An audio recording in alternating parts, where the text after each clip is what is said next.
was all over. At long last, I had reached the end of it all. Definitely, completely, and surely it was over. I had been going in such a mad, crazy whirl for more than a month that I had just wanted to get away, as far as possible, to leave it all behind. Chapter 14.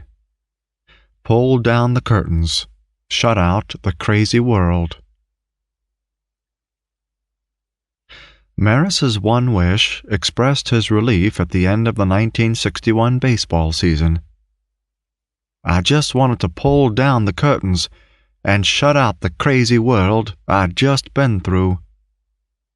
Unfortunately, his status as a full-blown celebrity required a second season of him, one beyond the stadium walls and playing fields. Requests poured in for him to endorse products, to make guest appearances, to present speeches. In addition, he faced the challenge of negotiating a new contract with the Yankees. The statistics of the 1961 season made it easier to assess Roger Maris's achievements calmly and dispassionately. His 61 homers established a new baseball record. In addition, he ranked tops in the American League for the second straight year for his 140 runs batted in. He led the league with 366 total bases. For the second consecutive year, Maris won both the Sultan of Swat Award and a place on the Sporting News' All-Star Major League team. His other awards included the Hickok Belt as Top Professional Athlete of the Year, the AP Professional Athlete of the Year, the Sporting News Player of the Year, Sports Illustrated Sportsman of the Year, Catholic Athlete of the Year, the B'nai B'rith Award, and Sport Magazine's Man of the Year. Roger's Most Valuable Player of the Year award gave him special pride. Only a handful of players have achieved the special honor of back-to-back MVPs. Jimmy Fox, Hal Newhouser, Yogi Berra, and Mickey Mantle in the AL, and Ernie Banks, Joe Morgan, Mike Schmidt, and Dale Murphy in the NL. Sports writers voted on who was to receive these awards. Even though the press had more fondness for Mickey Mantle and Yogi Berra, for example, the media as a whole had no particular hostility toward Roger. As Pat Maris said, "You cannot deny that Roger had many writers who liked him, and he liked them. However, certain writers and their reports got blown up, and the public got a false picture." Maris had some insights into his relationships with the press. In 1975, he remarked, "Maybe I was unfair to group everyone under a label of writers when talking of my complaints. Many New York writers were good to me, especially the more veteran ones." In 1977, Roger categorized the troublesome sports writers. "I think of the two kinds of sports writers," he said. "There were a lot of old guys who had known Ruth, and there were young guys who were just breaking in. They kept trying to write something new each day, something different. The guys who had known Ruth didn't want me to break the record. The others were trying to get enough of a story to be read." The press also fed the public a misconception in regard to the asterisk designation. While Roger was preparing to play in the World Series, reports indicated that the Baseball Records Committee leaned toward accepting the home run feat without requiring any special distinctions. According to these stories, the committee would issue their ruling on the matter at the winter meetings in Tampa, Florida. However, Ford Frick quickly discounted committee sentiments and made its ruling academic when he unequivocally announced that he would not recognize any possible ruling. Regardless, the Baseball Writers Association of America convened its annual World Series gathering on October 3rd, and approved a resolution calling on the Baseball Records Committee to protest strongly the commissioner's stand. Among those spearheading the fight to sponsor the resolution and empower the Records Committee to communicate its thoughts to Frick were the New York Post's Leonard Coppett and the Associated Press's Joe Reichler. Although Reichler may have criticized the approach and personality Roger Maris displayed during the pressure cooker weeks preceding victory, Reichler never demeaned Maris's baseball talents. Despite the journalist's personal perceptions and sentiments, as a sports writer, Reichler wanted Maris's accomplishments to receive their proper recognition. Frick himself never mentioned the asterisk as a designation, and an asterisk never appeared in the official records. Seymour Sywoff, member of the Records Committee and publisher of The Little Red Book, now the Book of Baseball Records, made the immediate decision.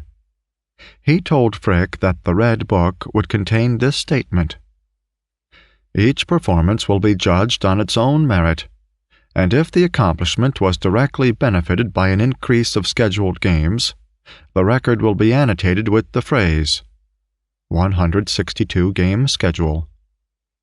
For example, the most singular record of the 1961 season was Roger Maris's 61 home runs.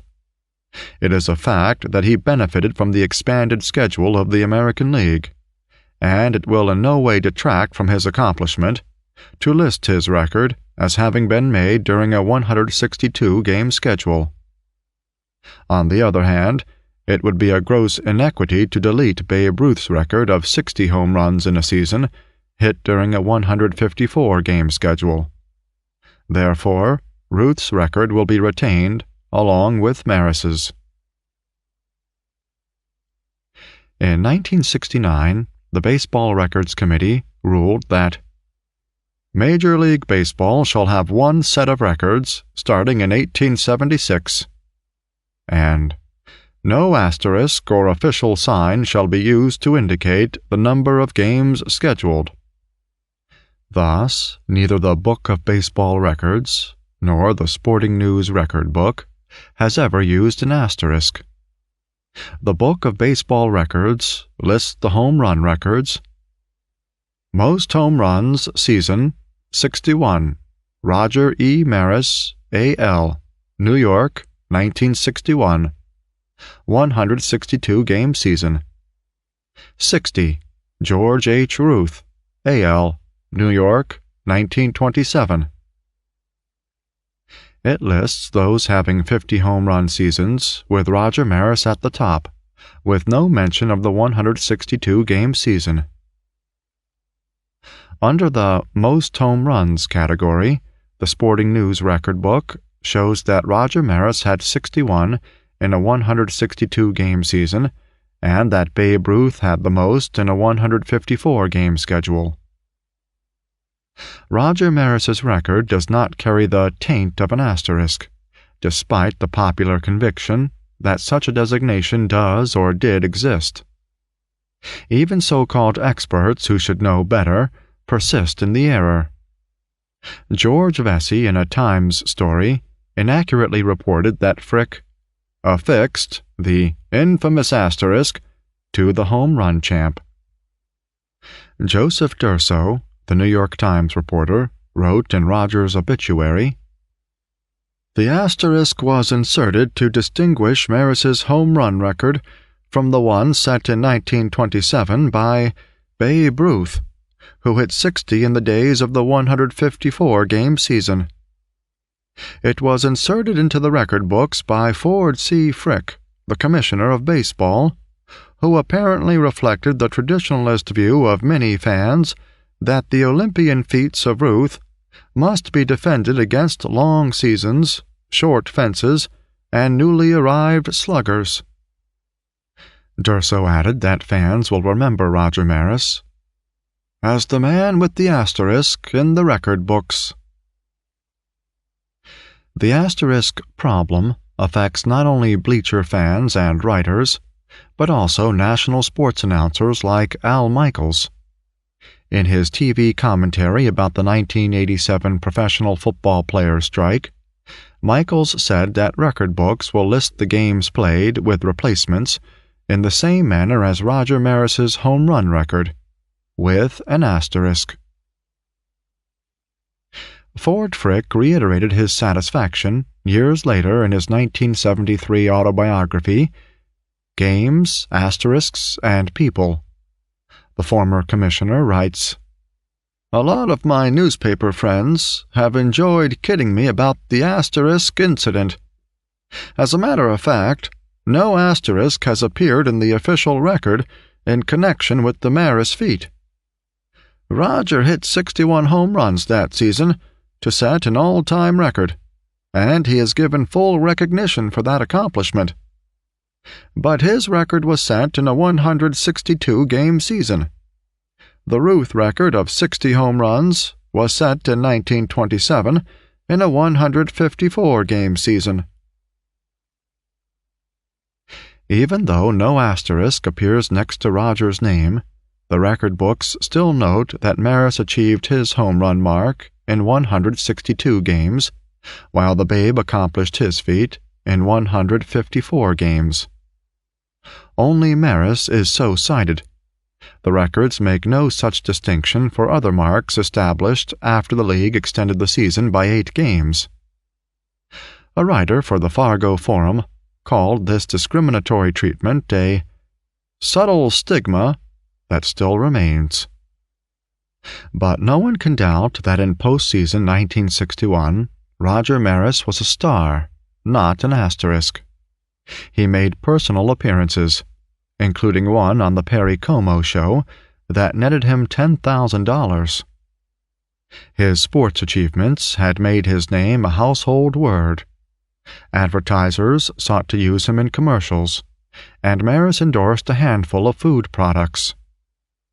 A line of Maris and Mantle men's and boys' clothes earned him a $45,000 income annually for 3 years. Roger appeared in Columbia Pictures' Safe at Home, a movie in which a runaway Little Leaguer meets Maris and Mantle, who, in perfect Tinseltown fashion, returned the youngster to the right path. Thanks to Maris and Mantle, the movie also featured Big Julie and Whitey Ford. Despite the potentially lucrative demands for his time, Roger set limits. John Blanchard explained, "Roger turned down appearances that would have given him much in excess of $500,000. Roger had no hesitation in saying no. There was no temptation. He did not want to be away from home. Family always came first. Raj wasn't a politician. He wanted to be with Patty and the young family he had at the time. He could have gotten a lot more publicity and endorsements if he had wanted to pay the price. But that's the way he was. He didn't care to go into all this appearance stuff." Roger also placed loyalty and friendship over the acquisition of money. Big Julie remembers discussing a prospective Roger Maris biography, "with a lot of big names out there. Everybody wanted to do his story. But Roger stuck with Jim Ogle, who had been loyal to him. He was a sports writer, and, more important, Roger's friend." Maris's choice of biographer did not sit well with New York journalists. Jim Ogle wrote for the Newark Star-Ledger, and as Big Julie notes, "The Yankee writers were not pleased. The least he, Maris, could have done was to pick a writer from New York, not Jersey." Ironically, Ogle's book was not widely read and merited only a handful of reviews.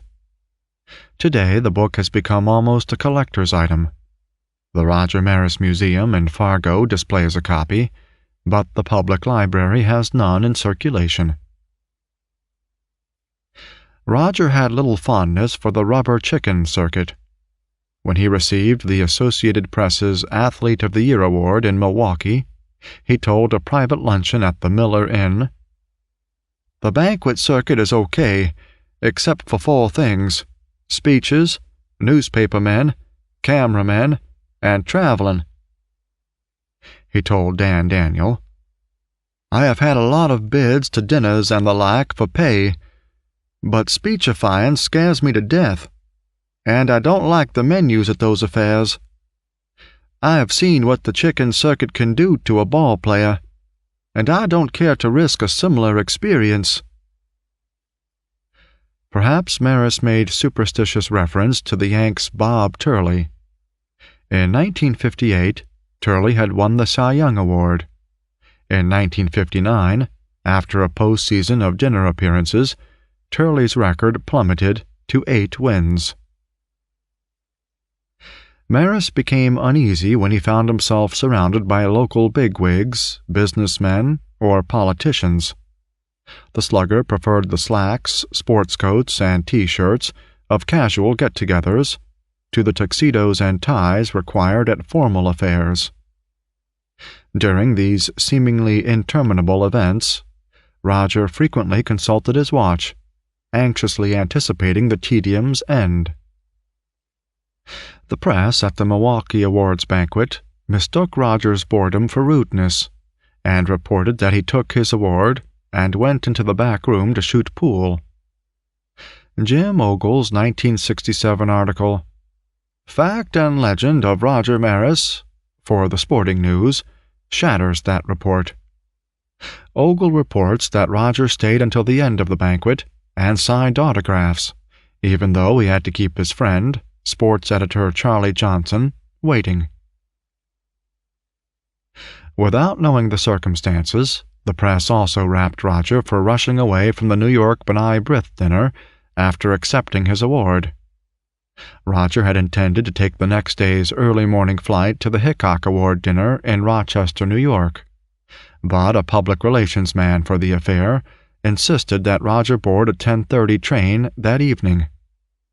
According to Big Julie, "He was forced to leave, but was attacked for it. The press jumped all over Roger for exiting that dinner." The press continued to pose repetitive questions into the postseason.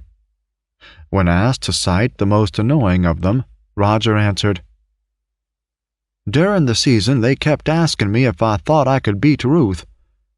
The one that is getting a little irritating right now is, are you going to hit 62 in 62? Roger had stock answers to other irksome questions. "What are the advantages of playing in New York?" "The money is there." "What pitcher would you like most to see out of the league?" "Camilio Pascual of the Twins." Other tiresome rehashes concerned the expanded schedule, his relationship with Mantle, the Frick decision, and the comments Mrs. Ruth made after Game 154. Roger's responses coalesced into an image that the press imprinted in the public mind. Roger Maris was a dull, humorless individual who didn't like baseball, didn't like Ruth, and didn't like Mantle. Roger's awkwardness at a podium could have stemmed from his preference for private conversations with close and trusted friends, rather than public speeches to curious and distant onlookers. After receiving the home run crown for the second consecutive year, Roger spoke at the Maryland Professional Baseball Players Association banquet. In reporting on his speech, John Stedman of the Baltimore News Post mistook the public Roger Maris for the private Roger Maris.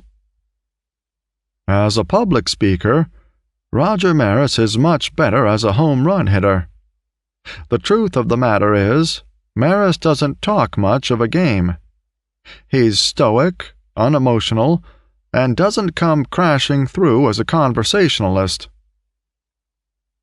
Maris, by actual count, was interrupted 97 times from the moment he started his fruit cup and worked his way through dessert. There was an endless parade of greeters, handshakers, and autograph seekers. This qualifies as a record that won't have to carry an asterisk. It's a wonder he was able to contain himself but this is the price of fame. His patience was tested to the breaking point, but he acted the perfect guest. The Slugger's postseason press entanglements began on his trip to Sacramento to pick up the historic 61st home run ball. Roger had little enthusiasm for flying across country in November, only a little more than a month after the World Series. He wanted no publicity and no speeches. Roger merely intended to help Sal Durante get the promised $5,000 bounty. According to Sal Durante, already honeymooning with Rosemary when Roger arrived, there was a lot of hoopla, with a Brinks truck and a mass of reporters. But I tell you one thing, Roger Maris is friendly. Without Roger Maris, I would not have gotten the $5,000. Roger Maris only went to Sacramento so that I could get the money.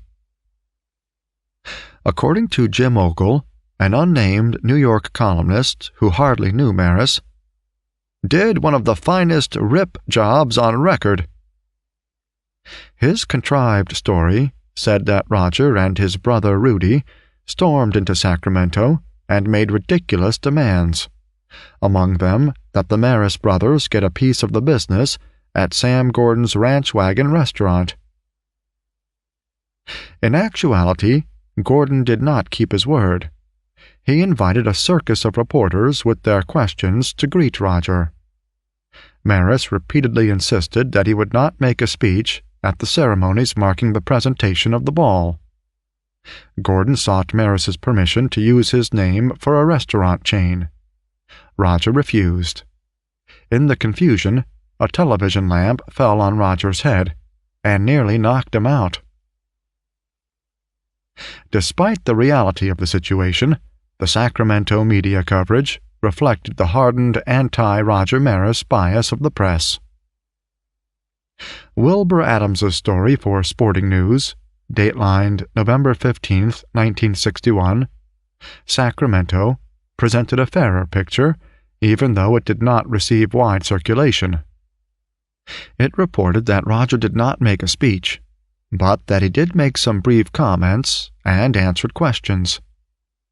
The article noted that Roger, when asked his opinion of the reception, responded with a blunt, "I don't think much of this promotion." Nor did the Eastern press mention an item covered by Adams. Roger spoke to 12-year-old muscular dystrophy victim Kenny Bing from Carmichael, California. From his wheelchair, the youngster smiled, thanked Roger for giving him an autographed ball, and urged, "Next time you come here, don't forget to bring Mickey Mantle with you." When the press in Sacramento asked Roger what he planned to do with the home run ball, Roger replied, "I haven't made up my mind." After 12 years, the baseball and bat became part of the Hall of Fame collection, acquired through the efforts of former Baseball Hall of Fame director Ken Smith. Peter Clark, registrar for the Baseball Hall of Fame and curator of the Shrine's holdings, reports that Cooperstown received the bat and ball in the spring of 1973. Associate Director William J. Guilfoyle confirmed this. Sal Durante states, "Several years later, after 1961, Roger told me that he was playing with his son in the backyard and lost the historic ball. I initialed the ball right after catching it, so that there would be no substitution. If it's in the Hall of Fame, it must have my signature." Durante's remarks have some credibility. A June 12, 1967 story, carried by the St. Louis Post-Dispatch wire services, revealed that Roger had lost or misplaced the historic ball. "I have no idea where that ball is," he said. "It might be around my house, but I doubt it. For all I know, my kids might have played with it." Although unaware of the Post-Dispatch story, Clark insisted that Cooperstown has the real ball. The Hall of Fame exhibits are kept under lock and key, except for occasional cleaning. On December 2, 1987, after maintenance personnel cleaned the case containing the bat and ball, Clark reported that there was no SD signature on the ball, nor any other inscription. Still, the correspondence between Smith and Roger confirms that the bat and ball are in Cooperstown. On February 16, 1973, Smith wrote Maris that he would be in Florida in March and would like to assist in securing the bat that hit the 61st for the shrine. Now that the event is 12 years past, the tremendous feat looms more wonderful with the passing of each year. Roger phoned on March 12th to affirm that Smith could pick up the bat. The following day, Smith arranged to pick up the 35-inch, 33-ounce Louisville Slugger. An April 9th letter to Roger from Smith confirmed that the bat that knocked home run number 61 on October 1st, 1961, also numbers 59 and 60, was delivered to the Hall of Fame April 7th, 1973, by Ken Smith personally. Also the 61st home run ball that had been retrieved by Sal Durante. Just as the celebrated bat and ball of number 61 fame found a home in Cooperstown's Hall of Fame shrine, Roger Maris found what seemed like the perfect place for a quiet home base. Raytown, Missouri seemed like an oasis of peace after a hectic season in New York. As Roger told the Kansas City Star, "It's just a darn friendly place. The people here are nice, and I like Kansas City, too. In New York, there's too many people, and no privacy."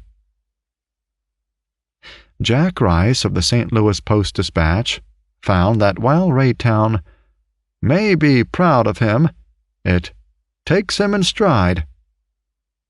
Ken Clayton, editor of the Raytown News, clearly stated the relationship between hero and adopted hometown.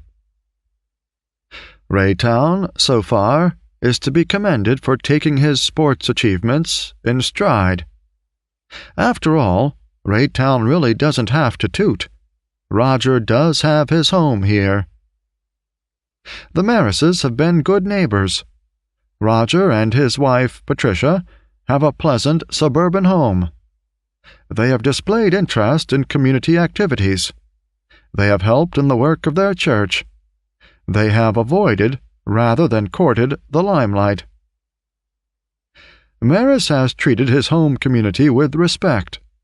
When interviewed, he has not reported he is from Kansas City or a suburb of Kansas City. He has said he lives in Raytown. Regardless of how many home runs he hits, we've a hunch he'd just as soon as be treated as the pleasant neighbor that he's been in his hometown, rather than displayed like a captive refugee from a sideshow. Raytown provided Roger with an ideal retreat from New York. The Slugger's unassuming nature, wrote Rice, helped Raytown be bigger than baseball and Maris. For example, Roger's home run number 61 became a modest story for the Record that took a back seat to more important local news.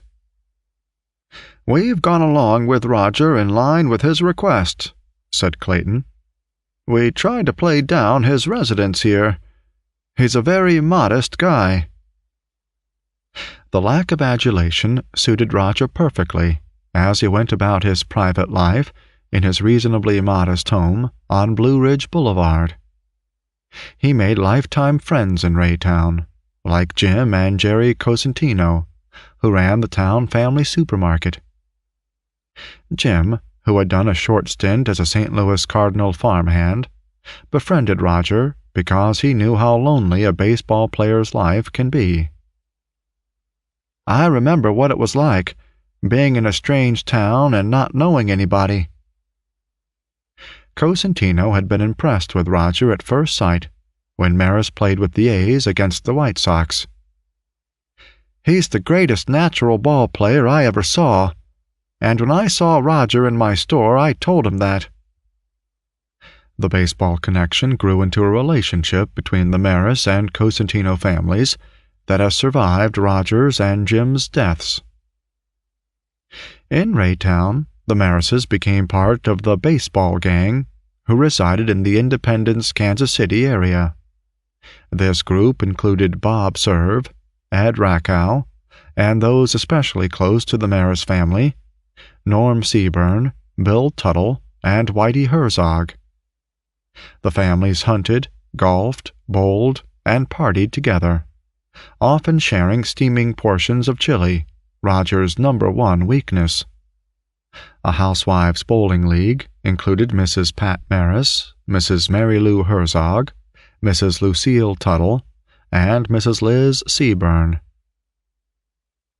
Francis and Jim Cosentino soon became part of the circle, and often invited the gang for hunting at Cosentino's lodge at Mound City, Missouri. Raytown native and former Washington Senator and Minnesota Twin slugger Bob Allison often returned to his hometown to see his father. After Roger moved into the area, Allison would occasionally spend time with him, playing golf or simply chatting. "I would call Roger a person who liked to be with the people he liked and trusted," Allison said. "He would spend hours with the players from the area. He shied away from talking about himself, and in particular, he had little to say about the 1961 season." As the Kansas City Star noted, "The guy hasn't changed a bit because of his 1961 stardom." Maris's next-door neighbor on Blue Ridge Boulevard, retired dentist Dr. Marlin Steinert, vividly recalls the 1961 off-season. "Roger felt it difficult," Steinert said, "to differentiate between those who came to his door in honest and true friendship and those who were seeking to inherit his glory and publicity.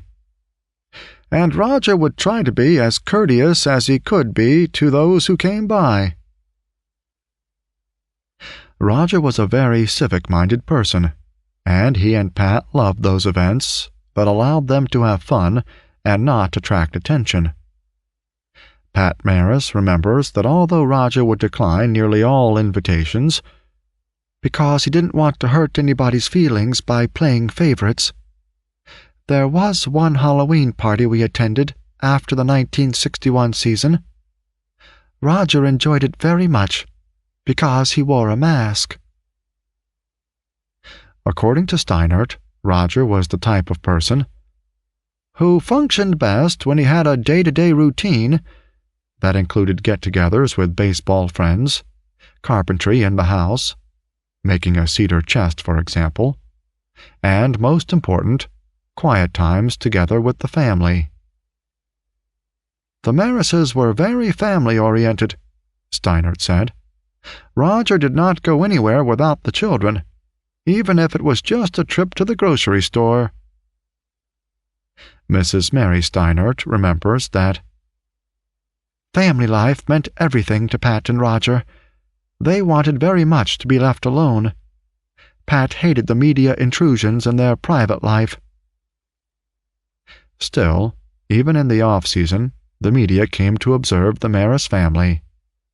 Steinert recalled a particular occasion at about 7 in the morning, when the press barged into my office and began clicking pictures of Pat as she sat in the dental chair. The dentist thought he understood why the public never became entirely fascinated with the slugger. "Roger was a man of impeccable integrity," Steinert said. "A person like Roger who has integrity cannot pretend because he will be caught. He believed in things that counted most: religion, friendship, and family. You can say he lived a life that was highly commendable, free from criticism. But this is the type of life, the type of person, that people don't get excited about. It has little interest for them." However, the media remained interested in the Marises. Deirdre Budge, wife of tennis champion Don Budge, visited Raytown, practically moving in on the Marises, to get a story for Look magazine. Her first-hand glimpse of a living legend afforded her such insights as Roger was absent-minded and conscientious, and that his favorite meal was kidney stew, followed by raisin pie. Pat confided to Deirdre Budge that some of Pat's girlfriends envied her marriage to a famous baseball player. Said Pat, "I think to myself that I love being in my shoes too, but I wonder if they would, knowing some of the social difficulties that being a baseball wife entails." Roger's extended absences during the year forced Pat to develop a variety of skills, like fixing furnaces and leaky faucets, running the house, paying the bills. In her article, Mrs. Budge gave her impressions of the couple. "In all my talks with Pat and Roger, I found them to be free of all artifice. They both have a level-headedness that I admire. They worry about their children before themselves, and about their friends and neighbors more than public opinion. Their biggest fear is losing their identity as private persons." Although Roger could maintain his privacy in Raytown, he could not escape the deluge of mail. An amazed local mailman observed, "I guess I'm going to have to get a special cart marked Maris, because your mail won't fit into my pouch anymore." The postman carried letters requesting autographs, participation at events, and money for charity. He also brought hate mail, e.g., "You'll never be another Babe Ruth, no matter how many home runs you hit." On occasion, the mailman would bring hilarious communications. One pen pal reminded Roger of their marriage and splendid honeymoon in Coney Island. "You were only a struggling player then," she wrote, "and I often wondered whatever happened to you. Now look how far you've come in the world." Roger eagerly anticipated mail from Fargo. He maintained a correspondence with Sister Bertha, who remembers, "The first large picture he sent of himself. When he sent that autographed picture, I had the students eating out of my hand." With Don Gooselaw, Roger shared his worry that his fame would affect his relationship with the people back home. Gooselaw recalled, "It was very important to Roger that these long-lasting relationships not be severed." Chapter 15 1962 Sour from the Start. On New Year's Day, 1962, Roger and Pat Maris went to Los Angeles to watch the Rose Bowl from the private box of their host, comedian Bob Hope. Not long after they had sung the last Auld Lang Syne of 1961, Roger faced the troublesome prospect of contract negotiation. The issue was money. Roger had earned $42,000 in 1961. The press had quoted him as looking for a hefty raise, and it seemed a reasonable request. Maris's 61 homers had brought the Yankees millions of dollars. His MVP award proved his value to the team, if there were any doubt about it. Roger wanted a top salary, not for glory's sake, but because his family had grown to include 4 children. He planned to build a bigger house. As he often told Dr. Surprise, "I'm a professional baseball player for my family. When I can provide for them in a better way, I will leave baseball." With no agreement in the offing, Roger made a surprise visit to New York in January and met for 10 minutes with Yankee general manager Roy Hamey. A United Press International story reported that Maris asked for $70,000, and the Yankees countered with $60,000. At the end of their contract discussion, the slugger told the press, "We were friends when I went in, and still friends when I came out. I'm not going to discuss my salary publicly. Whatever comes out will come from the Yankees." The Yankee publicity department responded, "Roger Maris just visited me, Hamey, and talked with me. No agreement was reached." That winter, the Yankees were never very serious about signing Roger, according to Big Julie. "They wouldn't budge from that $60,000 figure, and Roger went to camp without a contract. You should know that Mickey made $75,000 in 1961. The Yankees raised him to $100,000 for '62, but the Yanks never announced his salary, so people thought he was making $85,000. Roger came over to me after one of those fruitless meetings and said, 'I am not going to get $100,000. I said, 'What are they offering?' 'Nothing. Something like a $15,000 raise.' Roger said. They told me they gave Mickey $100,000, but I wouldn't get it, because no one on the Yankees would make more than Mickey." Roger's meetings with Dan Topping and Roy Hamey had brought him only frustration and anger. Maris returned to Florida without a contract to wait for some breakthrough.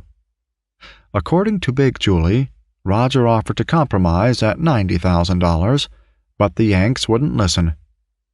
Houck and Big Julie argued over Roger's ability to draw thousands more people to the park. The manager reiterated that the Yankees would not give Roger what they gave Mantle, and rejected Big Julie's $90,000 proposal.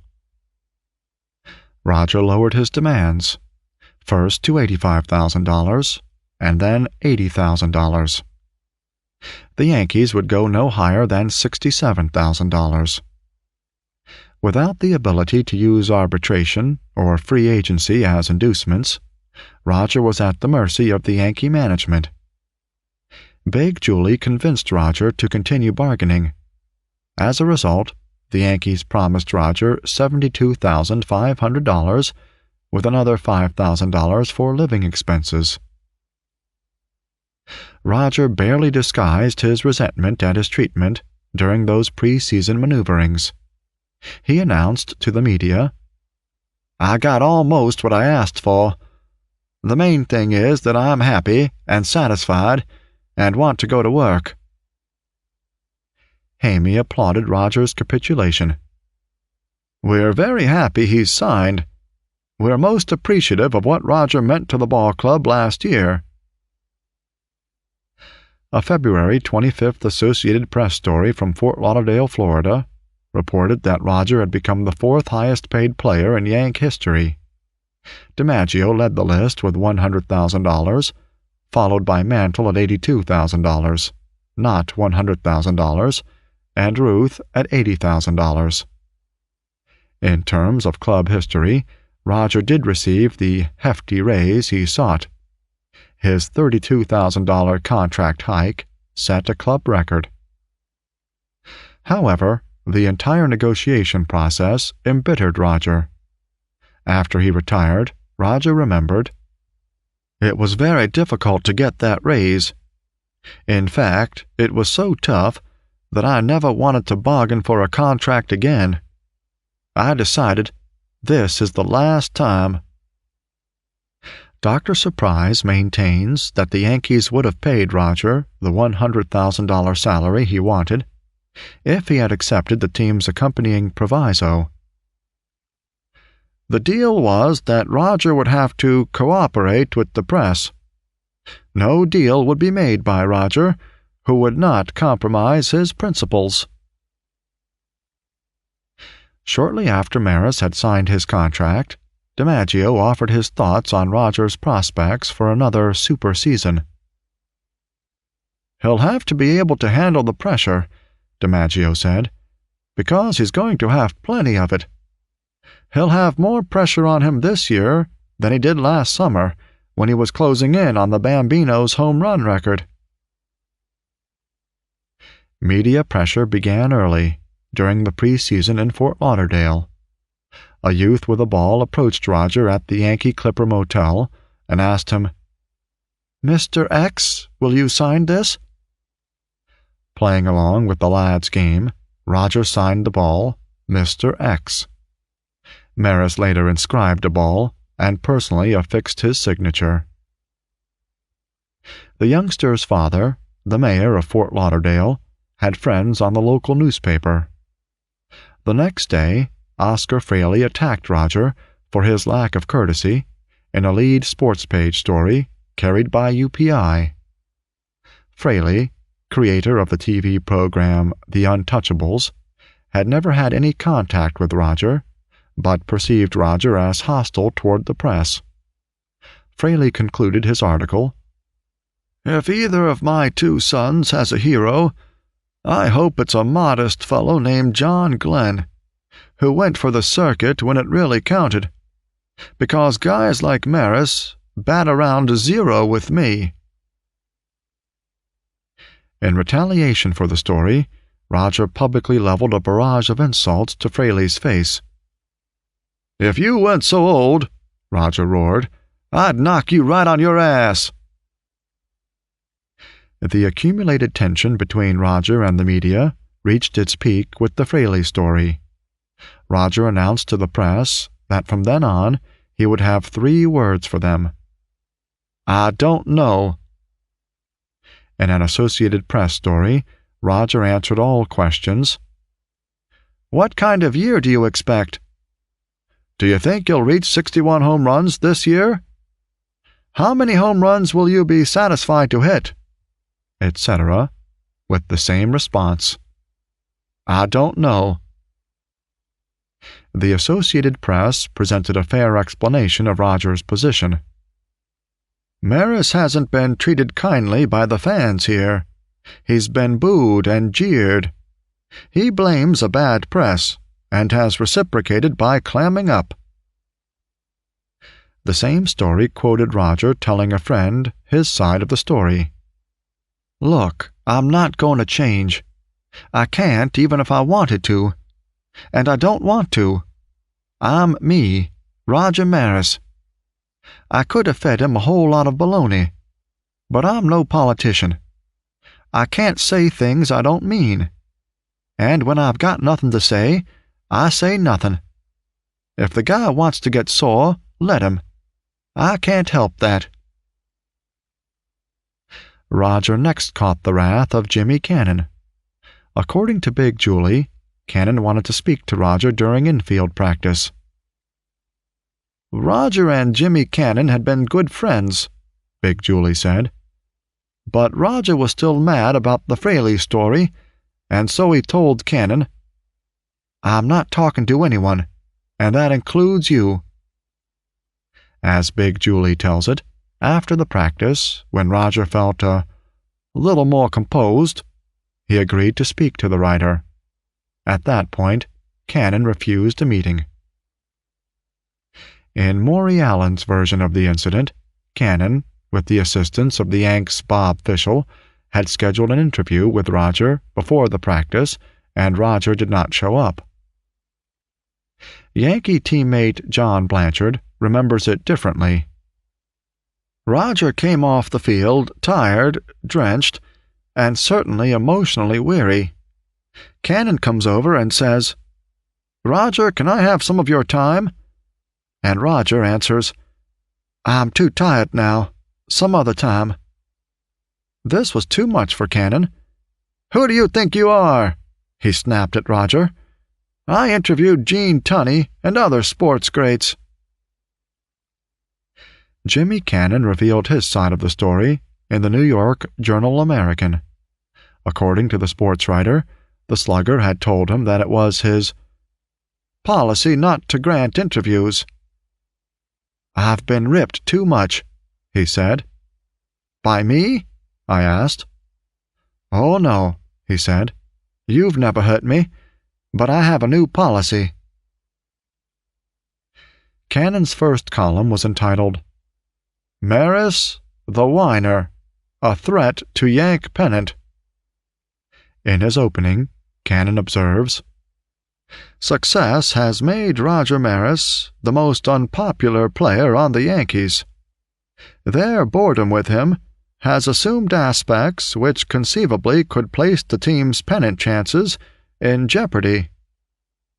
The distrust isn't confined to his companions in the dressing room, where the right fielder describes his fictitious martyrdom in incessant monologues.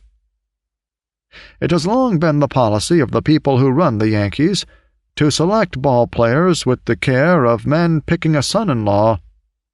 It has been a club known for the affability of its help. But Maris violates all the laws of protocol established by Joe DiMaggio and Babe Ruth. Cannon concludes his column with an apology for not reporting about Roger more carefully during the season, for not turning it on him then for his treacherous smallness. The absence of stress does not diminish his capacity of self-worship. The journalist promises to continue his assault on Roger in a second column.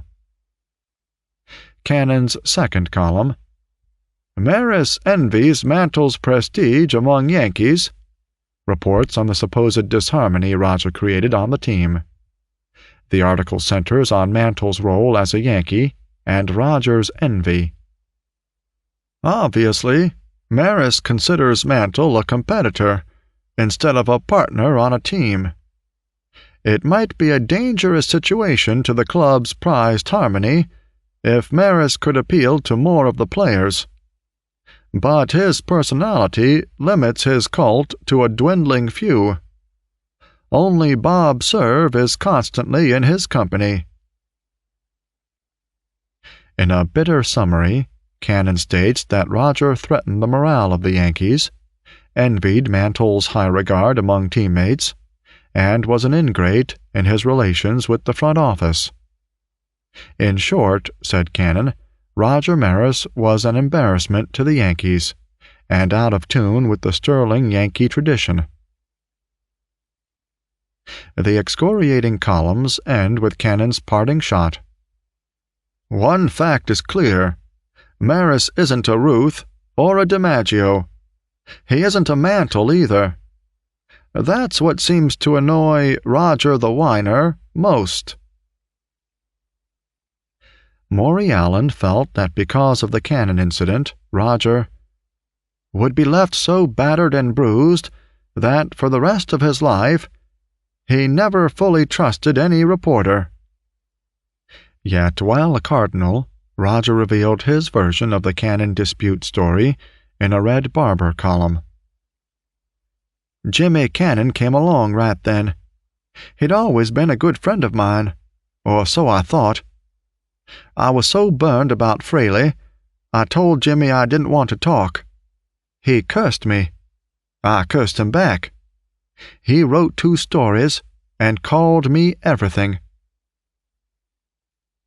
Despite the anger Roger felt about the Journal-American series and toward Cannon personally, his Fargo friends never heard about it.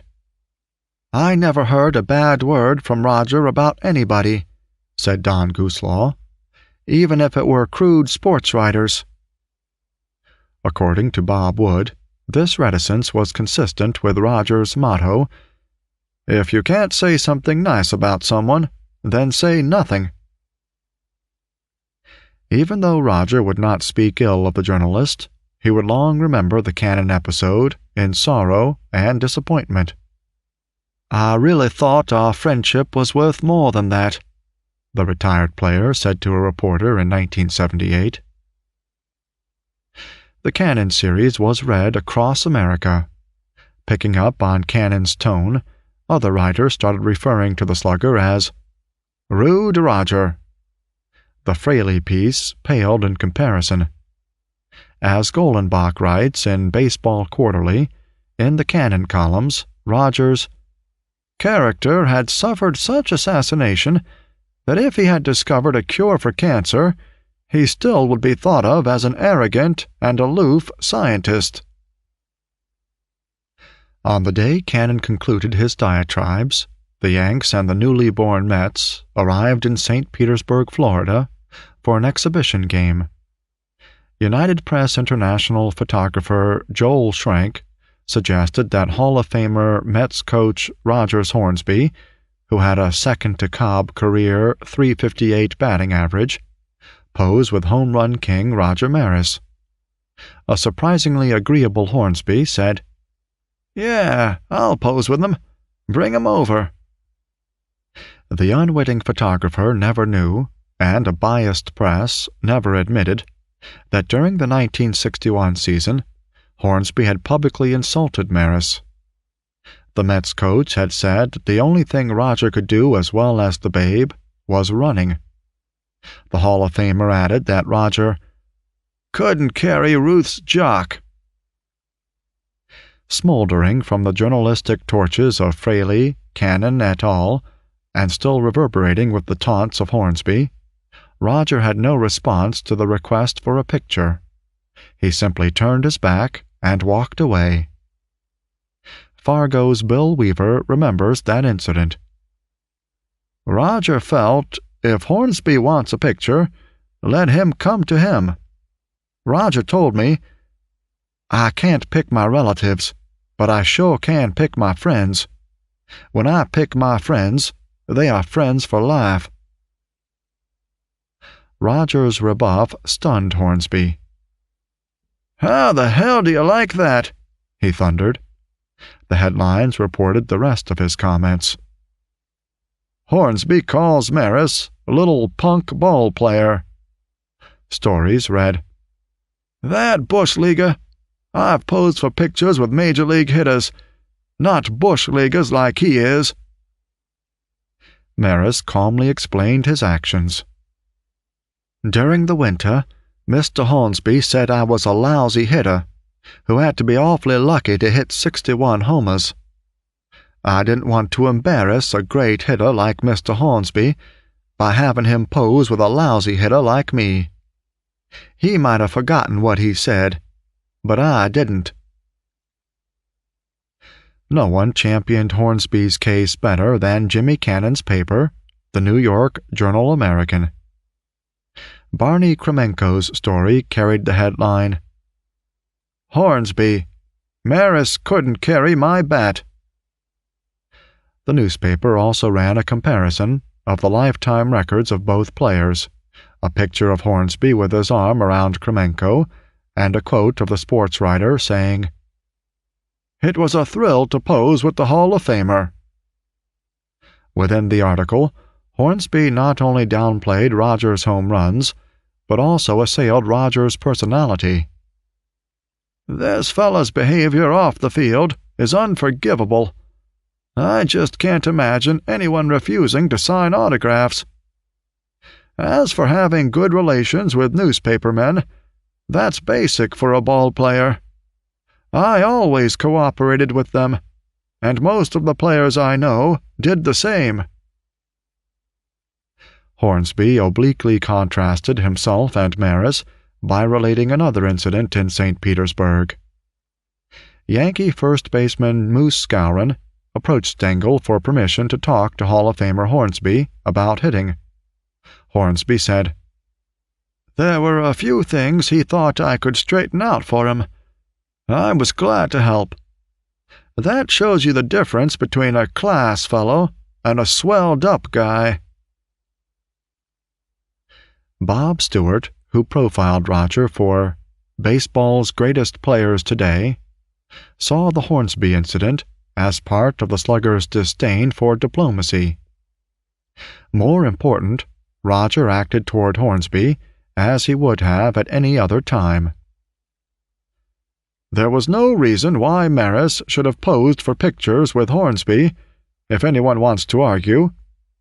Hornsby was not always the easiest man to get along with.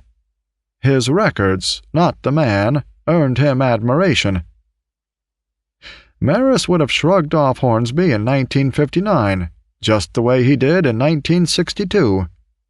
The records have changed, and Maris changed them, but Maris hadn't changed. He spoke up before he made it big. He continued to speak up. Striving to repeat the 1961 on-field Maris-Yankee success, Houck acted to defuse an explosive situation. On March 23rd in Sarasota, prior to an exhibition game with the White Sox, Houck convened an emergency press conference. He affirmed that his slugger Roger Maris ranked A1 with me and players. Houck added, "I've never seen him hustle so hard in any training camp I've ever seen him in. He's doing everything possible to get himself in shape. At the moment, that's what interests me most." The major rejected any suggestions of reprimand or counseling sessions. "I have no plans to talk to him. If ever I do talk to him, none of you fellows will ever know about it." Moreover, Houck felt that the turbulence had had no effect. "If it had been some others on the club," Houck said, "it might have folded them right up. Not Maris. He's got a hard nose. He'll probably have his greatest year." Houck had overcome his reservations about commenting at all on the brouhaha because of eager press people and their early AM calls. "I got calls from the damnedest places, from writers I never heard of, in places like Pensacola, New Orleans, Denver, and towns like that. They all wanted the manager's version of the Maris situation."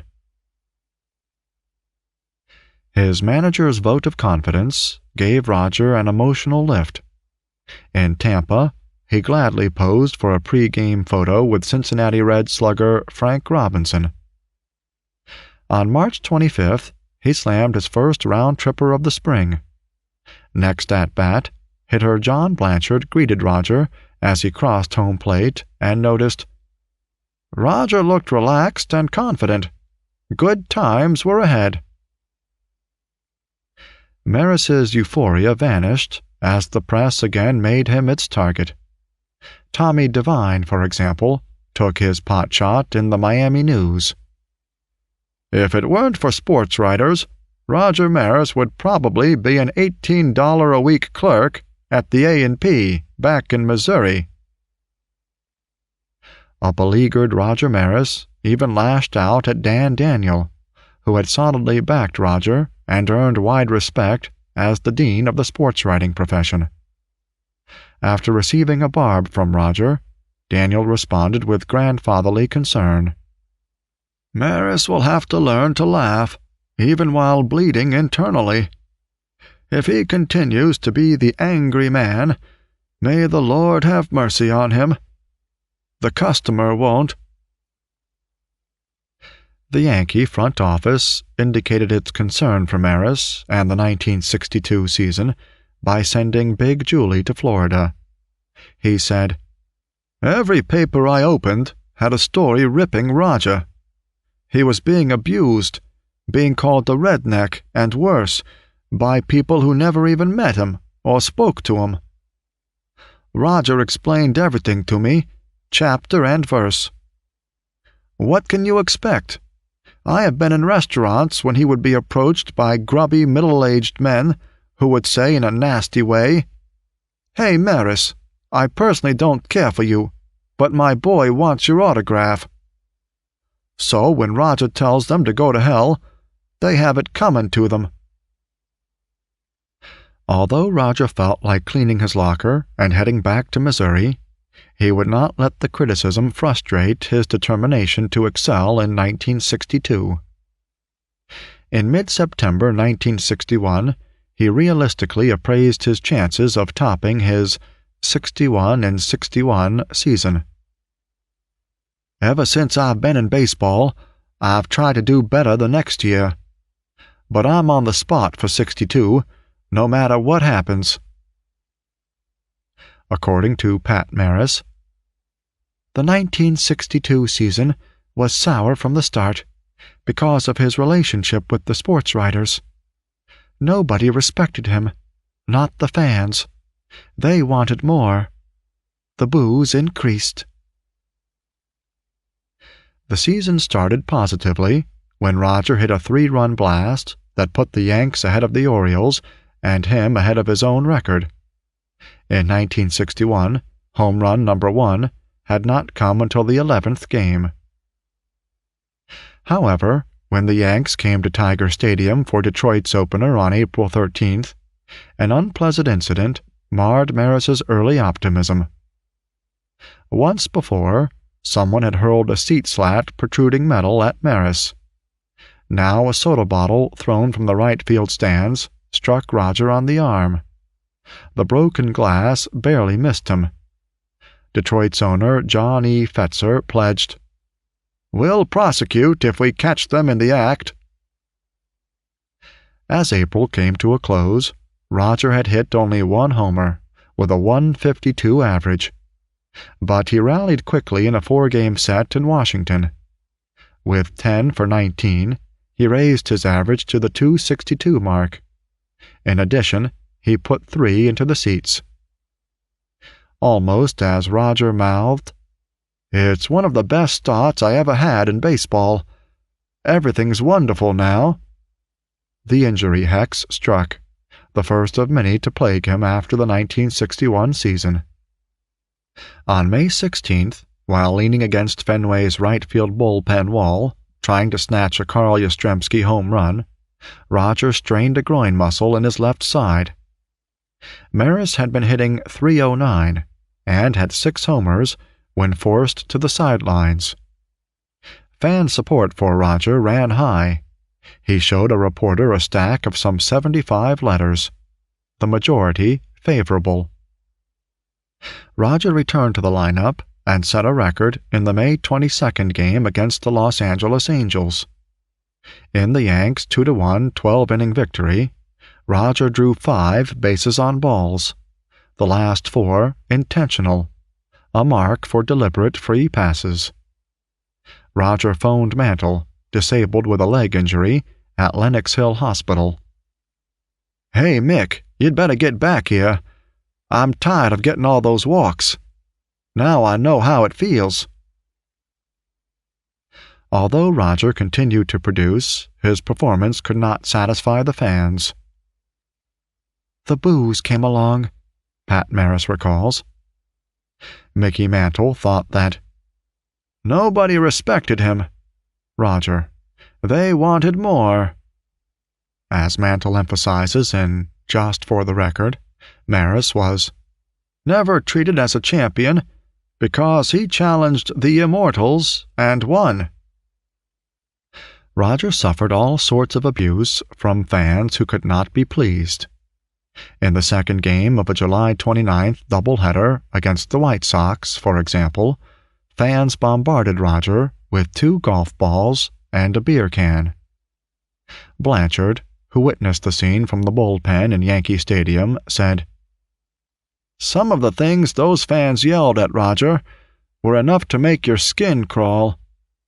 Much of it was the personal variety that couldn't be printed in a newspaper. I never understood how he absorbed it all without blowing his stack." Mantle also chronicles the fans' treatment of Roger in The Mick. "As for Roger, in 1962, the fans gave him the worst beating any ball player ever took. From April straight through September, they stayed on his back. I guess they expected him to hit 62 home runs." While Roger may have received supportive fan mail in early spring, as the season rolled on, the fans, for whatever reason, showed their resentment toward him. Between the jousts with the press and the rancor of the fans, Roger's on-field accomplishments received little notice. Amid all the turbulence, Roger could find some peace in the placid existence at the apartment, which he now shared with former Pittsburgh slugger Dale Long. Big Julie told Sports Illustrated that the writers depicted the wrong Roger. "He's a good kid, a real nice kid. He's got a nice wife, a nice family. Writers have written things about him that were wrong. They make him out to be a bum who wouldn't talk to anybody. I tell you, there's nothing he'd rather do than just sit around and throw the bull with anybody." In 1962, Maris played in 157 games and finished with a .256 average and 100 RBIs. He had hit 33 homers and scored 92 runs and 34 doubles. He made the roster of both All-Star games. In reality, Roger had had an excellent year, but not in the eyes of the fans and other so-called experts. According to Mantle in Just for the Record, a season such as Maris's in 1962 would merit a ballplayer a salary of $1 million in today's dealings. Eugene Fitzgerald of the Fargo Forum overheard a reporter in the Yank clubhouse ask Roger if he were unhappy about his bad season. Roger replied sharply, "I didn't figure I had a bad season. I'd take it every year." Beyond his 1962 statistics, Maris played an important role in the Yanks' third straight World Series. He achieved a .174 batting average against San Francisco, but made decisive contributions in Games 1, 3, and 7. Rogers' double drove in 2 first-inning runs for a Yank 6-2 victory in the opener. He drove in 2 runs to break a scoreless tie in the 7th inning of Game 3. Roger took second on the throw home, raced to third, as Willie Mays nonchalantly caught a ball in medium center, and then scored on an infield out. The final score was 3-2. People remember Willie McCovey lining out to Richardson for the final out in the 1-0 deciding Game 7. However, in that same 9th inning, when the Giants had a man on first and 2 down, and Mays sliced what looked like a game-tying hit, Roger cut the ball off and made a superb off-balance throw to preserve the victory. Whitey Ford in Slick recalls that fielding gem. "Roger Maris made one of the greatest plays I've ever seen by an outfielder in the clutch. It was why Roger was such a great all-around player, and why those who watched him play every day appreciated him not only for his bat, but for his fielding as well." Pitcher Ralph Terry, the beneficiary of Rogers' fielding in Game 7, was named the outstanding player in the series. However, after considering Roger Maris's performance, the hits, the 5 RBIs, and the fielding, Jim Ogle stated in the Sporting News, "There was no question as to the star. It was Maris, who had had a big hand in each of the 4 Yankee victories." Despite Maris's all-round excellent performance, Mickey Mantle, in 123 games, with 30 homers and 89 RBIs, took the MVP crown. Roger did not even merit a 10th-place vote. Worse, a United Press International poll of 254 baseball mavens voted Roger Flop of the Year in a close vote over the Detroit Tigers, the St. Louis Cardinals, Norm Cash, Don Schwall, and Jim Pearsall. If the Rogers 1962 season turned out less glamorous a season than his 1961 year, Roger could at least look forward to an off-season in which there were few demands on his private time. He spent treasured days with his family and friends in his new home in Independence, Missouri. As Dick Savageau in Fargo recalls, "Roger was really worried that his friends might believe all those horrible stories that were being written about him. Of course, we never believed them." Don Gooslaw spoke for Roger's Fargo friends, who never thought Roger had a bad year.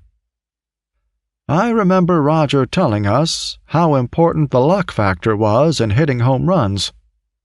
The difference between a line drive out and one over the fence was only a fraction. You hit it a little on top, and it's merely a line drive." The Yankee skipper felt confident that Roger would have a fine season in 1963, particularly because he had not been on the banquet trail. "Maris had a rough winter last year," the skipper said. "He hit those 61 home runs, and that put him on the treadmill. The banquet league got to be something out of this world. By the time he got to training camp, he was worn out, and there was no way you could blame him for that.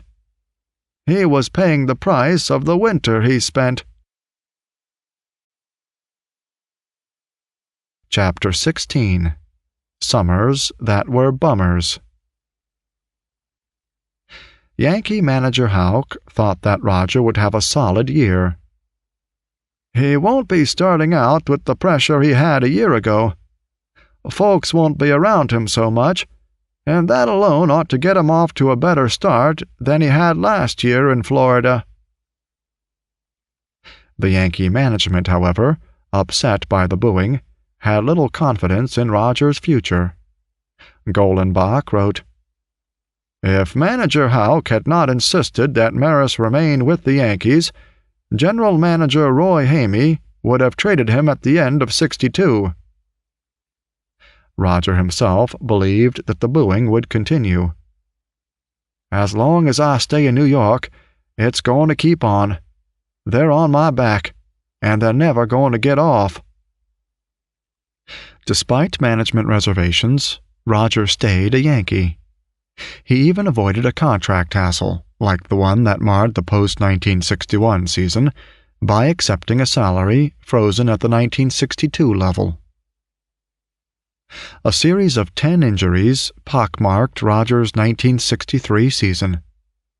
On April 1st, a tear of the left hamstring muscle left Roger sidelined for the first 7 games of the season. A re-injury to the same muscle on April 24th forced Maris to miss 3 games. On May 3rd, the Yanks played in Minnesota, the closest big league park to Fargo, before many fans from Roger's hometown. In the 9th inning, Roger's injuries kept him from running out a grounder. The fans booed loudly, and a nasty exchange ensued.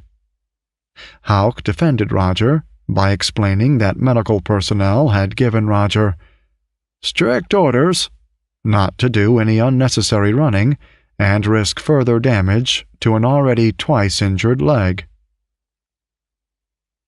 On May 14th, a muscular strain on the lower back again sidelined Roger for 3 games. Roger suffered a contusion of the left big toe on June 9th, but he continued to play. For about a month, a healthy Maris helped carry the Yanks. By mid-July, Roger's average had climbed to 300 on the strength of a 12-game .444 pace, highlighted by 13 RBIs and 5 home runs. His batting average had benefited from the opposition's use of a stacked defense, with overshifting shortstops in the infield. The shift attempted to jam the right side and block Roger's hits that naturally veered right. The overshift left a wide gap between second and third, and Roger soon began aiming for it. "I've changed my thinking," he said. "I'm sick and tired of seeing those infields jammed to one side the way they've been. I'd be silly not to take advantage of the situation." Roger's hitting was winning games. In a game against Boston, with first and third and 2 out, Roger bunted against Dick Monster Radats, leaving no one a chance to field the game-winning hit. In the series finale, Roger demonstrated his versatile hitting with his 14th round tripper and a run-scoring single to the opposite field. By mid-July, Roger had 15 homers, and Yankee management, especially Houck, wore grins. Said skipper Houck, "Maris is playing as good a brand of ball as I've seen him play. He meant a lot to us in that good winning streak we had in the last 3 weeks or so. It's given us a lift when we needed it most." Maris's hopes for an impressive season collapsed on July 7th. Rectal surgery and the recuperative period following forced him to miss 17 games. Worse, he failed to make the 1963 All-Star squad after participating in 7 consecutive All-Star games over 4 years. Roger never regained his pre-July 7th form. His injuries mounted. On July 24th, a bruised left heel and a muscle spasm. On July 26th, a strained left hand. On August 27th, a back strain. On September 12th, a sore lower back. In total, Maris played in only 90 games in 1963. His final statistics showed a .269 batting average, 23 homers, and 53 RBIs. Despite the meager numbers, Maris's contributions before the July surgery gave the Yanks vital assistance in winning their 4th consecutive flag. In the total disappointment of the World Series, the Yanks bowed humbly before the Los Angeles Dodgers in 4 games, whose hurlers kept the Yankee batters to only 4 runs. Roger, again plagued by injuries, made no hits in 5 times at bat. In Game 2, he crashed into the right field railing at Yankee Stadium. Roger continued to chase the ball in the Maris style of hustle, even though he had grabbed his left biceps and his knees buckled. Manager Houck spoke up to the loudmouth critics who called Roger a slacker. Houck had never had any doubt that Roger had been injured, and the World Series film proved it. "He gave it a hell of a try, and nobody can tell me now, after I've seen the pictures, that he wasn't badly hurt." The injury Maris suffered on Tommy Davis's looping triple led Roger to exhibit the humor of his Fargo adolescence. "I guess you might say I was pretty well ripped up from one end to the other." Before the World Series had passed into history, the press cornered the sideline slugger about reports of his impending trade or his planned retirement.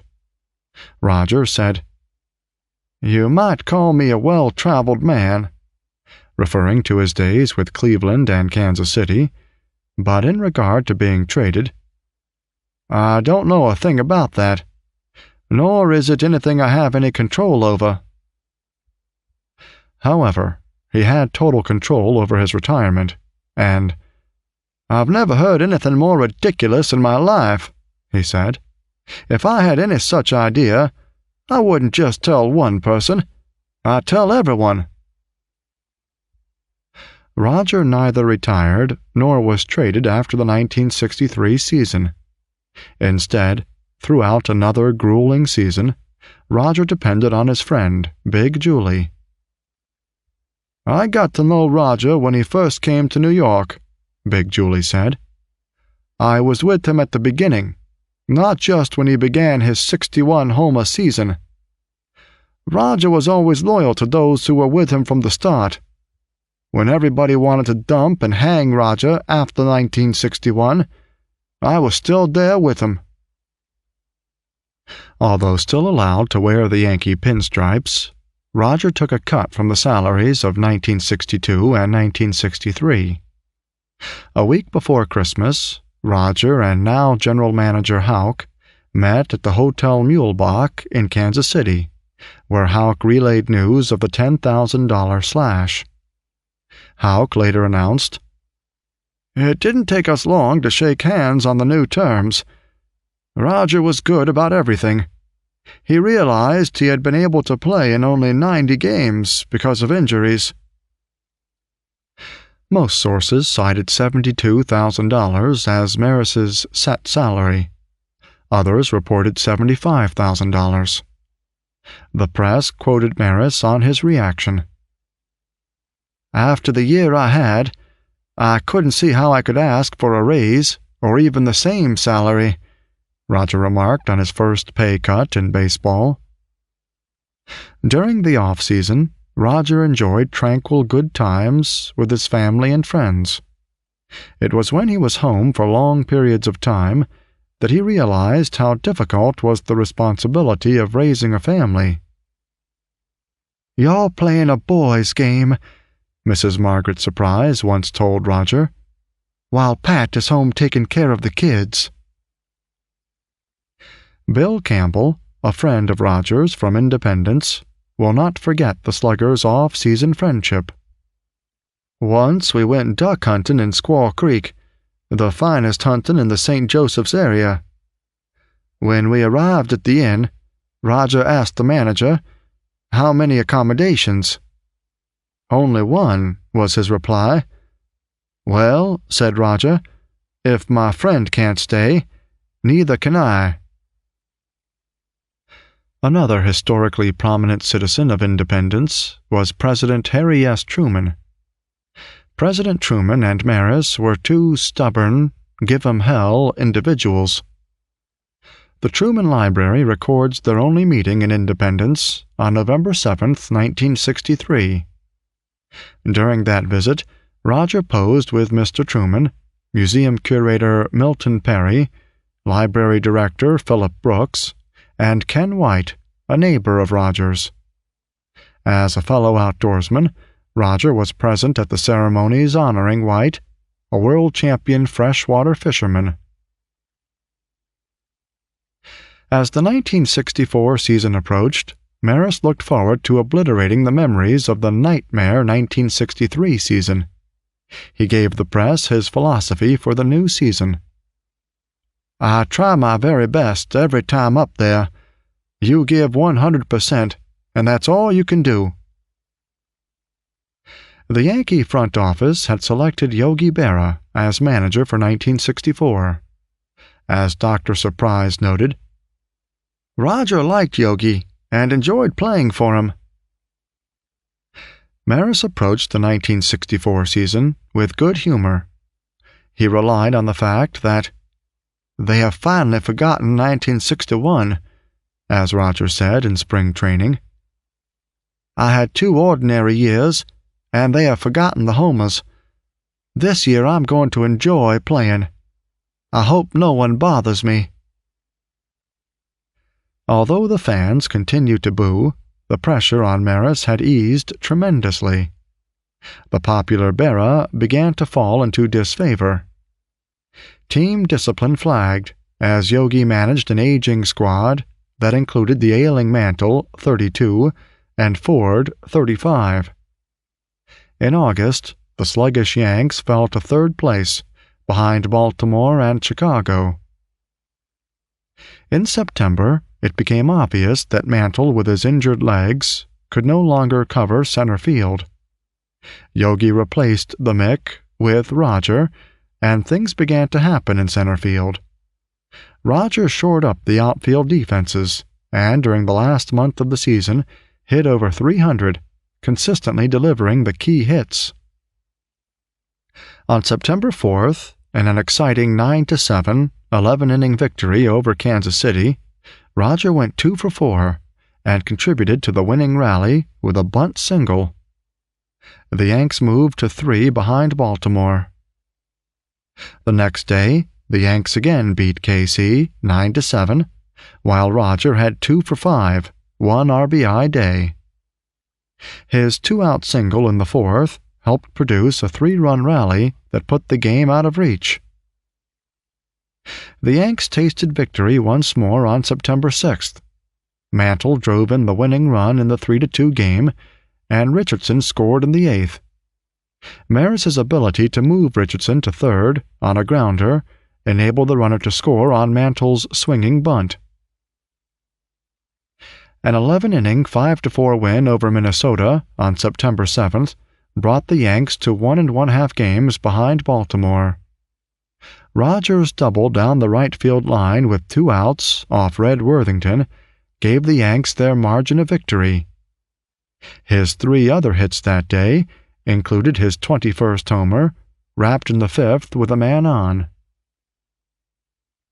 The next day, the Yanks faced the overpowering Camilo Pascual, who struck out 10 batters in 7 innings and allowed only 3 hits. However, Roger made 2 of the 3 hits, and so helped manufacture a 2-to-1 squeaker. In the first, Roger singled Kubek to third, and Mantle's sacrifice fly brought him in.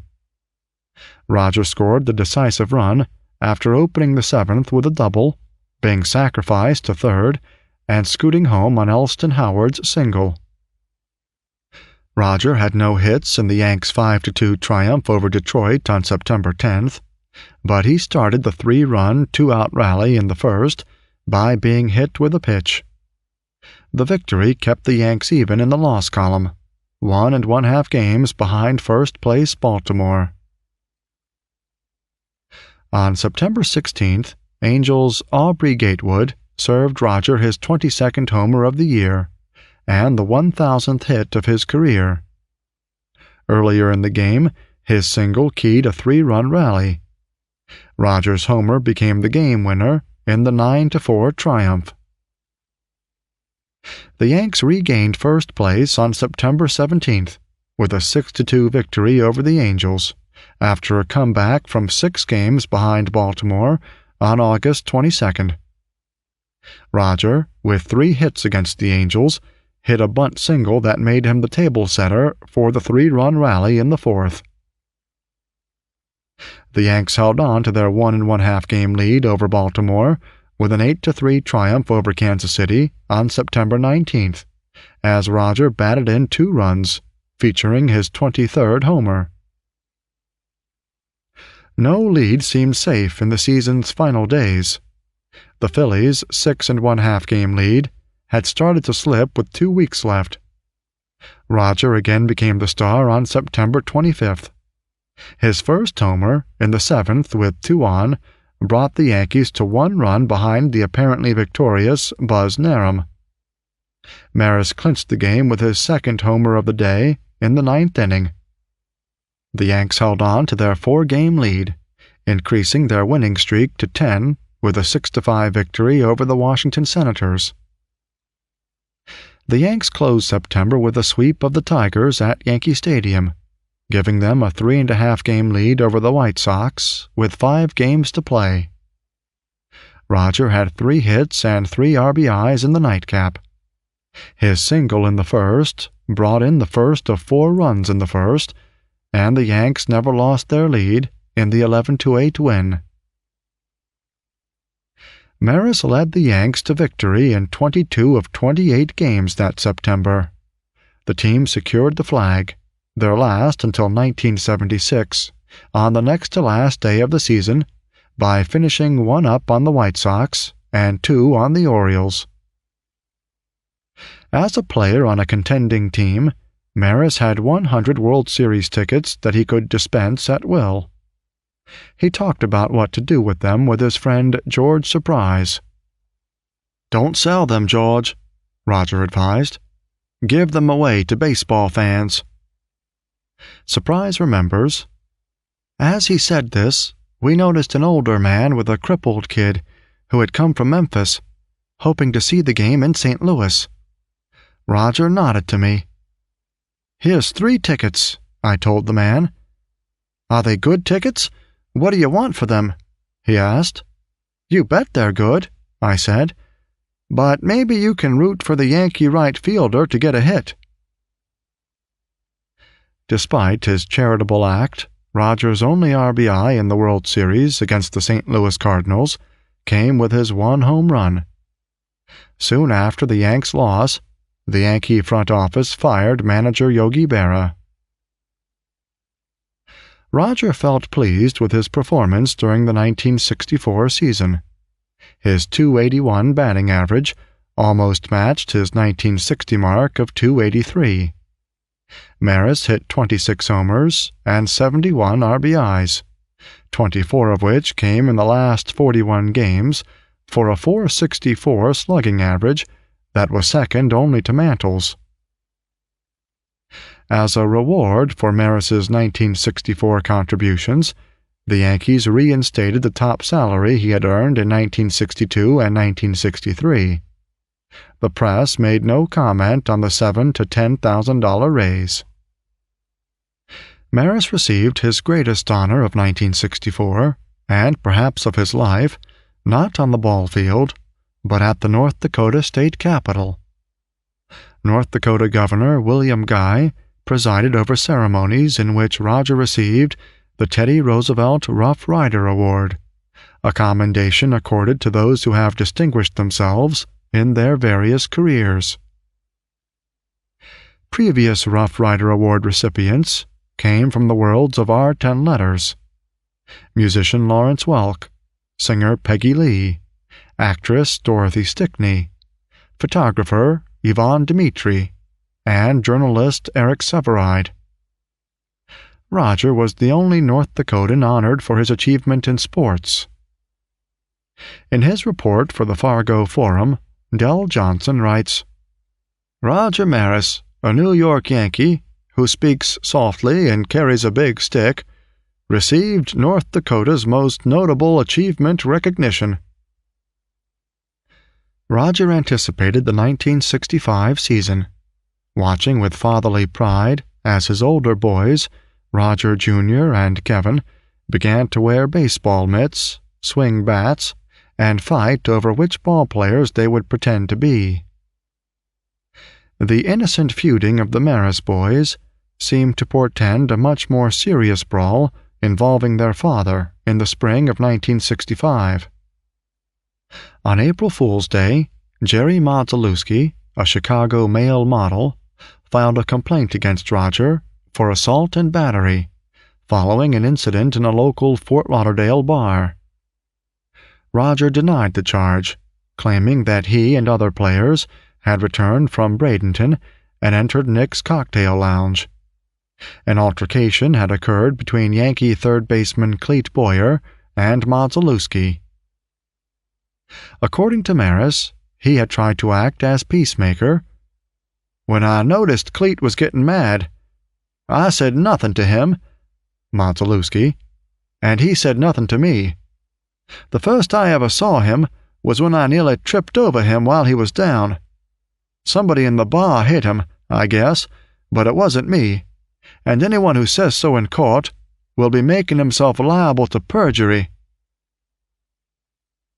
Manager Johnny Keane supported Roger, as did Joe DiMaggio, a frequent visitor to the bar.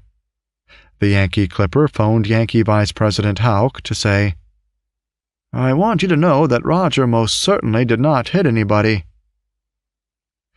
Police charged both Maris and Boyer as the Yankees left Fort Lauderdale to play in Puerto Rico. Municipal Judge Arnold Grevior acquitted Roger on April 7th, ruling that "there is a reasonable doubt as to what happened." Maris then sued the model for $310,000, $10,000 in compensatory damages, and $300,000 in punitive damages.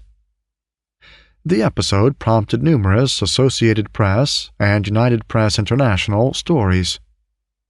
Suddenly, the incident disappeared from the press. Pat Maris claims the suit was dropped. On April 17th, Roger cleared both right field walls at Kansas City's Municipal Stadium. In accomplishing this feat, Maris joined a select group of power hitters: Mantle, who did it twice, Larry Doby, Harry Simpson, Norm Cash, and Fred Whitfield. In the seventh inning of a game against Kansas City on April 28th, Roger made a stunning rally-killing catch. As Bert Campaneris lined a drive to right center, Roger sped to his right and made a backhanded catch. As he caught the ball, Roger's right leg collapsed under him. He lay motionless on the grass, while his teammates rushed to him. Finally, Roger got to his feet, but he had to be helped off the field. Team physician Dr. Sidney Gaynor reported that the slugger had pulled the medial muscle on his right thigh. He had aggravated an injury sustained in a spring 1963 exhibition game against the Tigers at Lakeland, Florida. That injury meant 3 weeks on the shelf, Even though Rogers' catch might have saved the game, and even the Yanks' 1965 record, the Yankees paid a heavy price. Roger sat out 26 games. Roger came back to a team mired in the second division in pursuit of an unprecedented sixth straight flag. After a slow start, and despite having missed all those games, Maris had 8 homers and 25 RBIs. Rogers' home run in the opener of a twin bill against the Twins gave him an 11-game hitting streak, 4 homers, 14 RBIs, and a .340 mark. Unfortunately, while sliding home, he jammed his pinky and ring finger against umpire Bill Haller's shoe. After that twin bill, he sat out 5 games. In the last week of June, Maris had 138 at-bats, 8 homers, 25 RBIs, and an average of .232. On June 28th, the Yanks, on a 5-game winning streak, took 2 from Washington, and stood within 2 games of the 500 mark. Roger had returned to the lineup that day, even though he was still unable to grip the bat handle. In the second game, Roger faced lefty Mike McCormick. On McCormick's first pitch, the slugger lost the bat as he swung.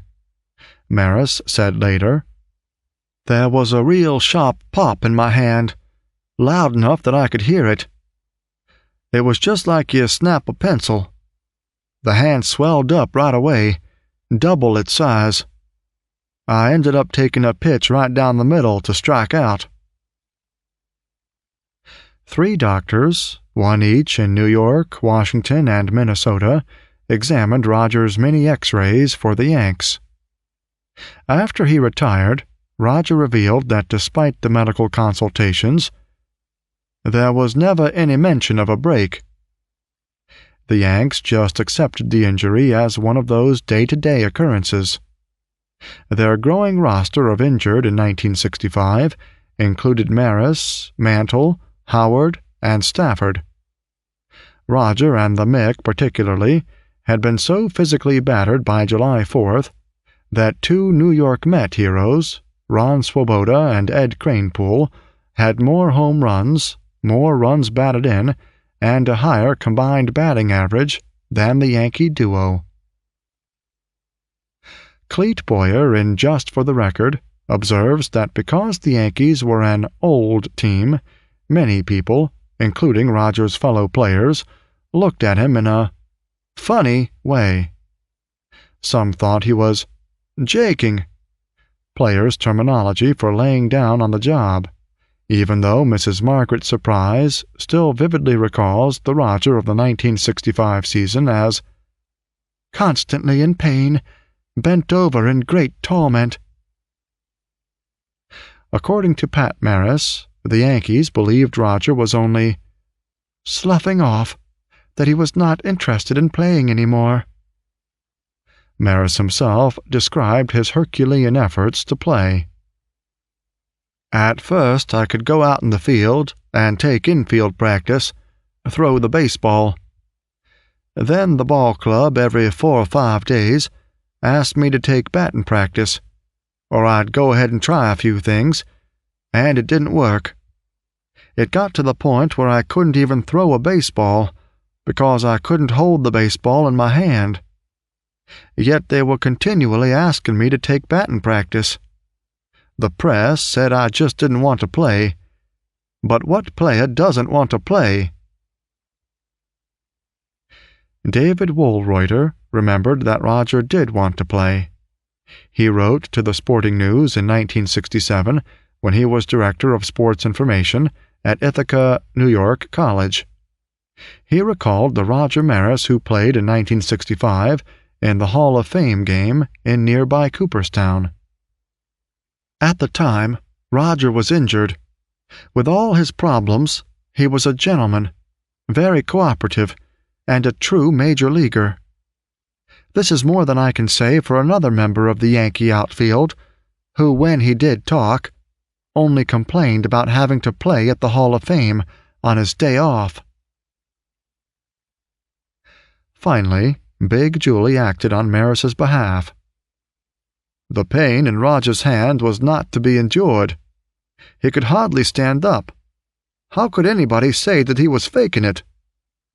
I looked into finding the best doctor for Roger's injury and brought Roger there. Nobody knew this, and that included Keene and Houck. The X-rays showed that Roger had broken a bone in his hand, and a fragment of that bone had lodged in the upper right side of his hand. While the results of the X-rays may have upset Maris and his friends and family, Houck had apparently known about the severity of injury for some time. In 1970, Maris first revealed to Sheldon Knocker of the Akron Beacon Journal what happened between him and Houck following that diagnosis. Finally, with about 2 weeks left in the season, I went up to his office and told him I wanted permission to go home and take care of my hand. I said if he didn't give me the okay, I'd go anyway. Then he said to me, and I'll never forget it, Houck said, "Raj, I might as well level with you. You need an operation on that hand." Now what do you think? The media finally exerted enough pressure to convince the Yankees to announce Roger's upcoming scheduled surgery.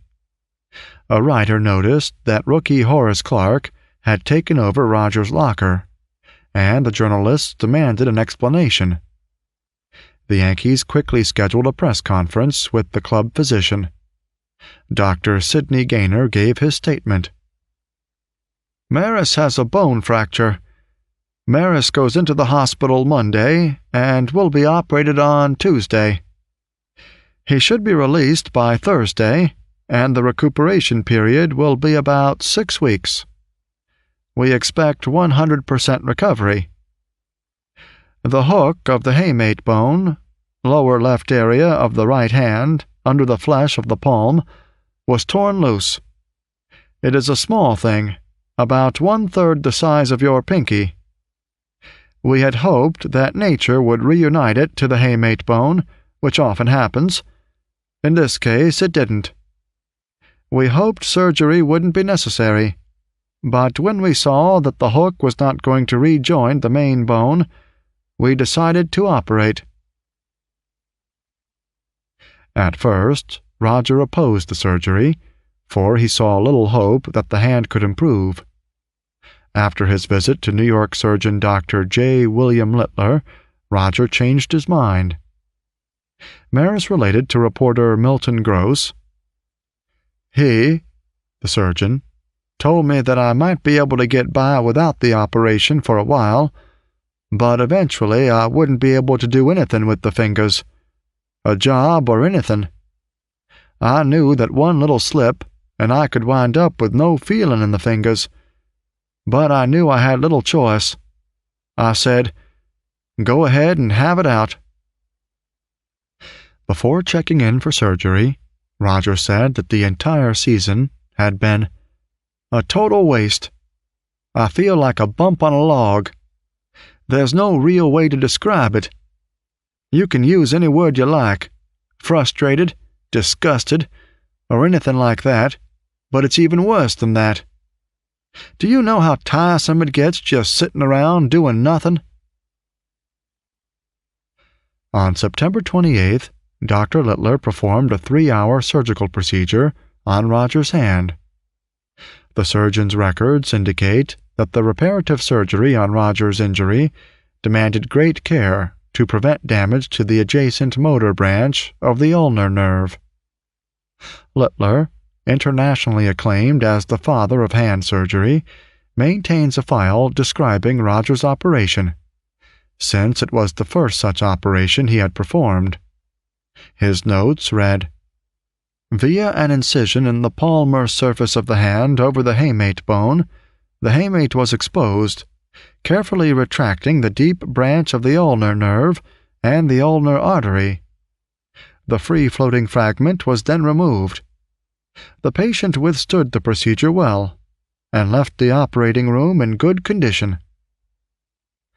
Roger recuperated in Roosevelt Hospital, while the dethroned Yanks finished the year in 6th place. In October, Roger returned to New York to have the cast removed, the final step in what was termed a successful operation.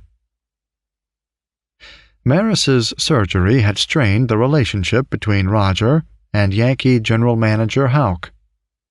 Roger had not consulted with Houck or other Yankee officials before consenting to the operation, an omission that greatly displeased the team management. Big Julie claims that to overcome Roger's reluctance to undergo surgery, Isaacson solicited Houck's guarantee to maintain Maris's 1965 salary level in 1966 if Roger would have the operation.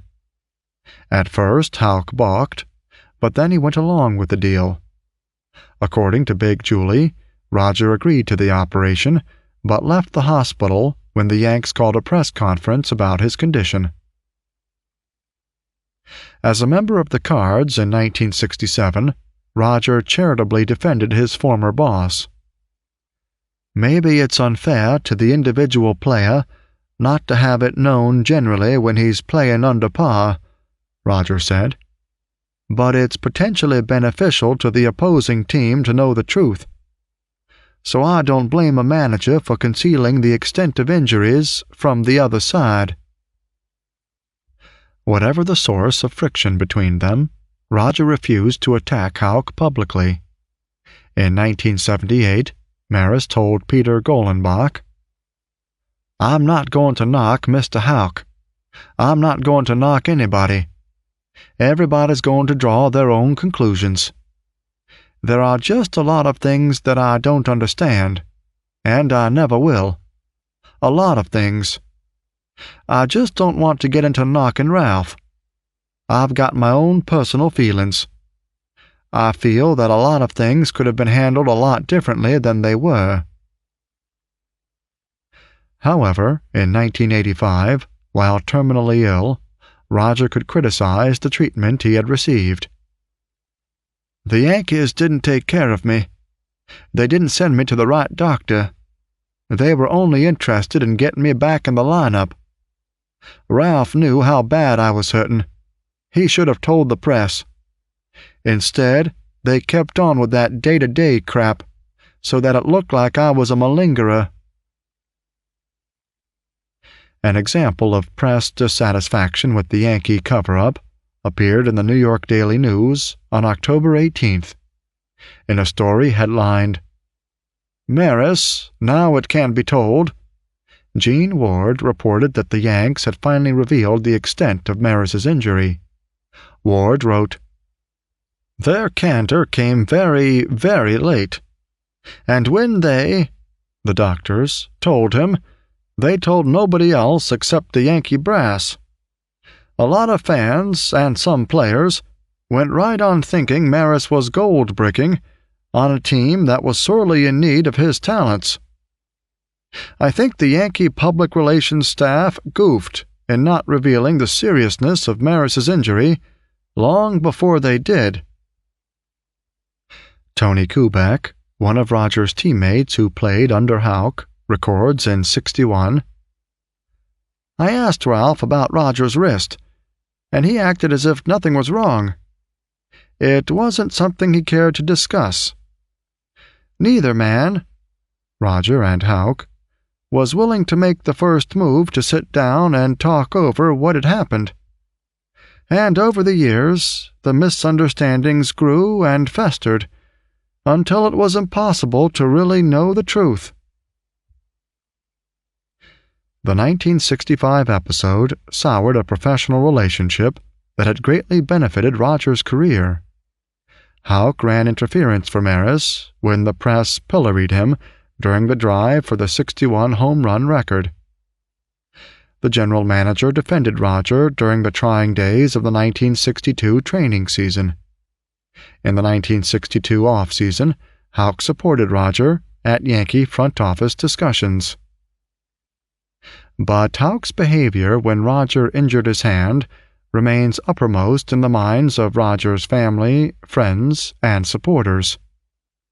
In Fargo, Roger's friends censure Houck unequivocally. According to Don Gooselaw, no one on the Yanks liked Houck, the general manager.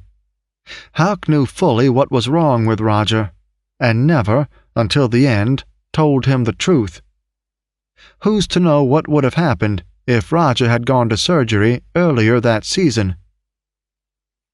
Said Fargo Forum sports editor Ed Kolpak. Roger never forgave Houck for playing him with a bad hand. Not only had the injuries taken a physical toll on Roger, but as the 1966 season neared, Roger found that his old excitement about playing baseball had lessened considerably. Roger had been pushed here, shoved there, said Clete Boyer in Just for the Record. Whether it was the Yankee management, the fans, the press, or a combination of all of them, the desire to play and win had been knocked out of him. In 1965, Roger played in only 46 games, the fewest games per season in his major league career. Roger ended the season with 155 at-bats, 8 homers, 27 RBIs, and a .239 average. Despite his statistics and injuries, contract discussions for the 1966 season went smoothly. The Yankees gave Roger the same contract as in 1965. Yankee general manager Ralph Houck announced, "We didn't feel he should be cut in salary because he was hurt while playing, and you can't blame a player for that." Roger genially signed with the Yankees in January. A New York Daily News photo shows Maris posing with Houck, smiling and flashing his once-injured hand. With great magnanimity, Roger Maris explained the Yanks' 1965 diagnosis to the press. "I can see how they would make that mistake. The first X-rays didn't show anything, and later X-rays didn't give them a clear picture, because they were not taken from the proper angle. The pain in my hand prevented me from turning, so they could not get a shot at the proper angle, and from the picture they did take, it appeared that the chip was attaching itself to the bone." In New York, Roger visited Dr. Littler for a final checkup. The surgeon remembers Roger as courteous, a gentleman. It was a professional dealing. We talked. He came back for the procedure and left in good spirits. Dr. Littler examined Roger's hand and pronounced it fit. Although Dr. Littler had performed a successful surgery, Roger never consistently regained his former power. Worse, he even lost some strength in 2 fingers. Dr. Littler offered an explanation of why Roger never again achieved the statistics of 1960 through 63. "You must be aware that full recovery does not have to correlate with performance by professional athletes. The difference between successful contact with a ball and failure is ever so slight.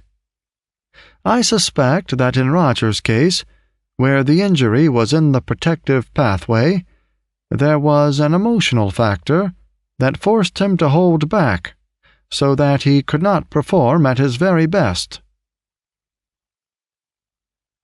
During the off-season, Roger had kept himself in shape by golfing near Independence. Since his golf swing seemed accurate and powerful, Maris felt confident that the normal strength in his hand would return. His confidence continued through spring training. Penciled in the starting lineup against the Braves in early March, Maris played his first game as a starter since June 29, 1965. A delighted Roger announced after the game, "I am ready to play every day." Roger was also delighted with the latest addition, his 6th child, Sandra. Maris's performance also pleased Joe DiMaggio, a special instructor for the Yankees in spring training. Jolton Joe observed, "He is in great shape and hitting well." Roger seemed the player to watch in 1966. Sadly, Roger's body and spirit could not match his early promise. After a slow spring training, Roger hit only .190 in the first 20 games. The skipper benched him against lefties starting at the 6th game of the season. The Yanks, who played as badly as Roger, flirted with the cellar. Desperate, the front office fired Keane on May 7th. Roger's performance improved as soon as Houck returned as skipper. Houck played Roger against all pitchers, and Roger responded. In mid-May, Maris had a .382 mark, 6 RBIs, and singled in runs in 2 consecutive at-bats against lefties. On May 18th, the Yankees played against the Tigers, featuring Roger in center field for the first time since the 1964 World Series. In the first inning, Roger attempted to slide home, but collided with Tiger catcher Bill Freehan. The catcher's shin guard caught Roger under the knee. The injury that resulted from the freak accident was immediately diagnosed as a slightly sprained knee. The damage done to the slugger's knee left it weak and sore for the rest of 1966. He required the proper rest to allow it to heal. However, the Yankees, who had been floundering at the bottom of the league standings, had just taken a 7-2 victory against the Tigers. Having just won 4 games in 6 days, the Yanks were unwilling to lose Roger's bat. The Yanks won their May 25th game against the California Angels, 11-8, but Roger suffered yet another injury. In the second inning, Roger crashed into the right field wall after a one-handed grab of a possible homer by Jim Pearsall. Maris fell to the ground and was carried off the field on a stretcher. Dr. Gaynor examined the slugger's knees and did not think them seriously injured. Relieved to learn that he had only suffered painful bruises, Roger remarked, "I thought I had broken my kneecaps." Although Roger was not in top physical condition after those May mishaps, he stayed in the lineup. After the injuries, his batting mark hovered around .230. Maris started September with a .233 mark and 10 homers. At season's end, some of his old spunk seemed to return, and he added 3 more round-trippers.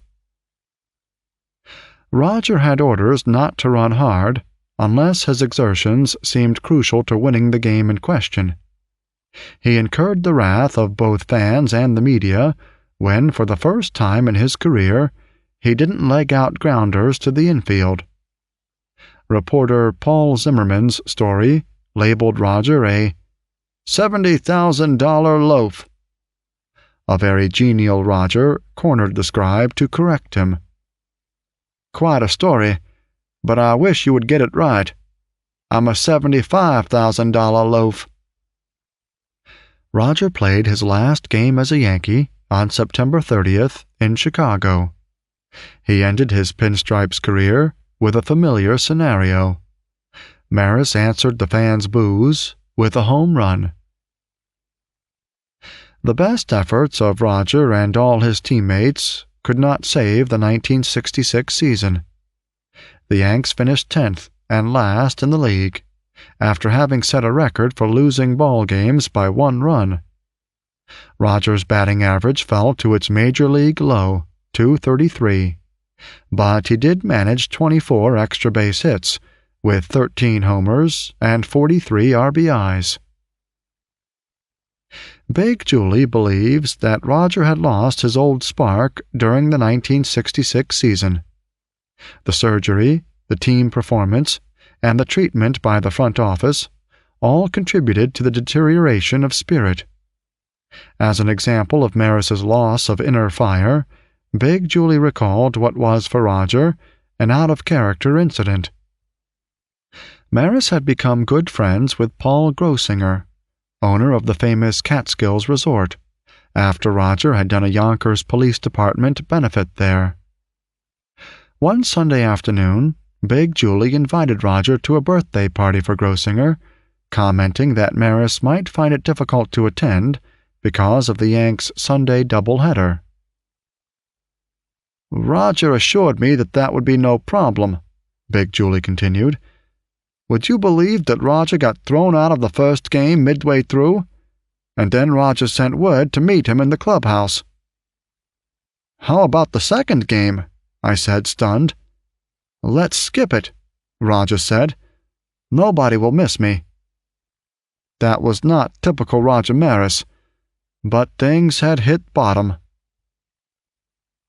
According to a 1978 Golenbach article in Baseball Quarterly, Roger told manager Houck in July 1966 of his plans to hang up the spikes. Houck suggested that Roger think it through. If he still felt the same way before spring training in 1967, he could make the announcement. Roger agreed. Rumors about Roger's possible retirement began to surface in the summer. Roger maintained that much of the speculation stemmed from New York Post columnist Milton Gross, who described Roger as disappointed, disillusioned, and almost in despair. Roger replied to Gross's comments in September, when the Yanks were in Minneapolis. "I know what I want to do, but I haven't told anyone yet." Eugene Fitzgerald's column in the Fargo Forum hinted that Roger would perhaps move back to his hometown.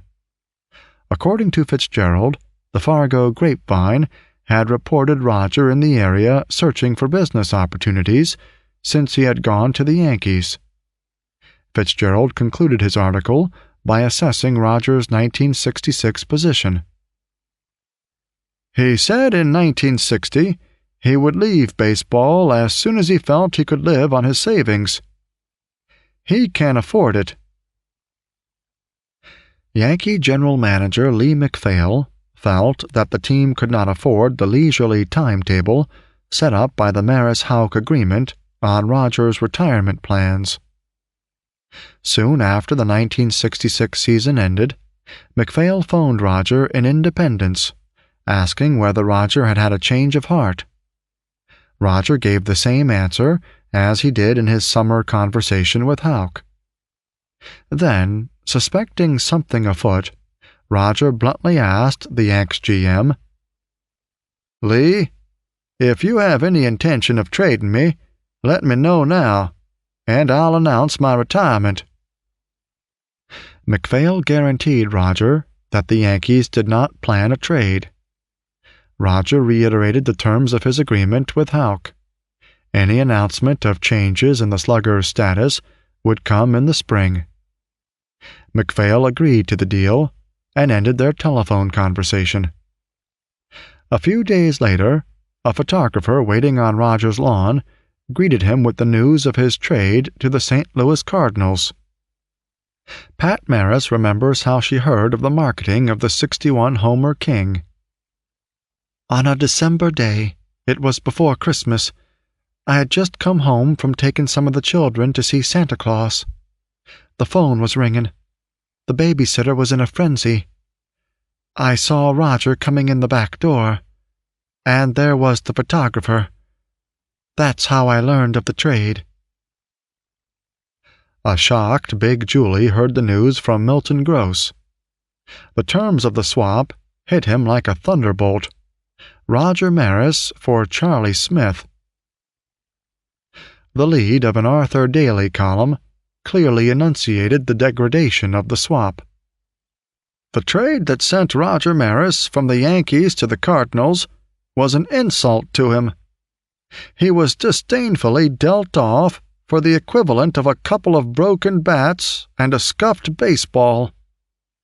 That's what gave the transaction such stunning impact. The even-up exchange of a one-time diamond demigod for an undistinguished journeyman, Charlie Smith, a refugee from the Mets." A few hours before the trade announcement, a column by Milton Richmond of United Press International went over the sports wires. Richmond wrote, "Roger Maris, the most precious piece of property in all baseball only 5 years ago, has the same market value as a well-worn 1961 car without any air conditioning. And if you look up those models in the daily ads, you'll find out they bring next to nothing." After the same wire carried news of the Maris trade, UPI killed the Richmond story. Surprisingly, the venerable Red Smith echoed Richmond's sentiments when he gave his views of the trade. "More surprising than yesterday's deal and the modest price accepted was the fact that the Yankees found a club willing to accept their damaged goods. There was no secret about the guys being marked disposable. Fred Corcoran said it about golf, but it applies in every field. In 1 year, he went from who's who to who's he." Roger had a blunt reaction to columnists' uncharitable opinions. "A bunch of those writers have been trying to get me out of town for years, and they've finally succeeded." Houck, in Season of Glory, reveals a totally different perspective on the Maris trade. "After the 1966 season, he told me he wouldn't come back. Just definitely would not come back to New York. When Roger left the Yankees, he was pissed off at the world. Then we made the deal with St. Louis. What we did, we gave him his free agency, really, and he agreed to go to St. Louis because he was from that general area anyway. That was the best that happened to Roger, because, geez, they really took care of him, gave him that Budweiser dealership in Florida as part of the deal." Chapter 17. A Spirit Rekindled in St. Louis. Once Roger lost his initial indignation at the insulting way the Yankees had traded him, he had to decide whether to play in 1967. Big Julie says that Roger's first impulse was to quit baseball. Years later, Maris told Will Grimsley of the Associated Press, "The last 6 years in the American League were mental hell for me. I was drained of all my desire to play baseball. They were years of anguish for me. I suddenly lost all my desire to play. I went out and tried. It was no use. I was washed out. The dedication just wasn't there." Roger would doubtless have complied with his agreement with Houck and retired if the Yankees had not traded him. Retirement became out of the question when the Yanks made Maris a Redbird. As he stated after the trade, "I wouldn't have played in 6-7 if the Yankees hadn't traded me. But when I was traded, I decided to play. I didn't want the press to say I quit because the Yankees traded me." Soon after the Yankees announced the deal, the Marises and the Musials met for lunch in St. Louis. A few days later, Musial sent Roger a letter with a $75,000 contract attached. Roger still felt undecided about his future and put the contract in a drawer for 6 weeks. When Stan Musial called again, Roger had decided to sign with the National League's Cardinals. The team called a press conference at Busch Stadium in the second week of February to welcome Roger to St. Louis. Referring to the new addition to the club, Stan the Man said, "We're happy and pleased to have him with us." Manager Red Schoendienst spoke optimistically at the press conference. "Maris is a real threat, and he'll help in more ways than one. He's a good outfielder and has good judgment on the bases. We were lacking for runs last season, and I think Maris may be just the man we can slip in there to help us. He's always played well when he wasn't injured." In addition to the generous contract and gracious attitude of the Cardinals, Roger may have had other personal reasons to convince him to forego retirement.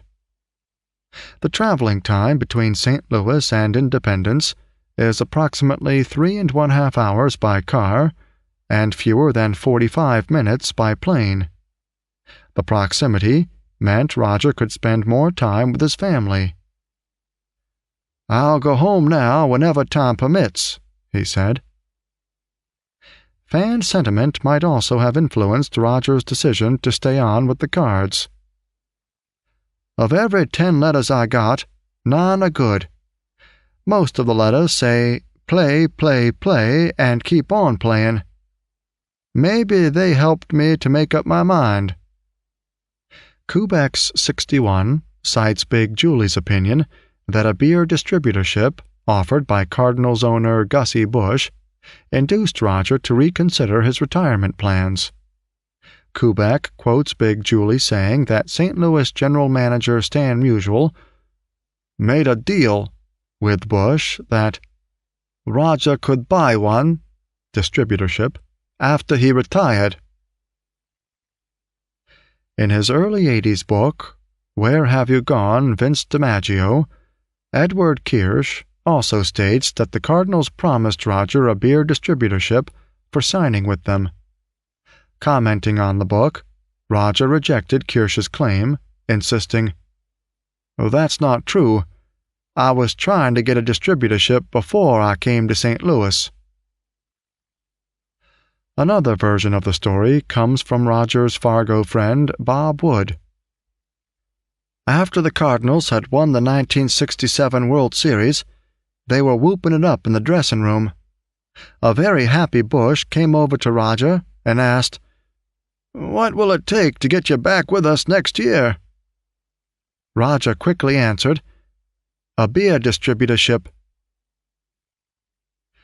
At Marist Distributing in Gainesville, Florida, Pat Marist dispelled each of those rumors.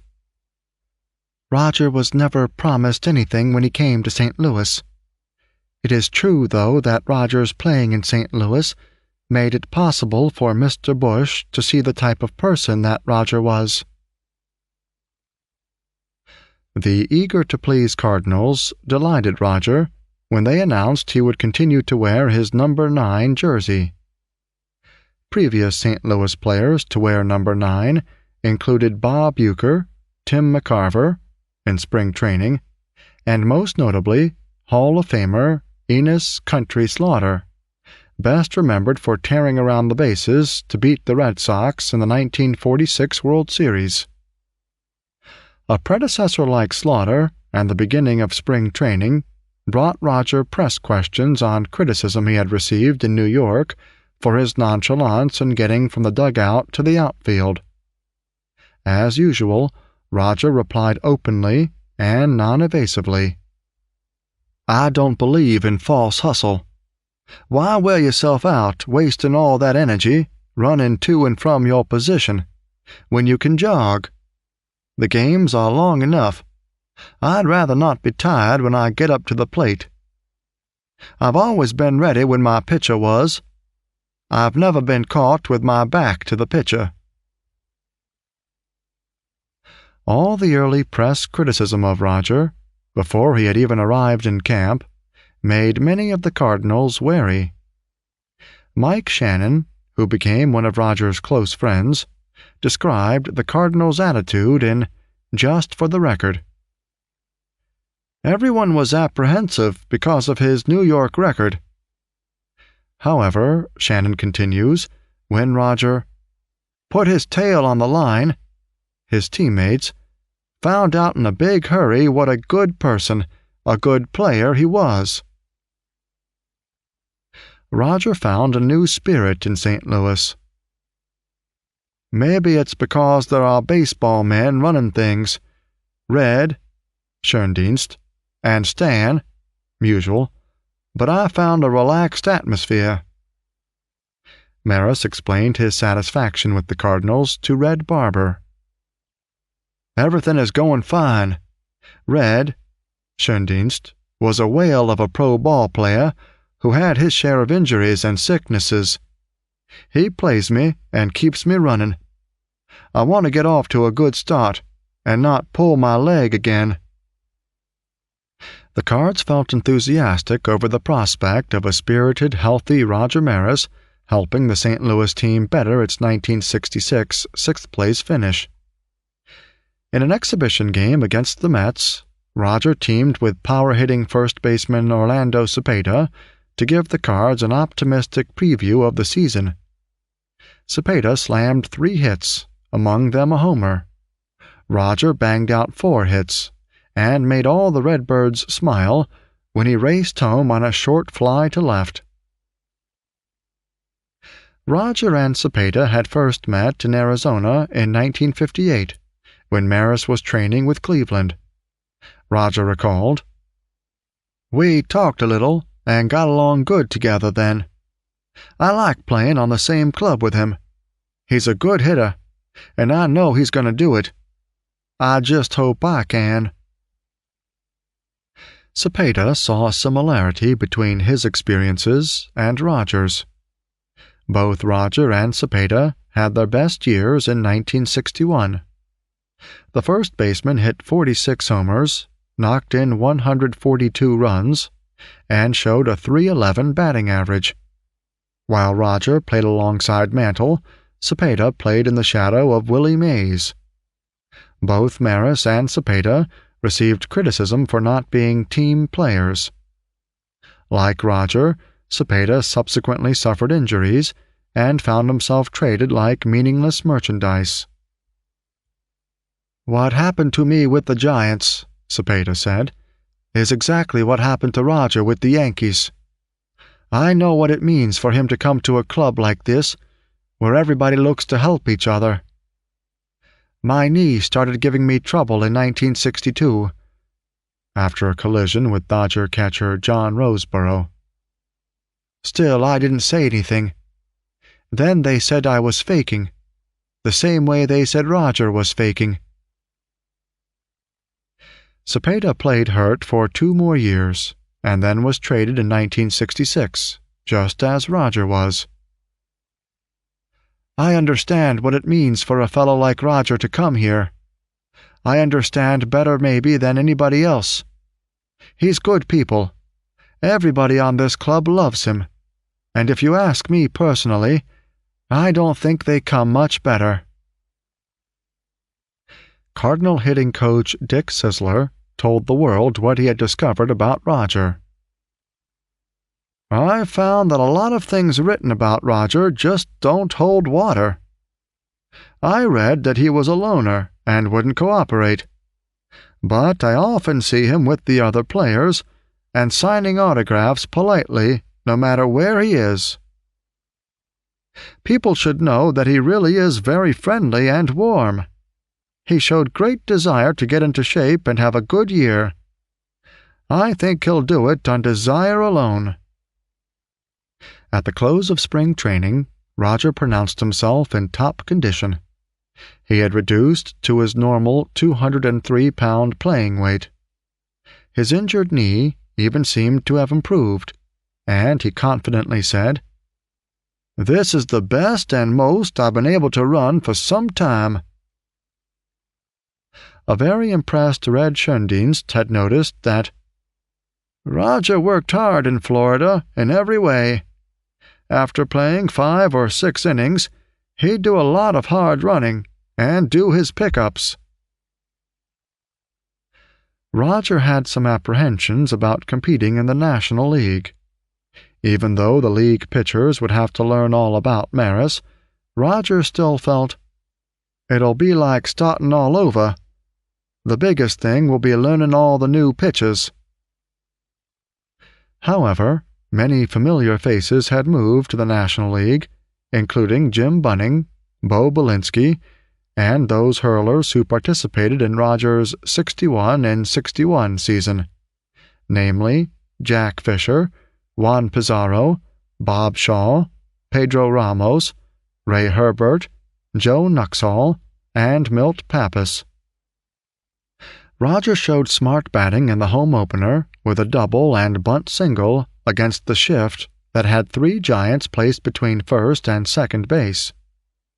The fans cheered when he singled over shortstop in the second, but never stopped running, turning a single into a double. Roger soon knew the rightness of his decision to come to St. Louis. Neil Russo penned a sporting news story on the Cardinals' opener against the Giants that bore the headline, "Maris hears cheers instead of jeers." Exhilarated, Maris said, "It was very nice to hear a reaction like that for a change. It's been a long time. I couldn't believe it was for real. I would like to be liked rather than disliked. Just wearing a different uniform this spring seems to have made some difference." Dr. Surprise believes, "The important thing about Roger's outlook for 1967, aside from new fans, new writers, and the like, was that Roger was so close to home. When he was with the Yankees, the entire Maris family would be together for only about 10 days a season." During the brief homestand, Roger belted 8 hits in 17 at-bats for a .471 mark, with 2 doubles and a triple.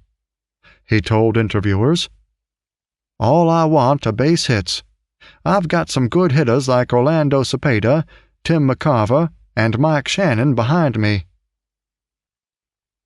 Roger didn't expect a big home run year, certainly a most difficult feat with the reduced mobility in his swing. "All I want to do here," he said, "is contribute something to a winning team effort. If I can do that, I think I've had a good year, a very good year." A very pleased Schoendienst spoke in superlatives about Roger as the Cardinals came to Shea Stadium early in the season. Beyond Roger's .310 average and 12 RBIs, "He's a real professional," Schoendienst related. "You don't have to tell him anything. He wants to win." At Shea, Roger heard some boos and read some Met bedsheet banners proclaiming, "Maris, go home." When the Cardinals needed a pinch hitter to take advantage of a sinker ball left-hander, they pulled Roger for the first time in the season. Maris's reaction impressed Schoendienst. "He stayed on the bench the rest of the game. He could have gone inside, but he wanted to be out there in the dugout with everybody else." Fargo's Don Gooselaw remembers that Roger did more than sit in the dugout. "Roger was the dugout cheerleader. He pounded on the garbage can in the dugout to cheer the team on. If you ask Tim McCarver, he'll tell you that it was Roger who was responsible for keying up the Cardinals." Nothing would keep Roger down. When he chipped a bone in his big toe in a household accident, he was available to pinch hit 2 days later. Maris started all 3 contests at Shea. Maris's major contributions made the Cardinals unstoppable as they overcame early challenges by the Cubs and Giants. Cardinal shortstop Dal Maxwell soon realized that Roger was a winning player, whose aggressiveness and determination to win equaled that of the Redbirds' fiercest competitors, Bob Gibson and Mike Shannon. At a mid-May alumni banquet at Washington University in St. Louis, Maxwell referred to Roger Maris as "one of the finest men I have met in baseball." For the first time in 5 years, Roger enjoyed playing baseball. The 32-year-old veteran didn't even mind the Cardinals' platoon system that alternated his position in the lineup against righties. "Being in and out of there hasn't bothered me. In fact, at times it has made me stronger. I've been platooned at times before, and I understand it. If you're here to win, and the manager thinks that's the way to win, I'm for him." Sports writers began to comment on Roger's performance in the clutch. At the end of July, Post-Dispatch sports editor Bob Brogue wrote that Roger has ranked with Orlando Cepeda and Julian Javier for driving in game-tying or winning runs, and has rated high, too, in the percentages of runs he has driven in and base runners advanced. Unlike the often hostile, abusive New York fans, Cardinal faithful noticed the personality of the man behind the baseball player. Staff Sergeant Anthony DeFazio of Carbondale, Pennsylvania, concluded that Maris is okay in my book, after reporting a telling incident to the Sporting News. As the Redbirds boarded their bus after a game at Connie Mack Stadium, an old man approached a player, begging for a nickel or dime. Roger witnessed the scene from the back of the bus. He took $1 from his wallet. Then he whispered to John Romano, seated in front of him, and gave the catcher the $1. Romano handed the old man the $1 through the window, saying, "This is from Roger." Andy Strasburg, marketing director for the San Diego Padres, has especially fond memories of 1967 and Roger Maris, his boyhood idol. Strasburg recalls that he first met Roger on a drizzly day in 1963, when I skipped school and went to Yankee Stadium. There weren't many kids around, and I had a chance to talk to Roger at length. Young Strasburg asked Roger for a bat and ball. Strasburg got the bat, but Roger told him that he would have to catch the ball himself. Andy fulfilled that dream. In Pittsburgh, on May 9, 1967, an older Strasburg caught a Roger four-bagger in row 9, seat 9, in right field. Roger called Strasburg his most faithful fan, and bragged about how much Strasburg liked his company. Andy's 1963 escapade had ended with his apprehension by the truant officer and suspension from school. Enthusiastic Cardinal fans watched the 1967 Cards take the flag by 10 1/2 lengths. Theirs was the first Card squad to win 100 games since the 1942 World Champs. En route to that distinction, their 52 road victories set a club mark. On the surface, Roger's 1967 statistics seem unimpressive. In 410 at-bats, he compiled a .261 batting average, 9 homers, and 55 RBIs. However, Roger's numbers give no indication of the many power plays that propelled the team to victory. Maris led the club with his 18 clutch hits, better described as RBIs, that put the club ahead to stay. Despite his difficulties with southpaws, Roger made some big hits against them. The Cards won 11 of the 12 games he hit safely against left-handed pitching. Of the 15 hits Roger had against lefties, 13 had a part in run scoring. Red Schoendienst did not hesitate in selecting Roger over right-handed outfielder Alex Johnson for the series against the Red Sox.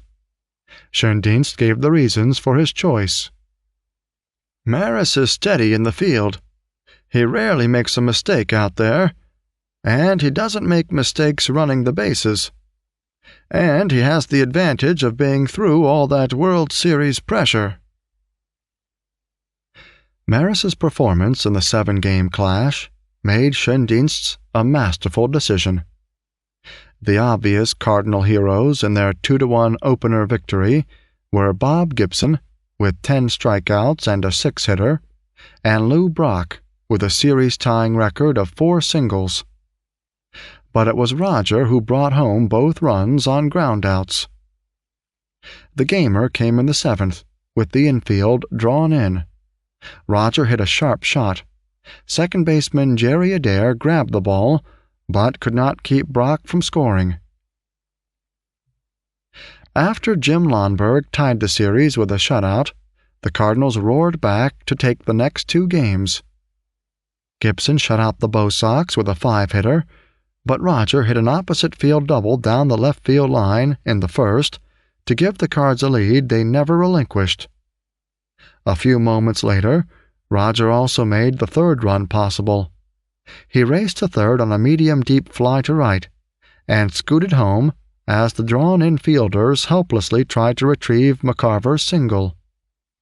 When Gibson was tiring in the 8th with a man on base, Roger closed out the frame by turning in a crowd-pleasing catch after slipping. The Bo Sox rallied to take Games 5 and 6. Game 5 was a 3-hit Lonberg masterpiece, marred only by Roger Maris's homer, the first run the Cards had managed off the hurler in 2 games. Game 7 became a classic confrontation between the 2 aces, Gibson and Lonberg. Roger contributed by singling twice, setting up 1 run and driving in another with a sacrifice fly. However, Gibson saddened the Fenway Park faithful with his 3rd complete game victory. Gibson deserved the Sport Magazine Outstanding Series Player Award.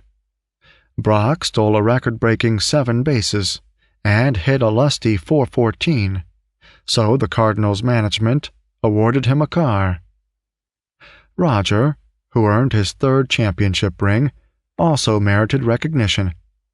He batted .385 and led both clubs with 7 RBIs, the most ever by a Cardinal in the team's 10 years of series play.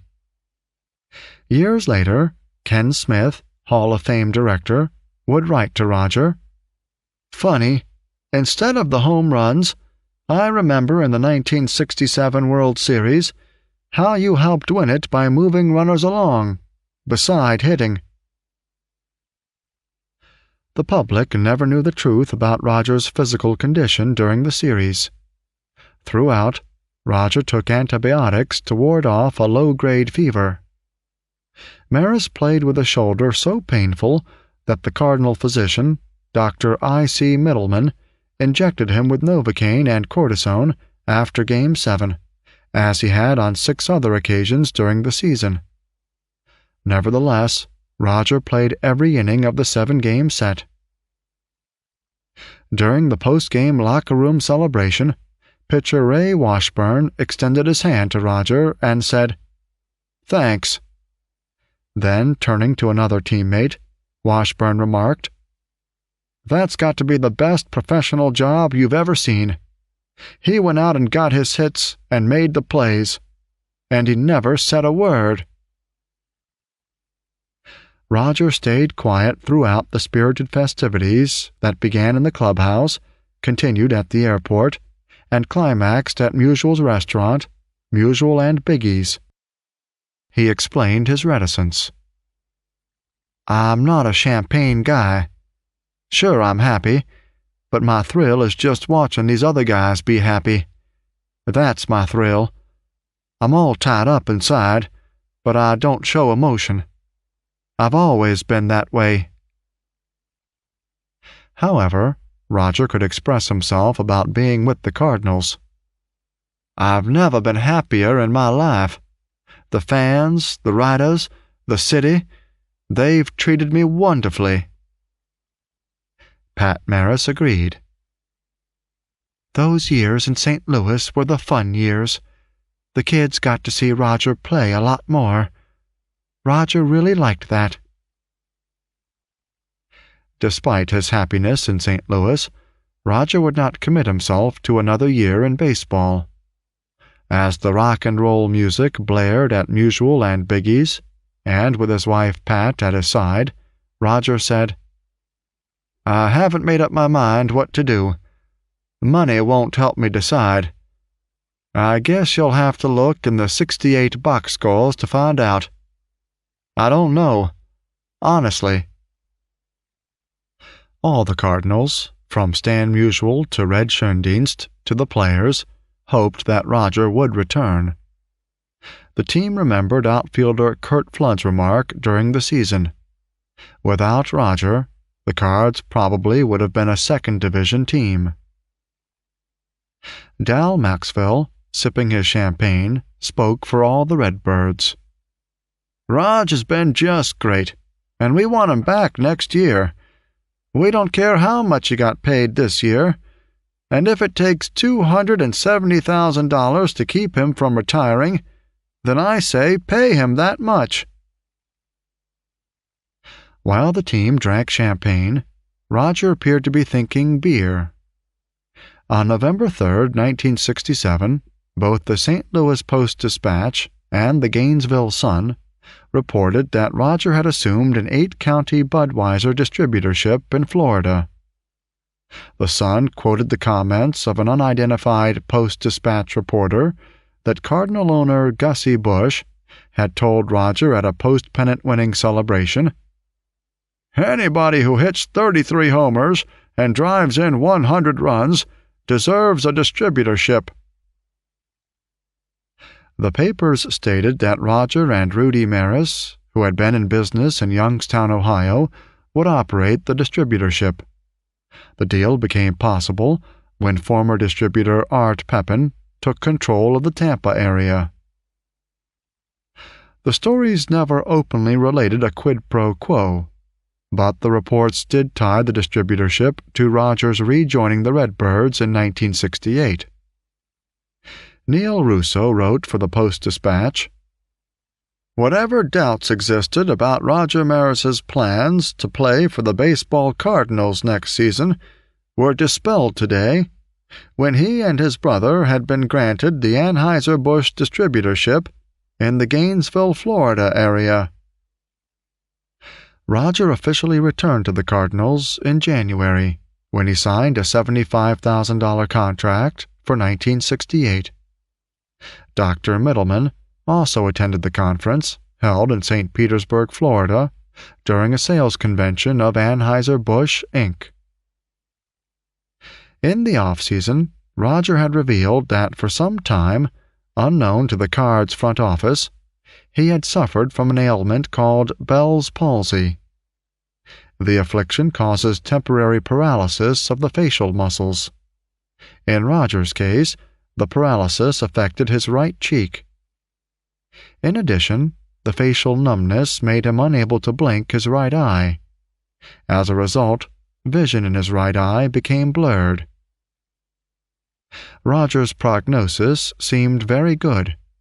Bell's palsy usually lasts only a few weeks and can be treated with massage and medication. Despite Roger's frequent physical battering, Dr. Middleman reported him in excellent condition at the January press conference. The Redbird management knew of the successful removal of a polyp from Roger's vocal cords. "He's had a 90% recovery from the new ailment," the Cards surgeon informed the media. Therapy would hasten the remaining 10% of recovery, correcting some drooping of Roger's lower lip. Recurrence of Bell's palsy is virtually unheard of, added the doctor. Roger realized an on- and off-the-field dream on January 25, 1968. The St. Louis chapter of the Baseball Writers Association of America presented Maris with the Bob Bauman Physical Comeback Award, named for the one-time trainer of the Cardinals and the University of St. Louis basketball team. At the dinner, Roger sat amid an illustrious circle of honorees: Orlando Cepeda, previous Bauman awardee, St. Louis Baseball Man of the Year, winner of the 1967 National League MVP, Lou Brock, Bob Gibson, Stan Musial, and Red Schoendienst, sharing the J. Roy Stockton Award for Outstanding Achievement in Baseball. Roger devoted his off-season time to his family. "I always wanted a big family," he said. "I guess you'd have to say I've got it. Girls are the greatest.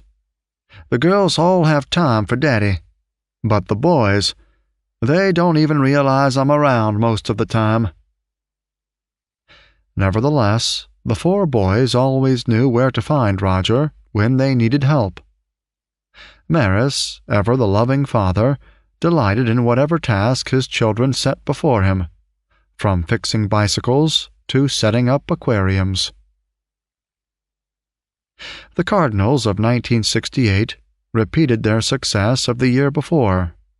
In June, the Redbirds moved into first place after sweeping a doubleheader from the Mets. Roger scored all the way from first on Cepeda's pop-fly single in the 7th inning of the nightcap. He made the decisive run in the 3-2 victory. Roger played in the old gas house tradition, to the amazement of his teammates. The Maris hustle surprised us, even though we had heard about it when he was in the American League, said Tim McCarver. He doesn't hit many homers for us, but he wins games in a lot of different ways. Fargo's Bob Johnson believes that more and more of the media began to learn about the real Roger Maris. Former Cardinal Joe Garagiola asked Roger to appear on his early morning television program.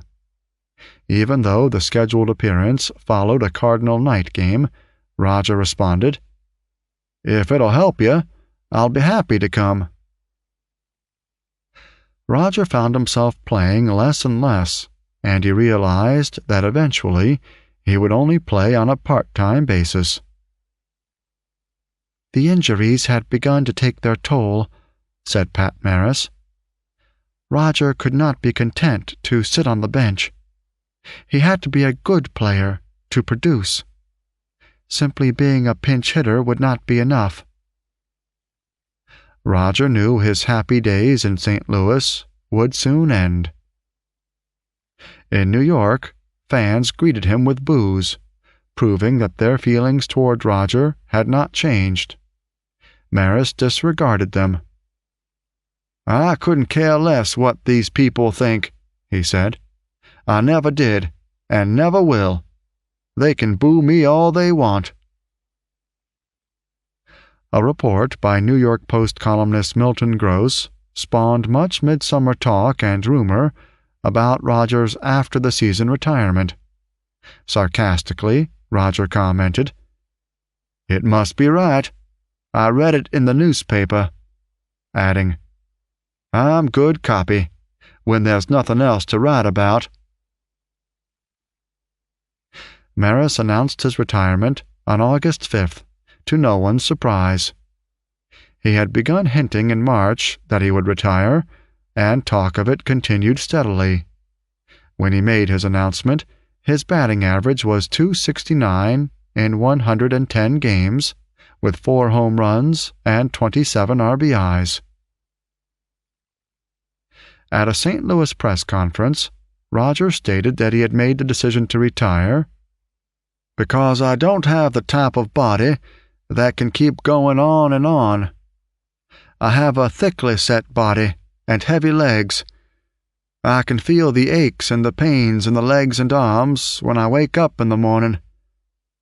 I also talked it over with my wife, and we felt I should spend more time with my family." Roger chose to announce his decision before season's end because he did not really care to be bothered by the press after the season. Manager Red Schoendienst praised Roger for his numerous key hits during the season and for his excellent fielding and alert base running. "Raj is ready to play, whether he's been out a week or a night or two. He's been a great inspiration to the entire ball club. Roger has been a help to some of the young players. He helps without saying much, and he's no pop-off." Roger expressed his thanks to those who appreciated him. "I couldn't have asked for a better place to play than here. The Cardinals have a great organization. Everyone has treated me good. The fans in St. Louis are the greatest." When someone mentioned Roger's years in New York, he merely replied. "It's like being burned. You never get rid of the scars." Maris still had his supporters among the sports writers in the New York media.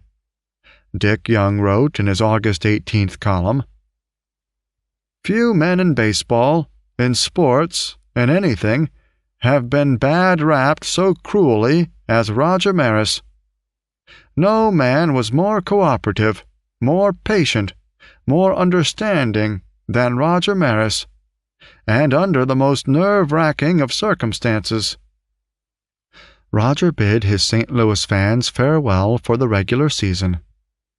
Before the game on September 29th, the Cardinals honored Roger for his achievements in his baseball career, as the Yankees had never done.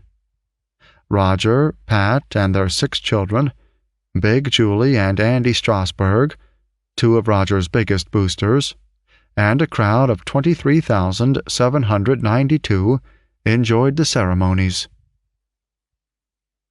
The Cardinals presented the Marises with a Wurlitzer organ, chosen by the family, Pat said, "because I can play it." The master of ceremonies, broadcaster Harry Carey, recited Roger's baseball records. Then he continued, "Such records tell only the story of Maris, the baseball player. In his relatively brief period in St. Louis, we've also come to know and respect him as Maris the man, a gentleman of warmth and humility, an inspiration to youngsters everywhere, a man who has been genuinely a credit to the game." Roger responded by thanking the Redbirds. "For 2 of my most enjoyable years in baseball, and the fans here for accepting me the way they did."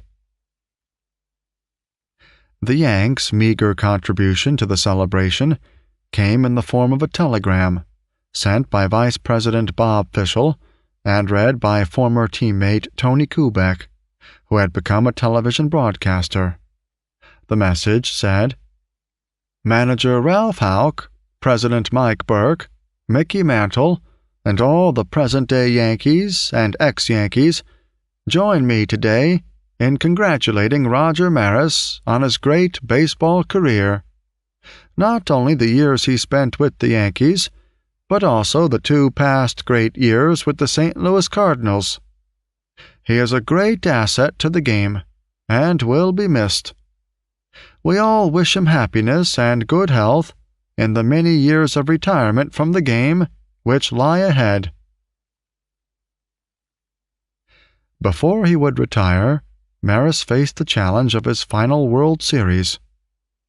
His regular season totals reflected the physical wear and tear that had now become obvious.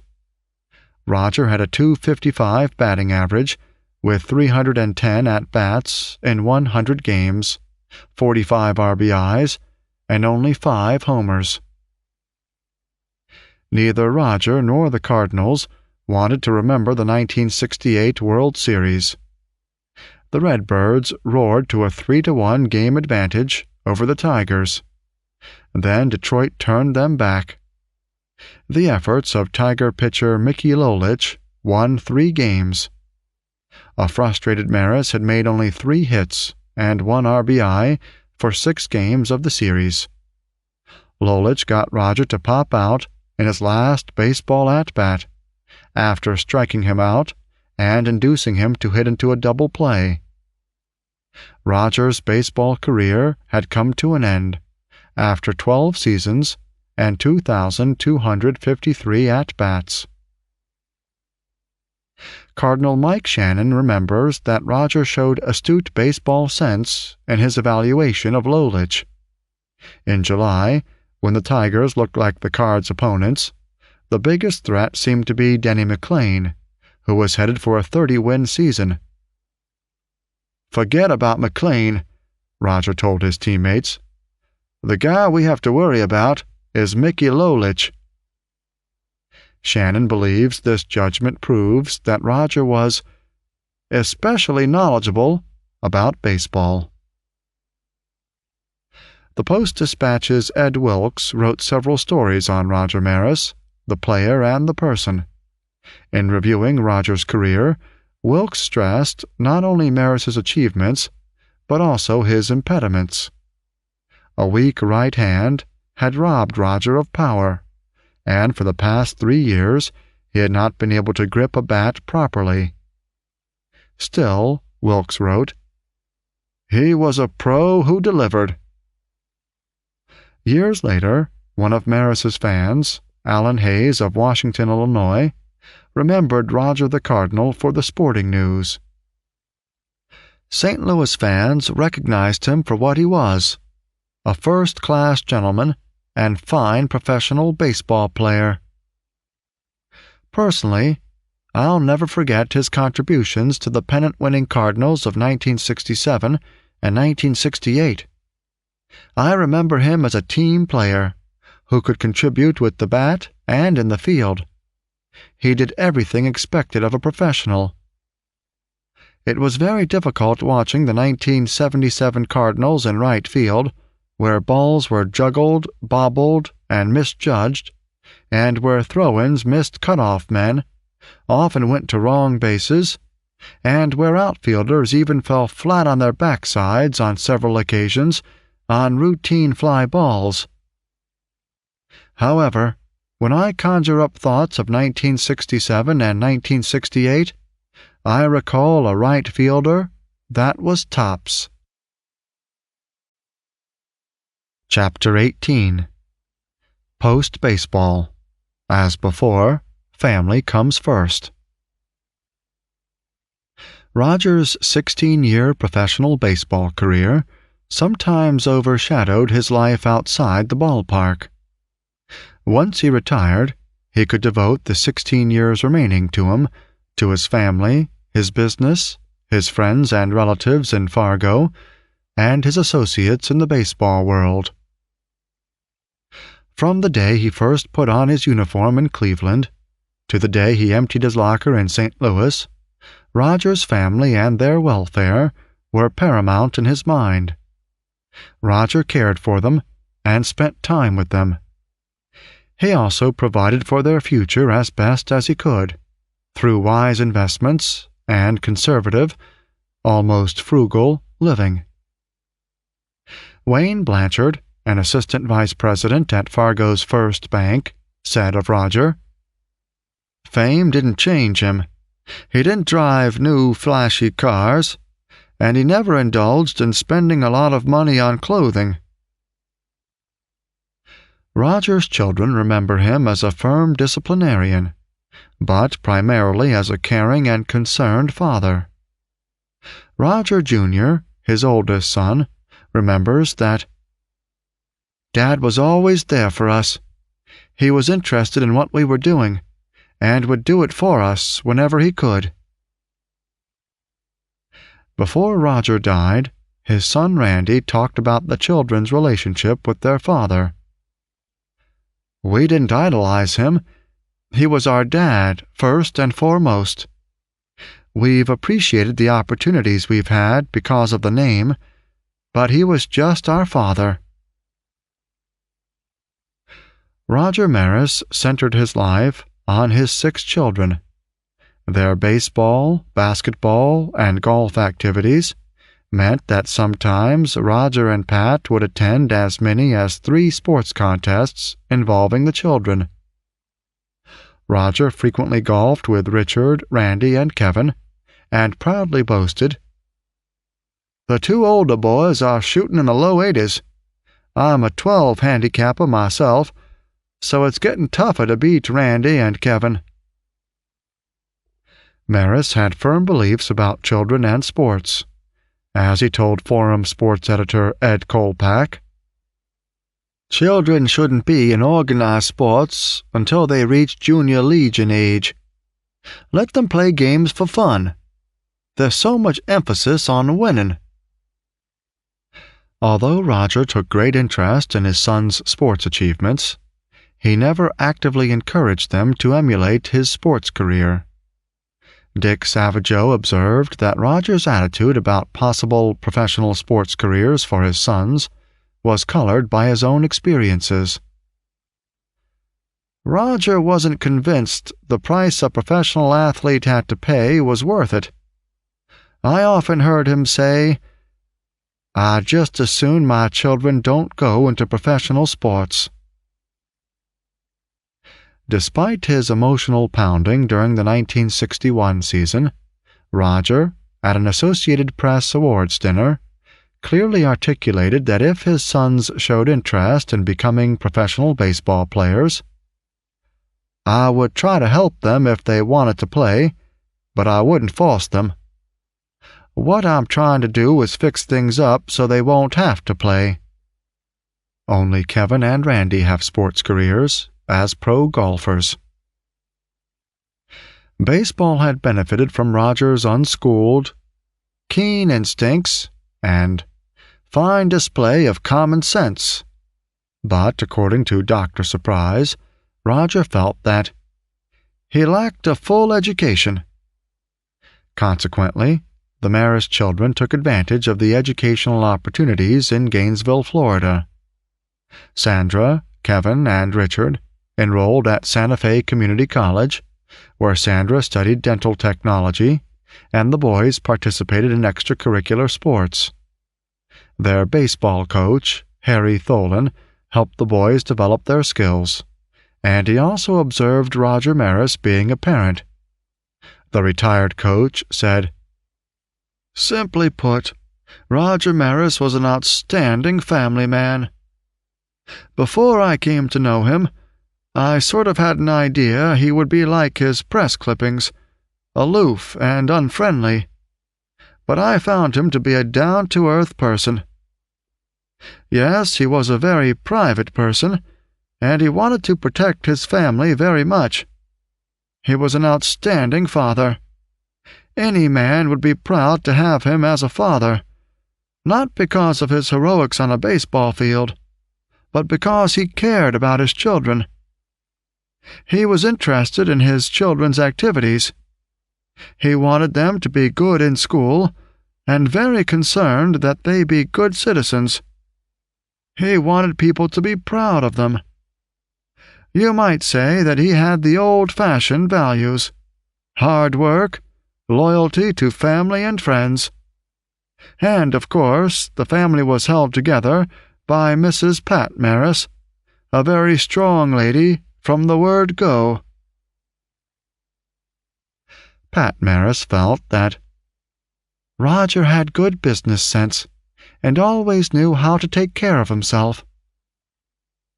Roger always took great pride in his financial shrewdness and independence.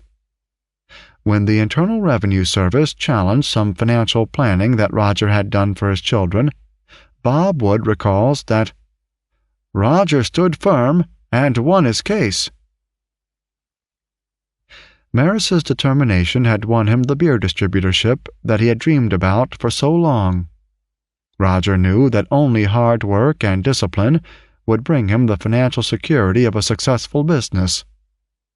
Still, making the transition from the ball field to the office had proved difficult even for disciplined athletes. Dr. Steinert cautioned that Roger was the type of person who needed a routine, a same day-to-day pattern to succeed. Enter Roger's brother Rudy, family, friend, and key to the success of the beer distributorship. Rudy's business experience had prepared him to perform the important work on the inside, handling the management side of the operation. Roger, Rudy's complement, would work on the outside as the public relations man promoting the product for taverns and supermarkets. The Maris brothers resolved to succeed. Roger rode the delivery trucks for months, going into taverns and telling owners and patrons alike about the goodness of his beer. To prove his claim, Roger would buy a Budweiser for everyone in the house. The hard work and personal approach paid off. Business tripled in the Maris's 8-county distributorship area. Ed Kensler, owner of a building supply company in the Gainesville area, and a former University of Florida coach, worked briefly for the Maris distributorship. He said, "I can tell you that the business was run very well, and the workers were treated kindly." The workers decided to test the Maris brothers. The beer handlers went out on strike, making demands that were ridiculous, according to union leader Big Julie. The entire Maris family cooperated to keep the business running. When the workers walked off, Roger and Rudy loaded the trucks themselves, with the help of some of the children. When Maris Distributing made all its deliveries, without missing one, the workers had to settle. Some of the media persisted in running unfavorable reviews of Roger the businessman. Maris once remarked, "One guy wrote that if it wasn't for the 61 homers, I would have been driving a beer truck instead of selling it." These potshots at the achievements of his former baseball career annoyed Maris less than portraits such as Edward Kirsch's. In Where Have You Gone, Vince DiMaggio, Kirsch describes Maris as a goof-off who did not come in to work regularly. To such reports, Roger responded, "I'm in the office every day." Certainly, by the time the business had become a success, Roger had more control over his schedule. He spent more time outside the office, doing public relations for Bush, and participating in numerous charity golf tournaments. From about 1974 until his cancer was diagnosed, Roger played in as many as 25 to 30 tournaments a year. "I was gone every other weekend," he said. "It took a lot of time, but I was happy to do it. It was always for a good cause." The important business of selling beer never kept Roger from acting on its principles. Ryan Duran, a Yankee teammate of Roger's during 1960-1961, had once been a relief pitcher who terrified and overwhelmed the batters. His drinking helped incur his downfall. For years after his retirement, Roger had had no contact with Duran. After stays in 7 hospitals and 4 treatment centers, Duran finally learned to deal with his alcoholism. He became director of alcoholism rehabilitation at Stoughton Hospital in Wisconsin, and currently serves as a consultant on substance abuse rehabilitation. Duran confided, "Because of my background and present position, I thought Roger assumed we could not get together because he was selling beer. But several years ago, I decided to contact Roger. Let me tell you, Roger is a no-bullshit guy. He said, 'Let's see what we can do to correct the lifestyles of the young who might be in trouble.' Roger then told me, 'Ryan, when you come to Florida, I will arrange for you to speak at the local schools and youth organizations.' Roger kept his word. He was a sound, spiritual type of man, willing to present the other guy's point of view." Larry Guest of the Orlando Sentinel-Star wrote an article headlined, "Who's the Real Roger Maris?" The story offers some interesting glimpses of the baseball hero turned beer distributor who had lived in Gainesville for more than 12 years. In 1981, the Maris Distributing Company employed a staff of some 50 persons who moved 2 million cases of Budweiser beer a year. Guest wrote that the employees thought of Roger as a kind, laid-back boss. A smiling, friendly Roger sometimes rode down the street in his white golf cart. The red and black Anheuser Eagle, emblazoned on the front, made him easily recognizable as the Budweiser beer distributor. Guest comments that members at his club considered Maris generous and unfailingly courteous. University of Florida sports publicist Norm Carlson affirmed the opinion. I think Roger's a great guy, a funny guy. I've had many good times in his company. He's never been anything but a pleasant person to be around." However, the relationship between the Maris family and Anheuser-Busch deteriorated in the late 90s.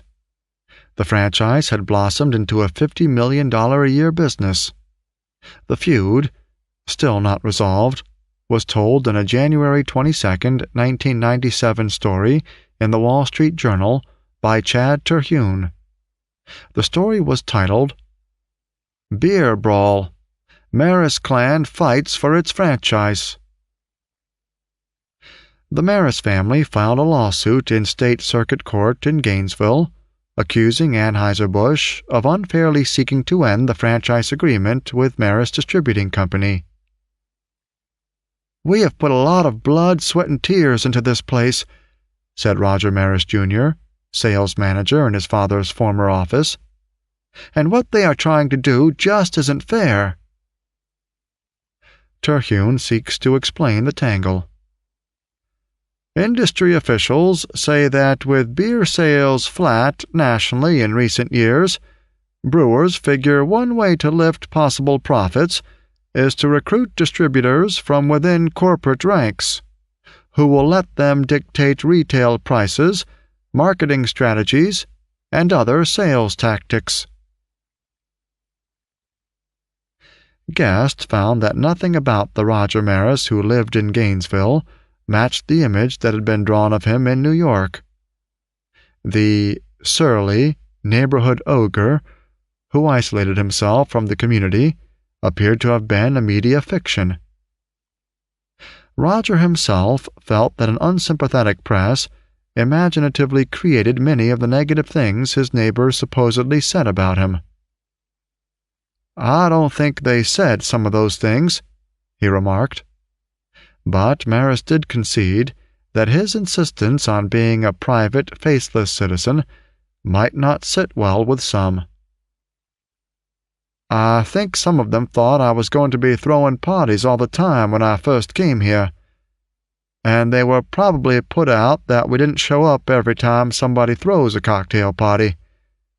I try to be friendly, and if I can help by giving someone a case of beer or something, I'm glad to do that. But parties are not just my thing. I just try to mind my own business."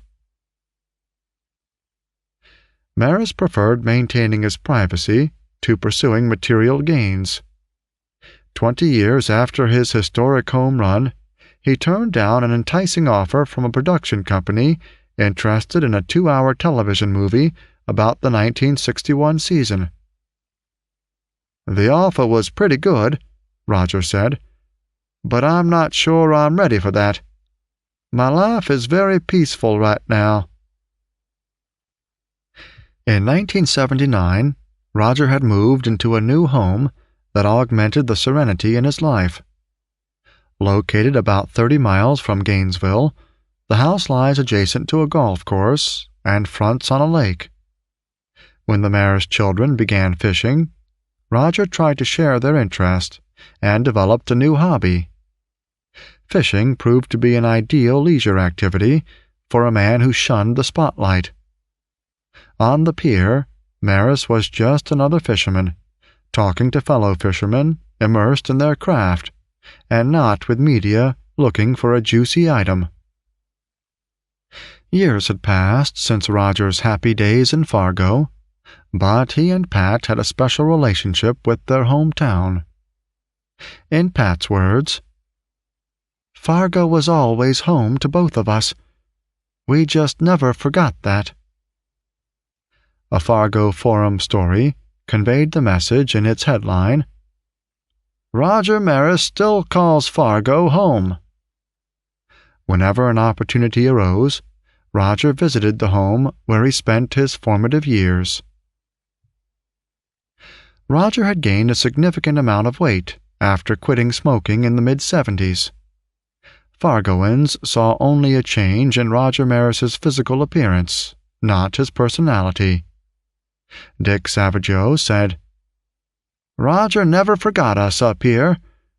The amazing thing about him was for all the notoriety he got, he never forgot a friend.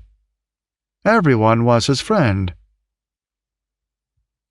On those visits home, Roger became a familiar sight at the local Knights of Columbus Club.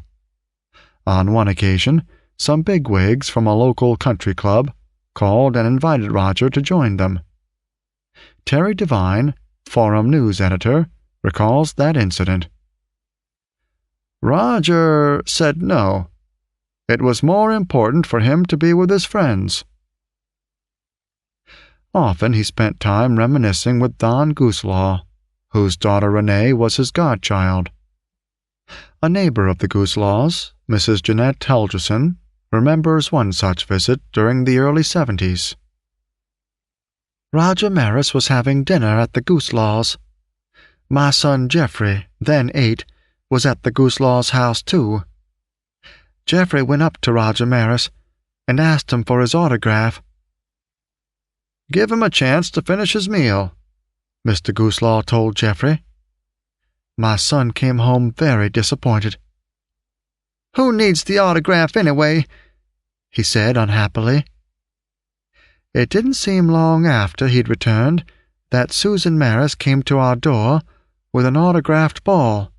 She said, My dad would like you to have this, Jeffrey.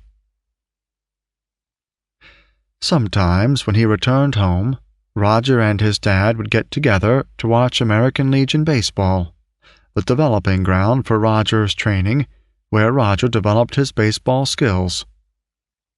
Barnett Field, where Roger had first attracted the scouts' attention, had made way for an improved Jack Williams Stadium. Fargo youngsters lionized Maris during his visits.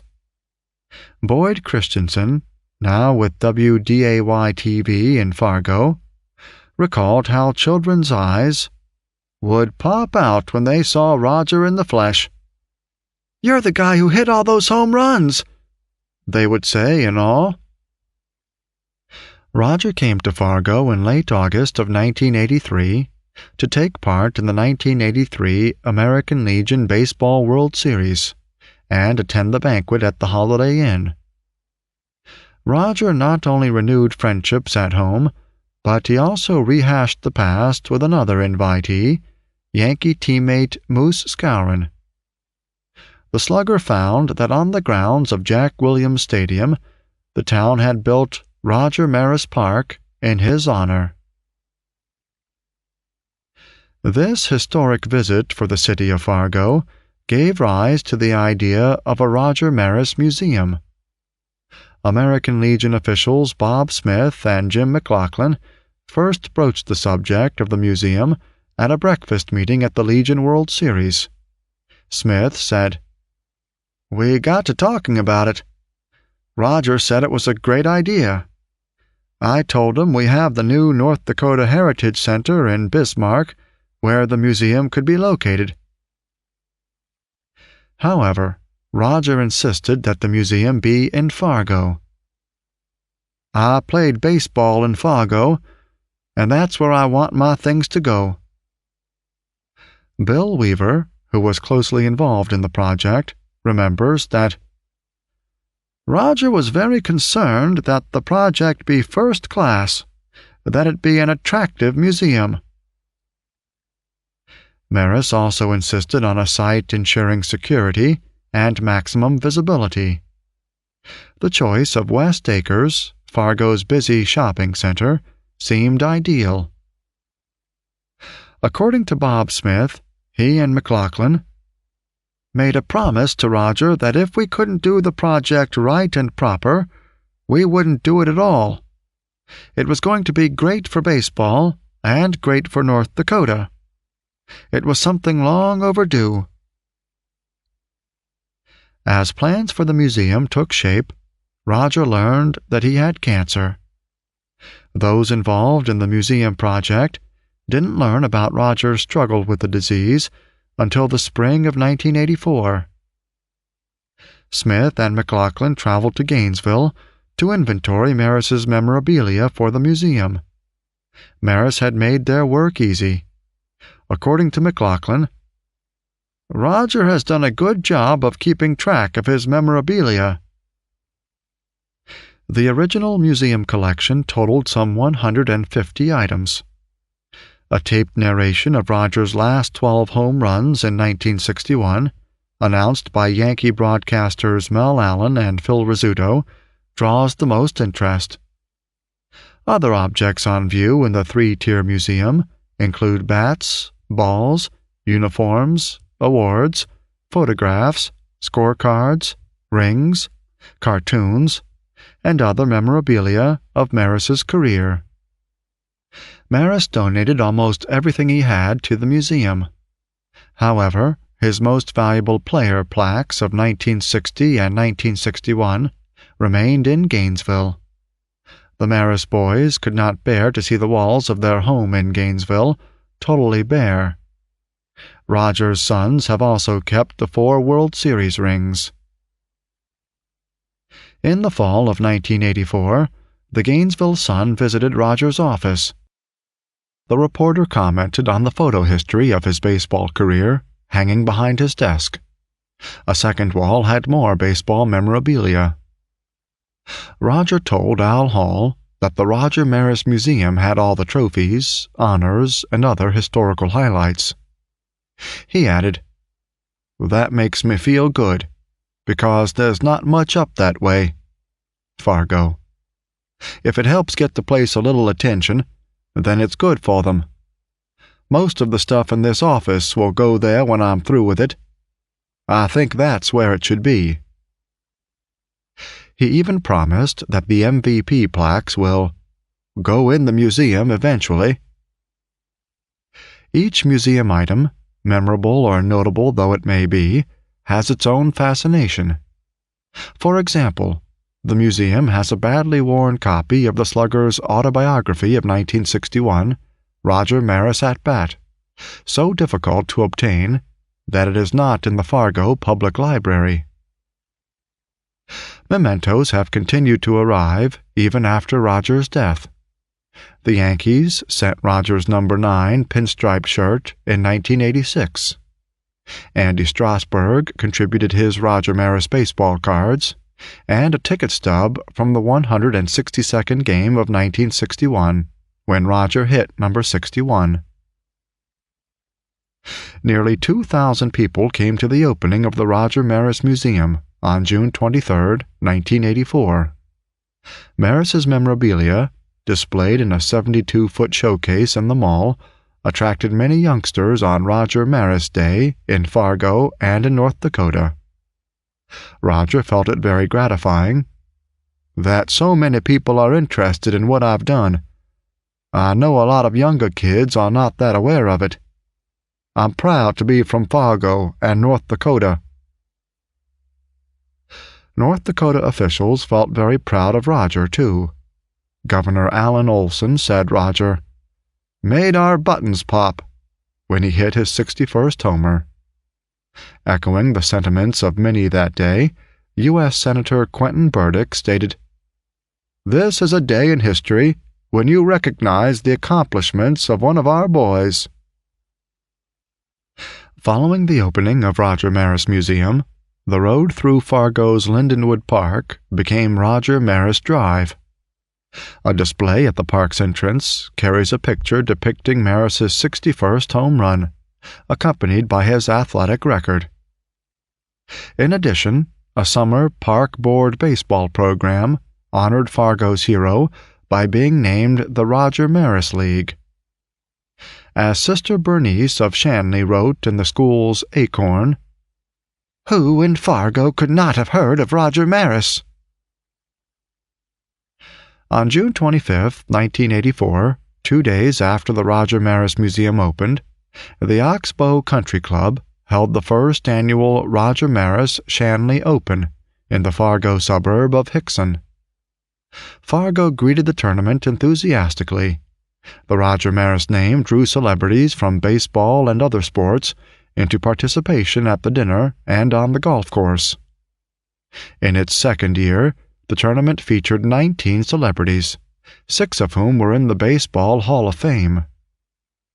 "The media portrayed Roger as surly. that he was difficult to get along with," said Sid Cichy.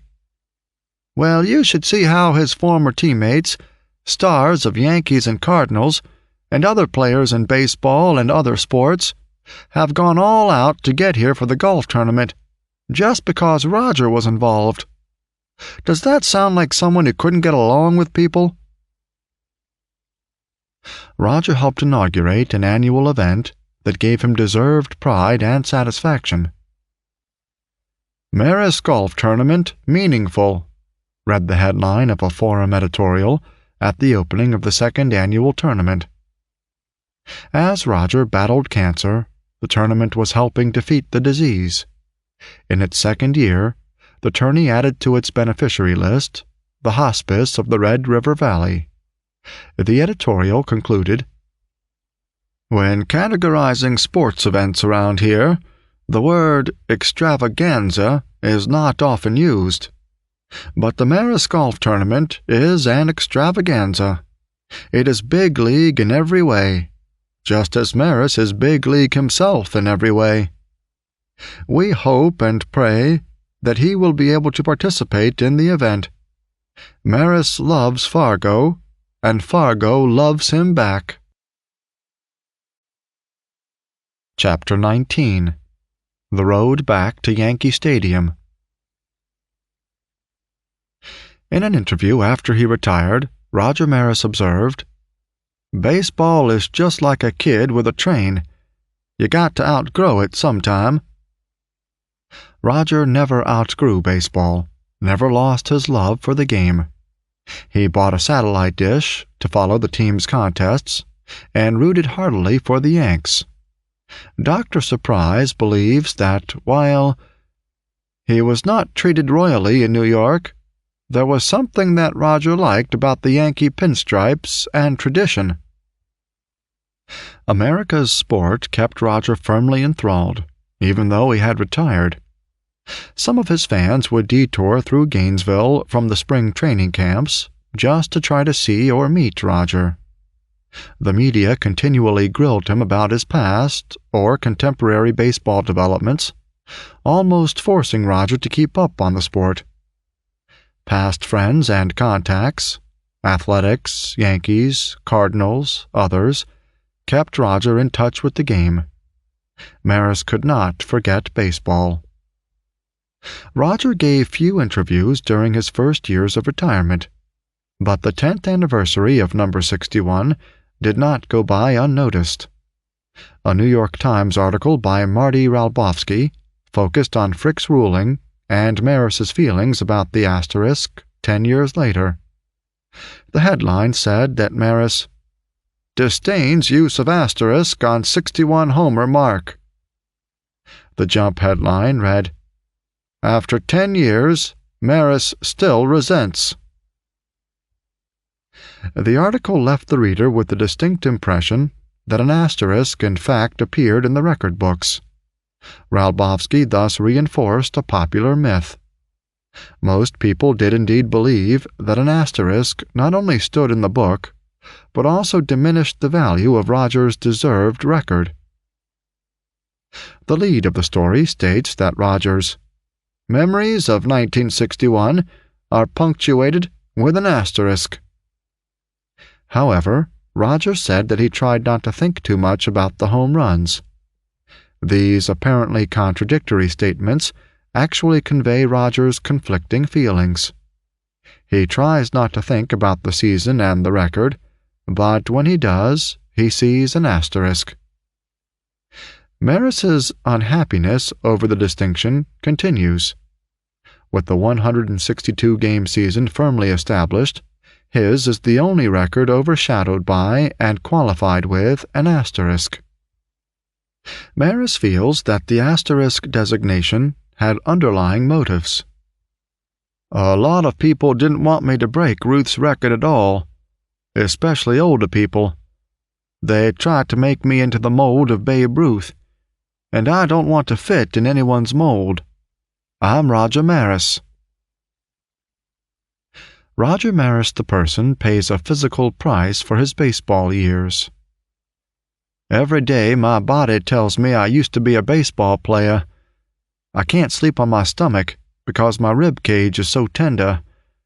It got that way because of how I'd bust up double plays.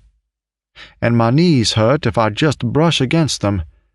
That's from banging into outside walls. And I still don't have any feel in the ring finger of my right hand from when I broke my hand in '65. If I had to do it again, I would have been much more careful about my health, not to jeopardize it like I did." The Slugger had not planned to celebrate the 10th anniversary of home run number 61. "I'll just go home and have a beer." A horde of reporters caught up with Roger in 1973 in Atlanta, where Maris had come to watch the Braves rally and defeat the Mets. The media asked Roger to comment on the pressures facing Hank Aaron as he neared the all-time homer mark of 714. Roger, smiling, said, "I'll be glad when he does it, because it'll take the pressure off me. The girls in the office are taking calls from the press, and it requires a lot of their time."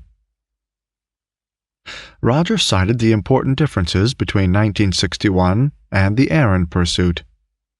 1. Hammering Hank had no 154-game requirement or 162-game schedule. 2. When Roger broke the record in 1961, the fans expected him to top his performance in 1962.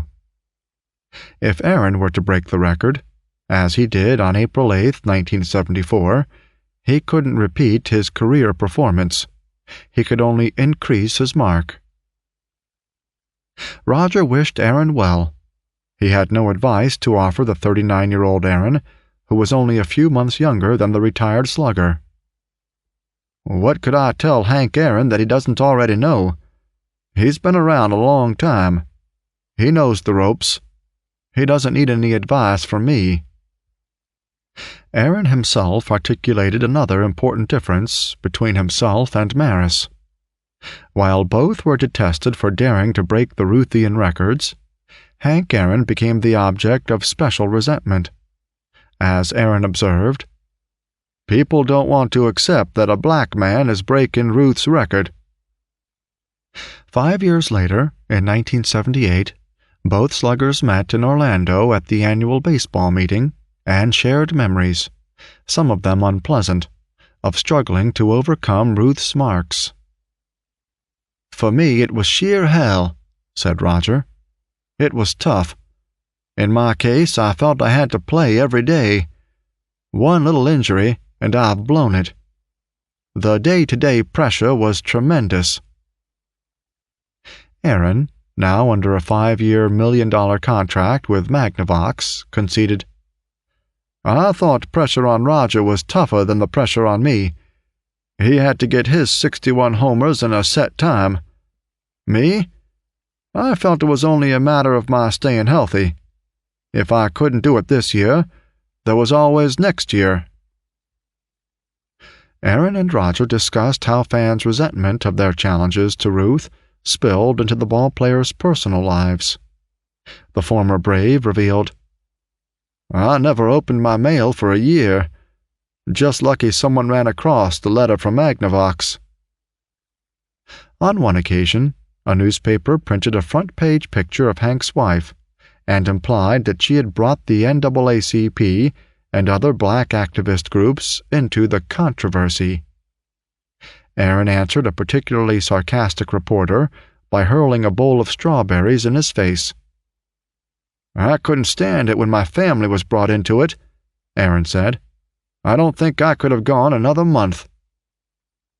Roger disclosed, "I got streams of mail also. A lot of it was of a racist nature. Like Hank, I wasn't allowed to open my own mail. It was a miserable time in my life." Maris felt bitter not only over the treatment he received in pursuit of Ruth's record, but also over what happened when he achieved it. "Aaron's record was important," remarked Roger, "and mine was trivial. At least that's what's been written. When Ruth held the mark, it was the one to shoot at. When I broke it, it was a fluke. Now it's the 101st on the list of 100 top achievements. The Yankee and Brave managements responded differently to their history-making players. When Hank Aaron beat Ruth's 714 lifetime homers by 1, Atlanta presented him with 715 silver dollars. "Do you know what I got from the Yankees?" Roger asked sardonically. The new regime that took over the Yankees in 1973 could not be blamed for Roger's past experiences. George Steinbrenner, the boss, the principal owner, became interested in the old Yankees, not the least Roger, and organized a Yankee Alumni Association. Steinbrenner compiled a list of former players' addresses and phone numbers. He had pins and rings made for the alumni. To enable contacts among the former players, Steinbrenner began a newsletter and distributed an alumni address book. Roger did not cooperate with the boss's projects. Steinbrenner told the press, "I kept asking our guys, where the hell's Roger Maris? We don't have anything on Roger Maris." Some of Roger's former teammates tried to get him to see the situation from a new perspective. Moose Skowron told Roger that things were different in New York, that the fans would love to see him and cheer him. I spoke to Roger about returning more than once. I told him that he also owes it to the other guys on the team who would love to see him. He told me that he'd think about it, and perhaps one day he'd come. Robert Janes of the Gannett News Service noticed Roger and former close teammate Elston Howard having drinks in the lounge of the Hilton at the governor's baseball dinner in St. Petersburg in the spring of 1973. Janes relayed their conversation. "You ought to come up," Howard pleaded. "It'll be a great time. Forget all that crap. You'll have a great time." Roger remained adamant. "Nope, Ellie. No." The Yankees planned to celebrate in 1973 the 50th anniversary of Yankee Stadium, the house that Ruth built. Management, players, and fans wanted the home run champion to participate in the old-timers game that formed the heart of the festivities. The Sporting News of August 18, 1973, reported that the Yanks had initiated a fans' postcard campaign to induce Roger to return to the stadium. Traditionally, old-timer games brought retired ballplayers together in a nostalgic competition that excited the fans and gave some of them their first chance at seeing the famous in action. Maris had played in several, 2 in Atlanta and 1 in St. Louis, with little enthusiasm. "I don't like them," Roger stated. "I can't feel comfortable going out there in uniform anymore." He deliberately avoided the Yankee old-timer game. He not only wanted to stay out of the spotlight, but he also, and more specifically, wanted to stay out of Yankee Stadium. "The Yankees did him wrong," said Pat Maris, "and he had no interest in going back." While Steinbrenner was new to the Yankees, Yanks general manager MacPhail was not. MacPhail spoke to Roger at the St. Petersburg dinner, trying to lure him to the stadium. Roger replied sharply, "I'm not an old-timer. I'm only 38. I just don't want to go." He concluded with typical candor, "If the Cardinals have an old-timers' day, I go. If you have one, I don't. Is that plain enough?" MacPhail seethed over Maris's rebuff. His later public reaction only provided Maris with further justification for Roger remaining in Gainesville. "I don't know what you can do. It'll be 12 years this season. That's a long time. But I'm not through yet, and I'm going to keep trying. Actually, we did him a favor by trading him. New York had become a bad situation for him. We gave him new life in St. Louis. He did well there. My gosh, He even got that distributorship from Bush when he retired. I don't think he came out that badly." Roger found it hard to forget his perception of the Yanks' attitude towards him in '61. "The Yankees always favored Mickey to break the record," he said. "I was never the fair-haired boy over there." Referring to the post-1961 seasons, Maris commented, "When I'd get hurt, they thought I could still play. When Mickey or Tom Trash or someone got hurt, they'd let 'em rest." Nor did Roger forget the booing fans, especially during the last years in pinstripes. "If we were playing before 35,000 people," he remembered, 34,000 of them were on my back. It got so baseball was just no fun." The kindness fans showed toward him now came years too late. 2 publications reported on the conversation between MacPhail and Roger.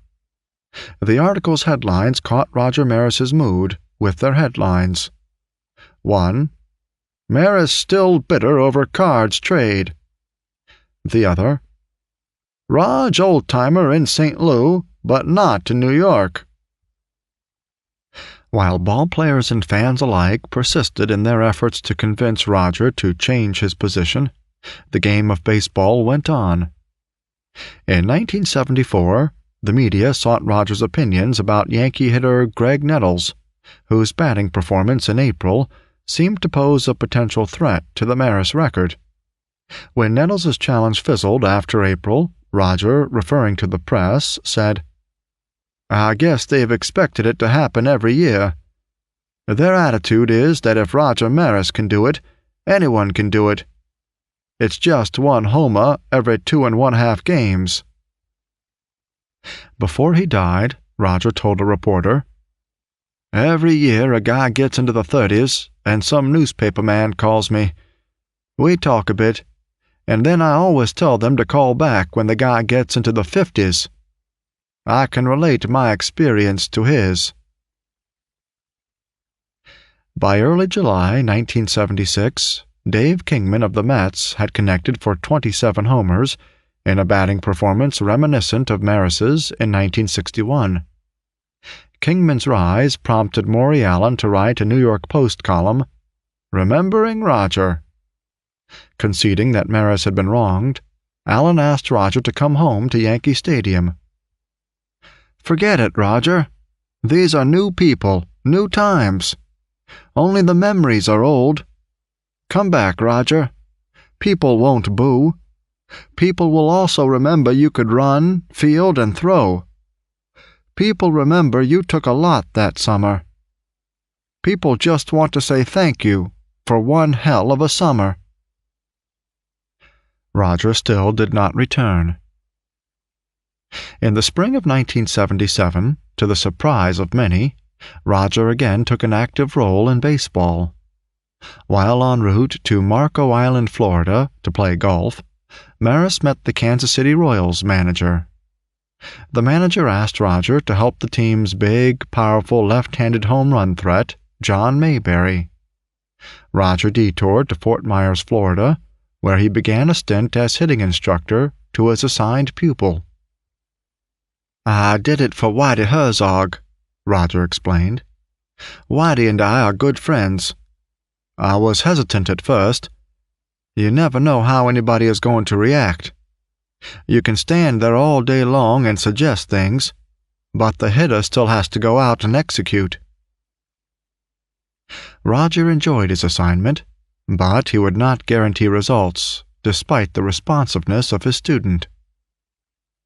The instructions in Fort Myers brought comments from the press. In reply to suggestions that he was mellowing, Roger retorted, "I'm the same man I was 5 years ago. It's everyone else who's mellowing towards me." When asked if his temporary return to baseball meant that he would again put on the pinstripes at the stadium, Roger answered, "One day, when I get to be an old-timer." The scope of the questions broadened to other topics. Was Roger envious of the hefty salary paid to Reggie Jackson, the Yankees' new controversial right fielder? "It doesn't bother me at all," replied Roger. "I'm happy I played when I did. The dollar doesn't go any place today." Having encountered the wrath of New York, could Roger advise Reggie? "I'm not going to give him any advice," insisted Roger. "I could just hear the people saying, 'Who is he to give anybody advice? He couldn't handle his own problems.' I just hope they don't get on him the way they got on me. If they do, it will be miserable for him." By midsummer, Reggie Jackson began to find incidents in his season that paralleled Roger's tribulations during 1961. "I'm experiencing some of the things Roger Maris went through," said Reggie. "I think I understand him better than I did 6 months ago. I mean, can you imagine what it was like to hit 61 homers in a season? In New York? It would take a new breed of man to do that again. The most amazing thing is that he still has his sanity." Roger maintained his sanity throughout his Yankee experience. Now, as a private person, he persevered in his unshakable insistence on not returning to New York. The Yanks still hoped that he would change his mind, as Rick Ostro reported on August 14, 1977, in the Danbury News-Times. "One source in the Yankee front office reports that Maris's letter of refusal to this year's game was warmer than any he's ever sent. Perhaps the day when he does return is not as far away as everyone thinks." Roger showed no sign of changing his attitude as the 1978 season neared. In his article for the spring 1978 Baseball Quarterly, Peter Golenbach again asked Roger about his refusal to return to the stadium. Roger was not ready to return. The slugger claimed that the Yankees had passed the word that he would not return because he was afraid of being booed. That was not the reason, according to Maris. "But aren't Houck and MacPhail gone?" the writer asked. Maris replied, "You've got to understand me. I've never believed in knocking people. Never. It's not my nature. I really don't even care to get into those kinds of things, 'cause all you do is reopen wounds. Right now, Roger Maris is in Podunk. Nobody knows he's around. You know? Half of us haven't heard of him in the last 5 years, and it's beautiful. I really hate to reopen old wounds. No news is good news. That is basically what it amounts to." Roger returned in 1978 for the Yanks' home opener. He said on returning, "I'm here because of George Steinbrenner. He talked me into it." The team had won its first World Series since 1962, and the boss wanted to climax the celebration with a flag-raising ceremony with Roger and Mantle. Recognizing Steinbrenner's single-minded determination to bring him to the stadium and the new, sunnier attitude in the Bronx, Roger relented. But before he agreed, he wanted Steinbrenner to do something in return. "I'll come back," Roger told Steinbrenner, "and it won't cost you a penny for me." "Well, what do you want?" Steinbrenner asked. "Sod for the Oak Hill Private School," in Gainesville. The boss granted the request. "Listen, George, these kids could use some lights, too." "You got it," said the boss. Al Hall in the Gainesville Sun relates that Roger also requested, and got Steinbrenner's help, at Oak Hall, where some of the Maris children attended. Jerry Eisenberg wrote a column entitled "The Long Journey Home for Roger Maris" for the New York Post. The journalist notes that as the slugger looked at the park and the fans, he said, "Well, it's home."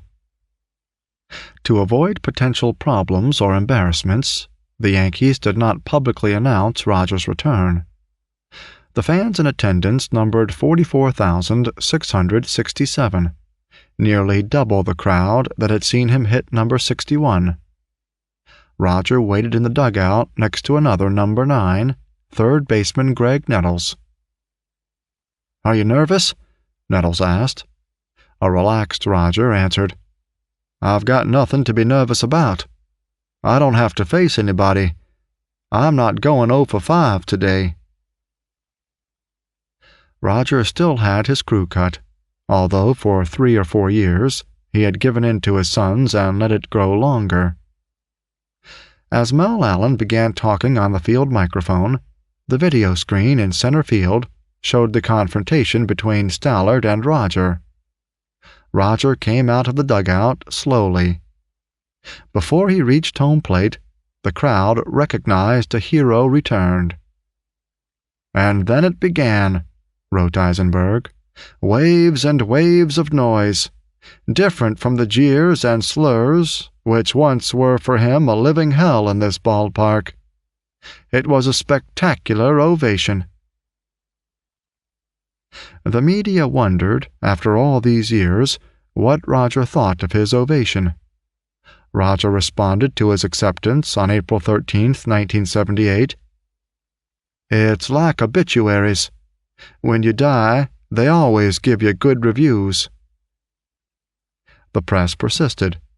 What would have happened if the fans booed? 2 versions of Roger's witty retort appeared in the press. "All it would mean is that I wouldn't be back here again."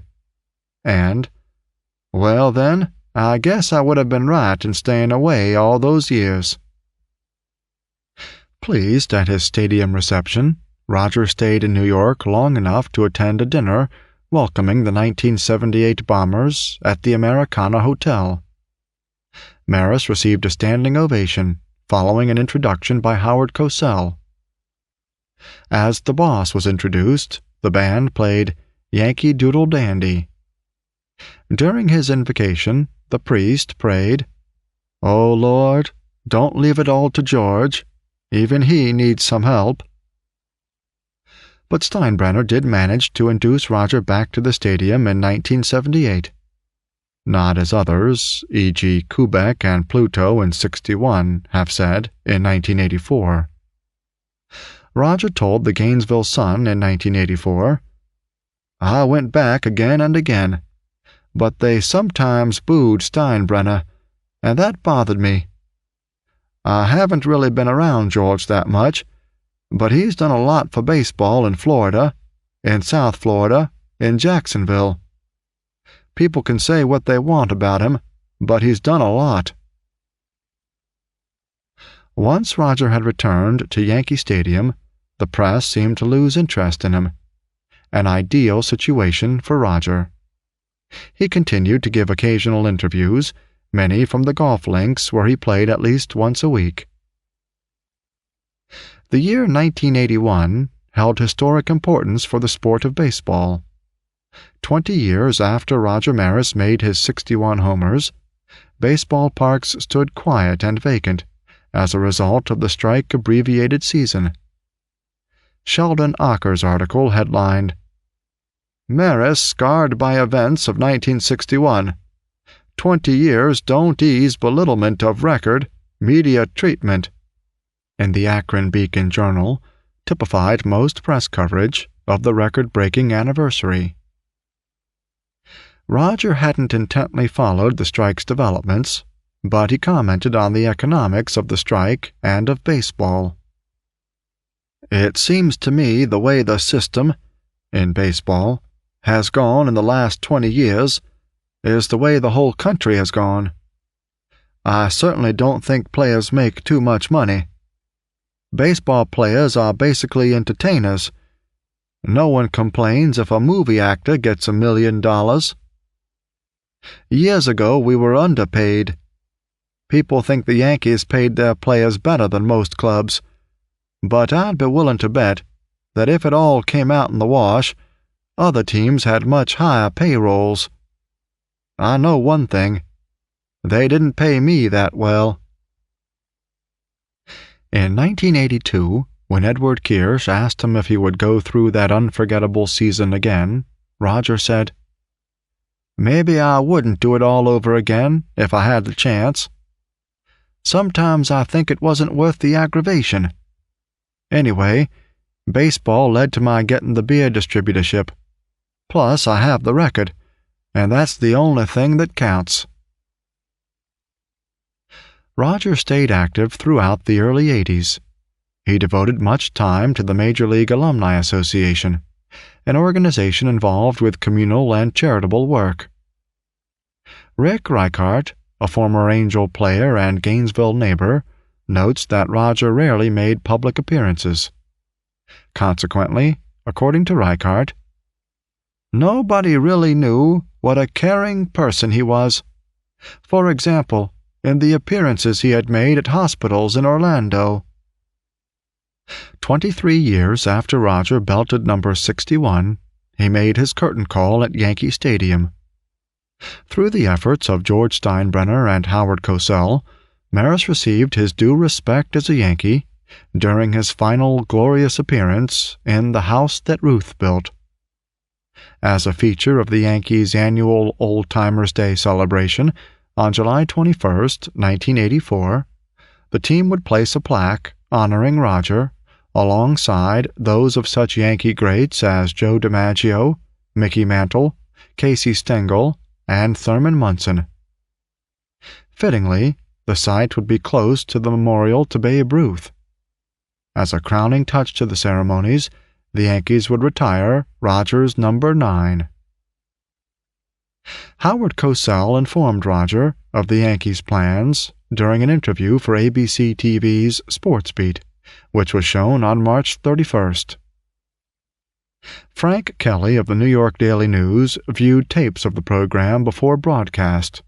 He wrote, "The look that passes across Maris's normally impassive face ranges from utter disbelief to suspicion to fulfillment." "You are serious?" an unconvinced Roger asks. Then, believing, Roger says softly, "I think that's very nice. I would say that's the nicest thing that's been done to me. It's been 23 years, and it has been hard to get any serious recognition for hitting the 61 through baseball." Roger's cancer undoubtedly hastened his return to the stadium. However, Steinbrenner had other motives for his prompt actions. "I didn't retire Roger's number and put him on the monument out of sympathy for him because of his illness. I believe in flowers for the living, not just the dead. 23 years was too long to wait. That was a debt that was owed that was never paid." Steinbrenner waited 11 years to repay the Yankees' debt to Roger and retire his number. At the time the boss bought the team, Nettles wore the number 9. The boss wanted to retire Roger's number years ago, but I couldn't very well take the number off Nettles's back. After the 1983 season, when the Yankees traded Nettles to San Diego, Steinbrenner could retire Maris's number 9 without impediment. Don Gooslaw noticed that Roger was like an excited youngster who couldn't sit still. Roger had his happiest moments professionally in that brief period before the stadium ceremonies, according to Gooslaw. On that special, long-awaited day, the Maris family, even the children, could be present at a historic event. Some 250 Fargo citizens made the 1,200-mile-plus trip to New York. As a special treat, Roger hosted a reception in his hotel suite for his hometown friends. The honor given Roger Maris also meant glory for Fargo. "When Roger accepted the honors," said the forum's Ed Kolpak, "he pointed to his friends from North Dakota who were seated behind home plate.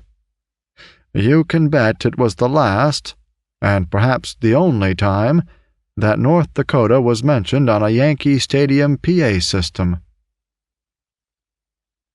As Roger stood at home plate, he watched the Yankees also retire the number 32 of teammate and close friend Elston Howard, who had died in 1980.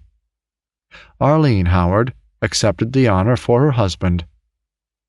"I'm especially honored," said Roger, "to be sharing this day with Elston Howard. Ellie and I locked together, and I'm as proud for him today as I am for myself." The Yankees affixed Roger's bronze plaque on the monument in the Memorial Park behind the fence in left center field.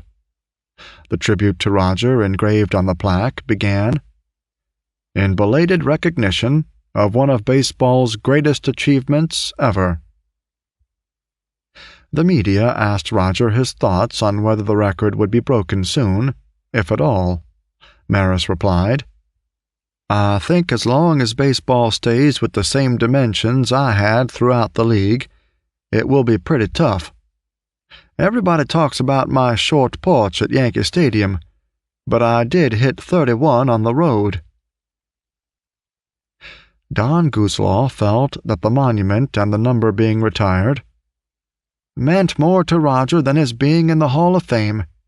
He was permanently enshrined in Yankee Stadium, being out there with DiMaggio and Ruth. And best of all, his family was there to see these honors. During the ceremonies on his special day, Roger told the stadium crowd, "Every player is always proud to be a Yankee. The Yankees have more tradition, more history. To not only play with the Yankees, but to also merit a plaque and the retirement of one's number is more than anybody can expect." The thrill of the day stayed with him. Fewer than 6 weeks before he died, Roger told the Gainesville Sun, "If nothing else happens to me in baseball, I think the thing that means more to me than anything else is the plaque on the monument in center field. There are a lot of quality baseball players out there, a lot of legends. To be out there is something that I'm very proud of. I do believe that George wanted to do this for me, not out of sympathy and not for himself, but for me." In Clete Boyer's estimation, Roger Maris loved George Steinbrenner.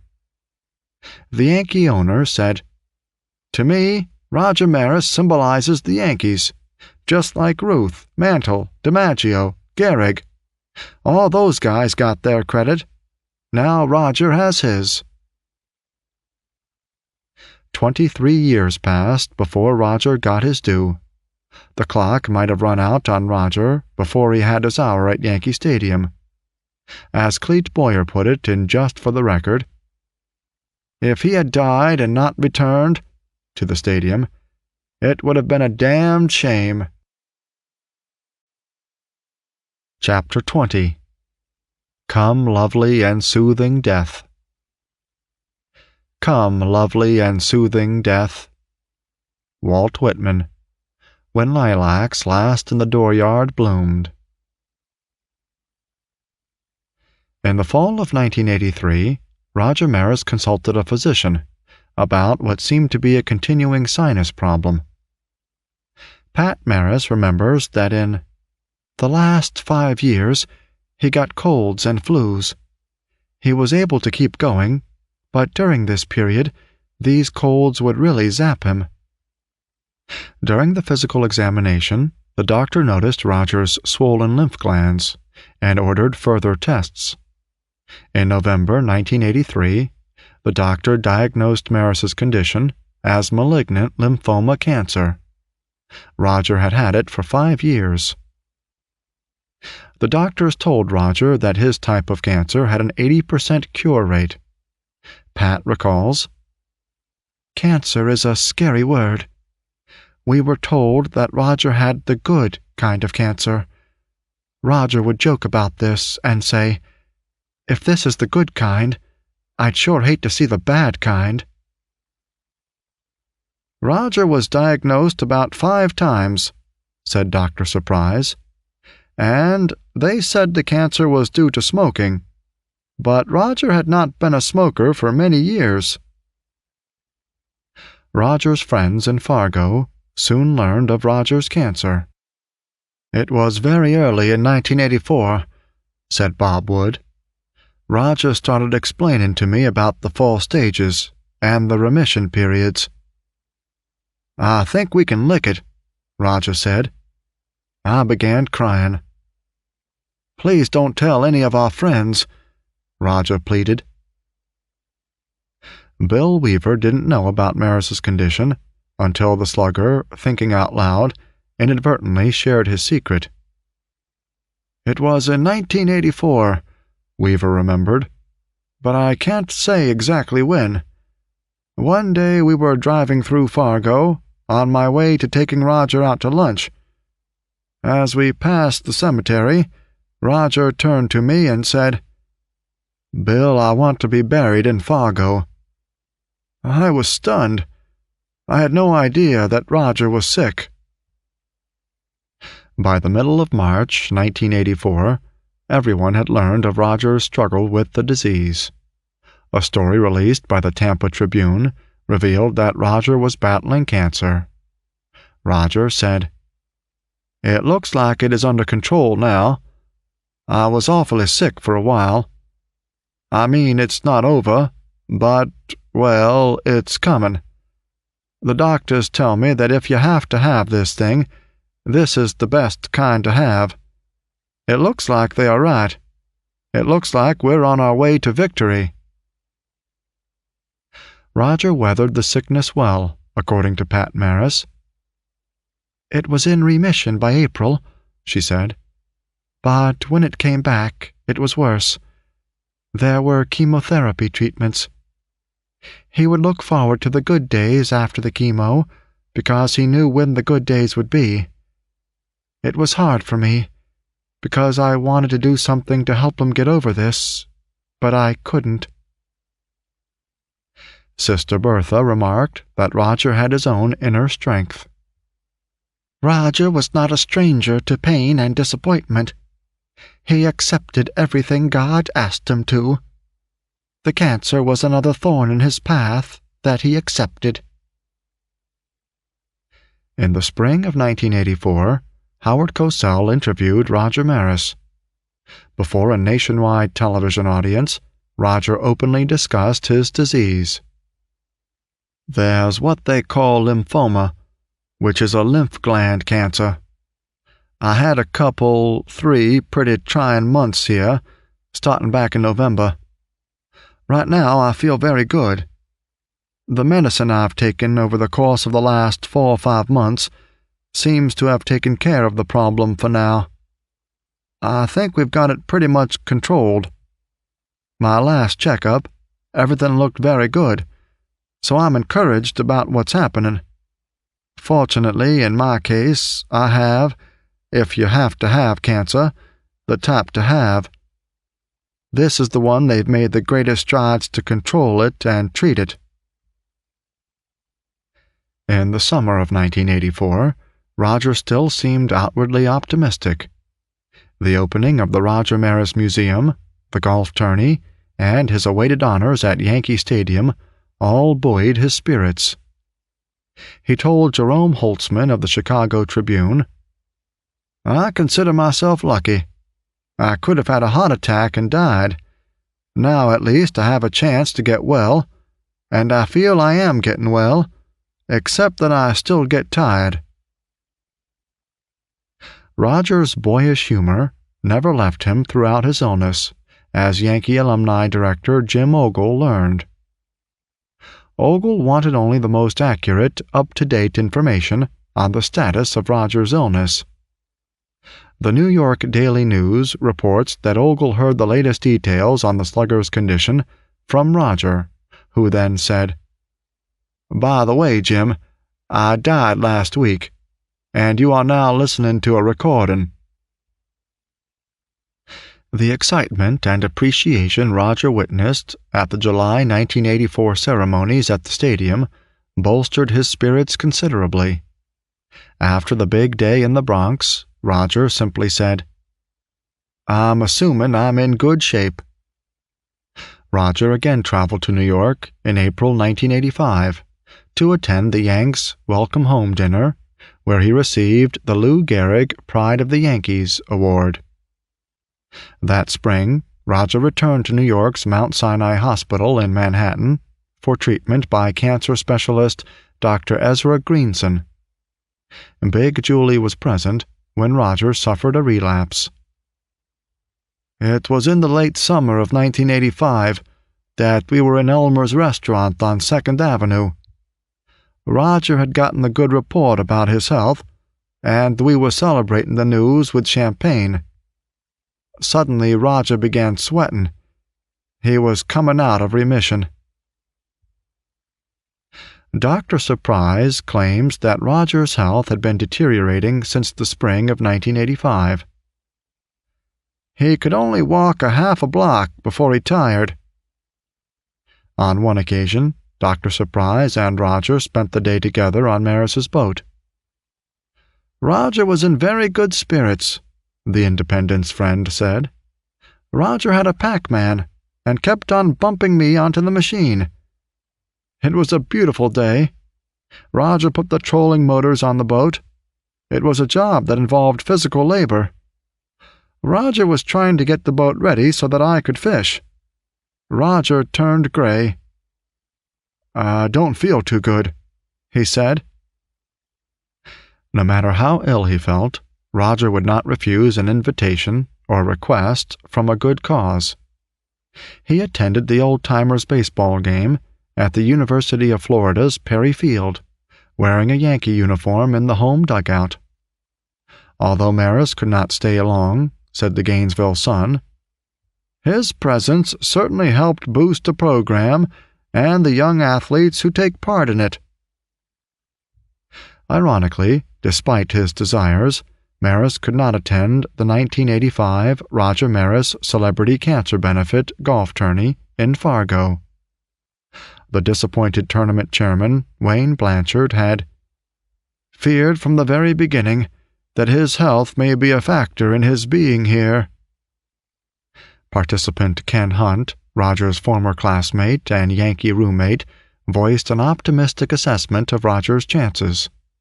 "I talked to him 10 days ago, and he said all the treatment he's received for cancer has left him feeling terrible, like he doesn't have a bone in his body. But if anybody can beat cancer, Roger can, because he's always had such a positive attitude about life." Although Roger had to miss the Fargo tournament, his 4 sons, Roger Jr., Kevin, Richard, and Randy, filled in for him. Roger Jr. spoke for his father at the banquet. "The cause is the main thing, because it's going to cancer, and he has cancer. He's fighting it. He was in the hospital 3 weeks ago, and he was real weak at the time. But lately he's come on and felt better. He's real susceptible to catching colds, and kind of has to confine himself indoors. His white blood cell count is really low, and he just had a transfusion the other day." The tourney and his son's appearance there meant much to Roger.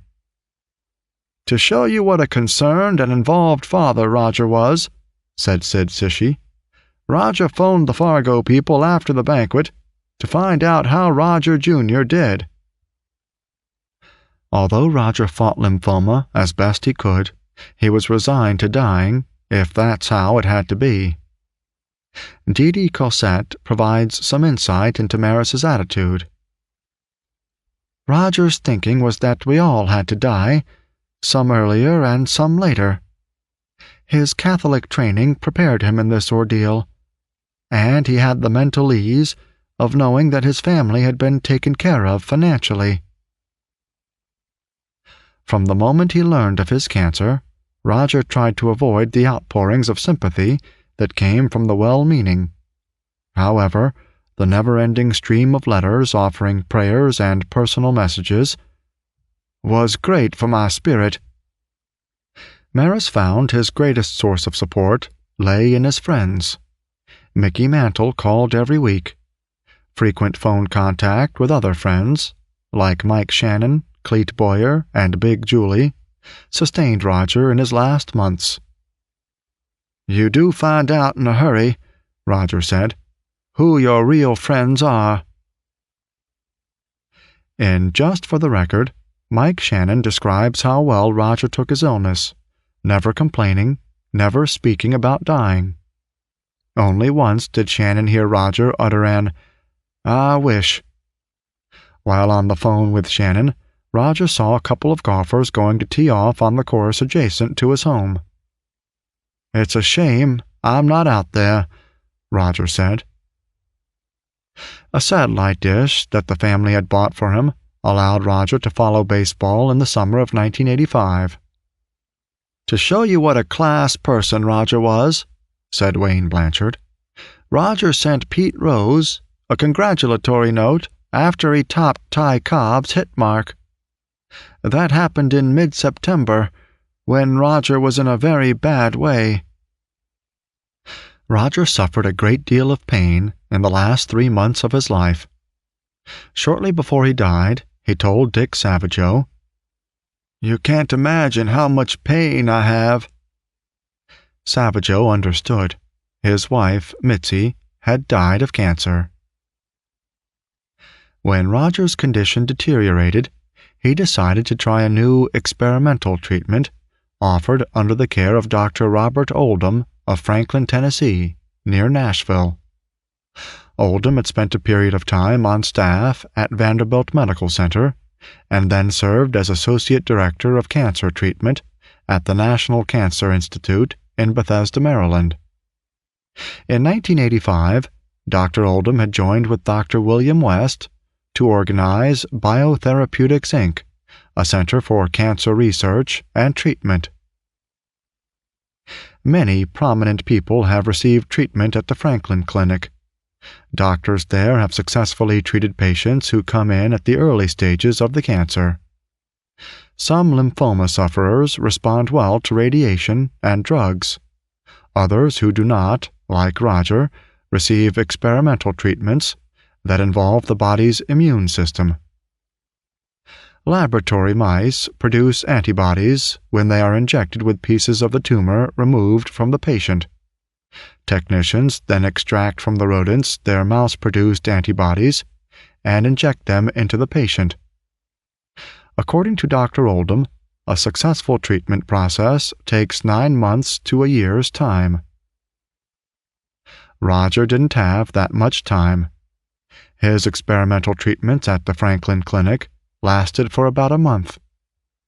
In conjunction with them, Roger underwent the more conventional cancer therapy. The interferon treatment involved the introduction into the body of interferon, a human cell-produced protein, rather than animal antibodies. Curious, Roger wondered what would happen to the antibodies from his lymphoma if he died before completing the experimental treatment. He learned that the clinic would use the derivative to try to help someone else. Maris never hesitated. "Do it," he said. In the winter of 1988, Dr. Oldham disclosed that there had been a measure of progress in treating Roger's disease. "Roger was a very nice, kind man," Dr. Oldham said.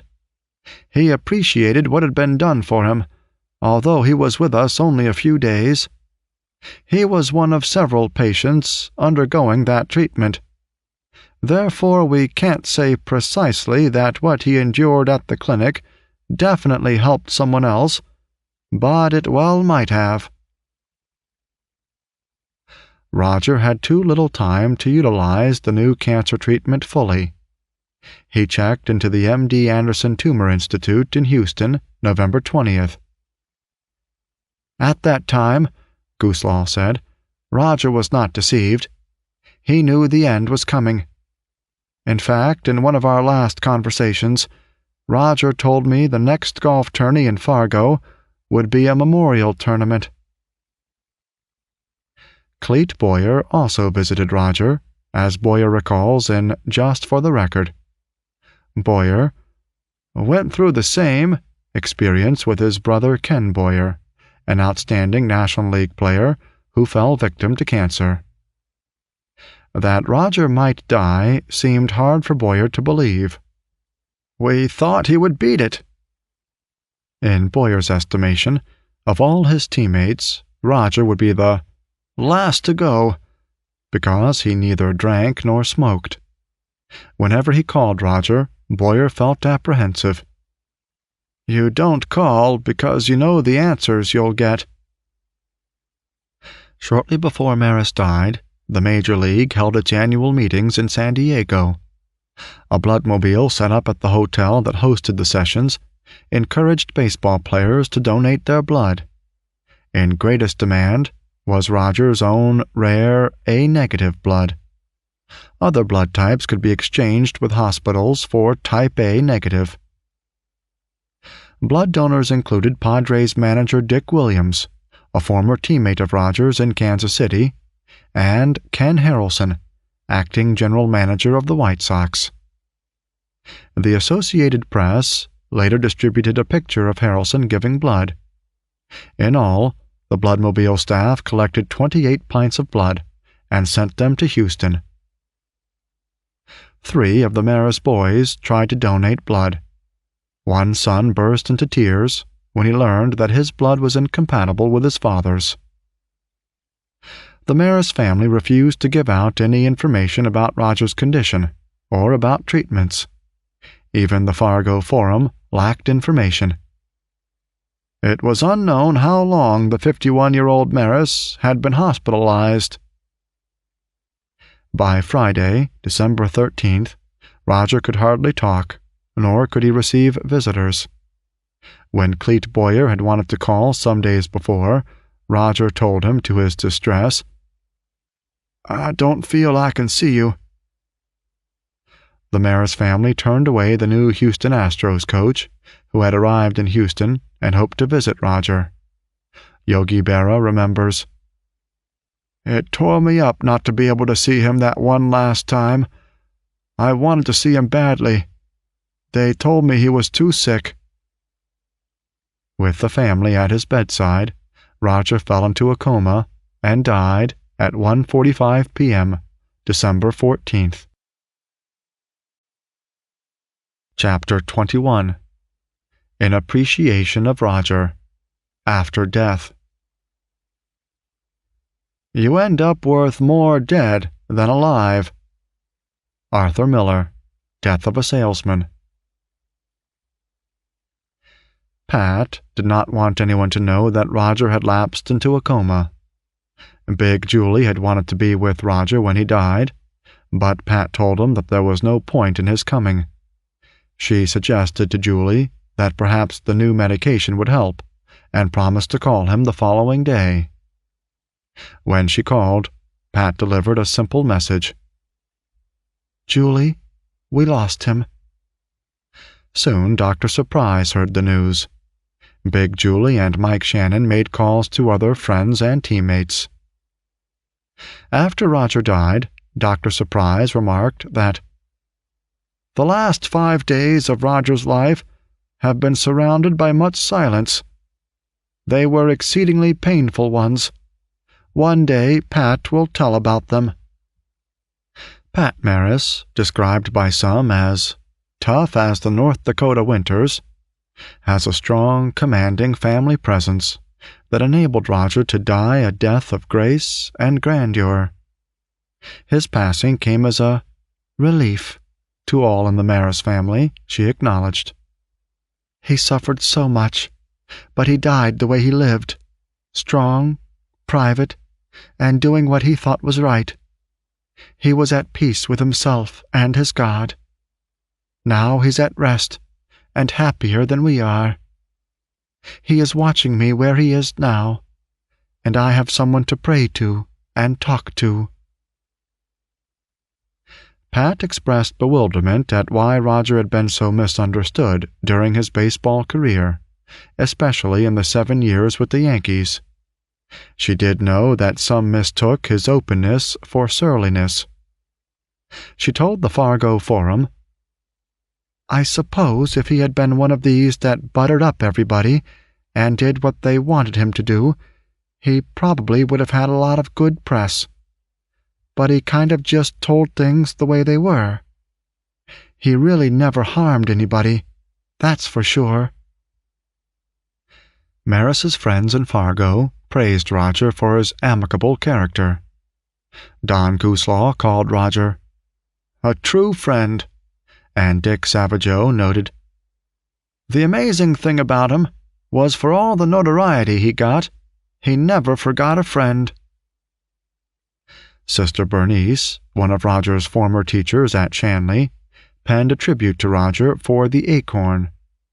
In "Saying goodbye to a great guy," the nun wrote. "Roger was not always a star, but he lived up to his full potential. He was loved and appreciated by his classmates, and this sense of friendship was continued and deepened both with his classmates and teammates in later life. Because of this, I classify him as a star of the highest caliber. With JFK, he had a dream, and he worked through many adversities to perfect this dream." A former classmate and teammate, Jim Wold, spoke of Roger as the best high school football player I've ever seen, yet he was quiet and not at all boastful. North Dakotans throughout the state responded to Roger's death with sadness, remembrance, and reverence appropriate for a fallen hero. The Grand Forks Herald announced Maris's burial site with the headline, "Fargo, North Dakota, welcomes Maris home." Fargoans articulated the pride and gratitude they felt because Roger had shared his life with them. Ed Kolpack's column in the Forum carried the headline, "Maris brought excitement to Fargo." The same theme inspired the Forum editorial, "Home runs, sure, but home came first." Roger began his baseball career in Fargo and would return to Fargo for burial. In between, the editorial concluded, he gave the nation, but especially his family and his hometown folks, a lot of thrills and an appreciation for the quiet, quality life. North Dakota Governor George Sinner lauded Roger's honesty. "He said what he believed. You don't get any better credentials than that."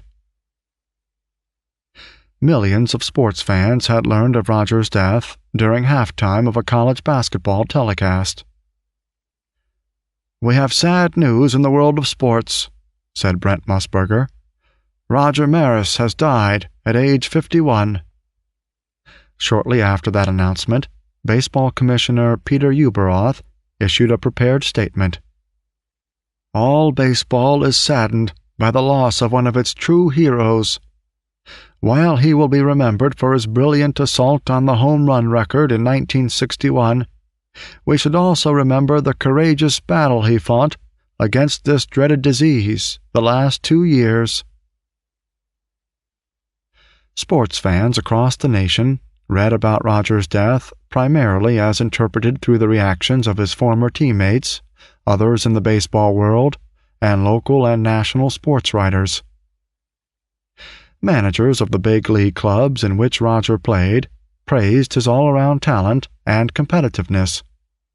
Ralph Houck said Roger was one of the great ones who put winning above his own accomplishments. A real good family man. Roger's last major league manager, Red Schoendienst, felt that baseball fans should remember Roger as an outstanding ball player. He was a complete player. George Steinbrenner, who brought Roger back to claim his deserved recognition from the Yankees, said, "Roger was a most misunderstood young man. The Yankees treated him shabbily." After Maris's death, eulogies replaced the mudslinging that had so plagued him throughout his professional life.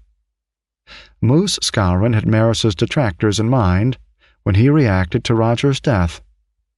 "I don't think he got enough recognition as the guy who hit more home runs than anyone in baseball. They'll probably give it to him now that he's gone, but it's too late. You need it while you're alive." Skowron had an especially memorable day of intense and conflicting emotions on December 14, 1985. "I got a call from my son," Skowron said, "and he told me, 'Dad, you are a grandpa.' Then all of a sudden I got a call from Pat, telling me about Roger. God brings one in and takes one away. And it happened on the 14th, the same number as my uniform. Everything hit me at once. I had to give the phone to my wife. I began to cry." News of Roger's death reached Mickey Mantle in Miami. In an interview with WPLG, the Mick tried to put to rest those stories alleging bitter relations between him and Roger. "There was a lot written about the animosity between me and him, but that was the furthest thing from the truth. We roomed together in New York that year, 1961, and I don't think we had a single argument. Roger was a great man." Clete Boyer said that Roger was as close to him as his own brother, whom he had already lost to cancer. Boyer had tried to contact Mrs. Rudy Maris about Roger's condition a few days before he died. When she didn't answer the phone, Boyer realized that his close friend was near death. Finally, the phone rang, and Boyer "Got a cold feeling when they called me. I went through the same thing with my brother. You may as well look in the mirror." According to Boyer, Roger had felt that his achievements had received scant recognition throughout the years. "I know that asterisk really hurt him, and took away from him what he had accomplished." Mike Shannon also thought of Roger Maris as family. "Would you want him as a brother? He was my brother." The former Cardinal "Will remember him as a friend and a very compassionate person." One who rarely said no when asked by friends to attend fundraisers for charities. Cardinal teammate Tim McCarver cited his reasons for respecting Roger. "He was warm, he was giving, and he was one hell of a ball player. He was a complete ball player. He could run, he could throw, and he gave so much to those championship teams of 1967 and 1968. Roger's teammates knew the value of Roger as player and person.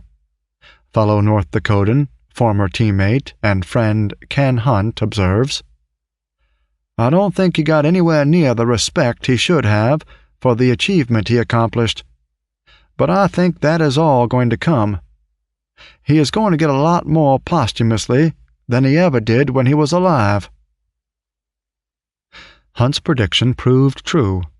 The overwhelming majority of sports column items were very sympathetic and kind to Roger's memory. However, some stories, such as that of Joseph Durso in the New York Times, continue to report the harshest aspects of Roger's personality. "I was born surly," Maris acknowledged in 1961 when the home run race had ended, "and I'm going to stay that way. Everything in life is tough." The media again emphasized the asterisk of 1961, as if, in fact, an asterisk stood in the record books. The editorial page of the New York Times carried an article entitled, "Roger Maris," with an asterisk after his name, that began, "There was nothing personal about that asterisk. It was just one generation's way of preserving a youthful hero undiminished." The Kansas City Star noted in its editorial that Roger's mark of 61 homers has resisted the onslaught of sluggers for 24 years. However, in 1961, the asterisk overshadowed Maris. "For weeks he was chased by the media, booed by fans, and ridiculed by then-baseball commissioner Ford Frick. who decided to put an asterisk by the mark if he said it. The Gainesville Sun editorial remarked that Maris's feat has been noted in the record books with an asterisk. The asterisk had become such an identifying label for Roger that the Sun editorial ended, Gainesville is a better place today because Maris lived here, and his loss is a great one, with an asterisk after the word one. Underneath that final sentence was the note, asterisk, no doubt about it. The asterisk seemed the common element in all Roger Maris stories. George Vesey, writing in the New York Times, sought to dispel two misconceptions: that Roger was a mediocre player, and that he was some kind of asocial being. Those misconceptions have followed Roger ever since Ford Frick, the presiding keeper of baseball tradition, affixed the infamous asterisk to Maris in the home run season of 1961. World remembers the courage of Maris, headlines a New York Times article by Robert McG. Thomas, Jr. Aside from remembering Maris's record home run year, the article recalled Roger as a loyal and unassuming friend who had dealt with the cancer that would claim his life in the same way he had handled the pressures of chasing Babe Ruth's home run record, with quiet courage. In his column, Art Spander keenly observed that media coverage of sports and sports personalities changed with Roger Maris. Spander wrote that Roger couldn't handle the repetitive interviews and questions. Maris was perhaps the first athlete to be scrutinized so intensely. Spander saw more in the death of Roger Maris than the death of a great athlete. Recounting, Spander noted that former Yankee Johnny Lindell had died a few weeks before, and Cleveland's Mike Garcia lay in ill health. The columnist observed, disease plays no favorites. Life gives no compensation for skill, productivity, or courage.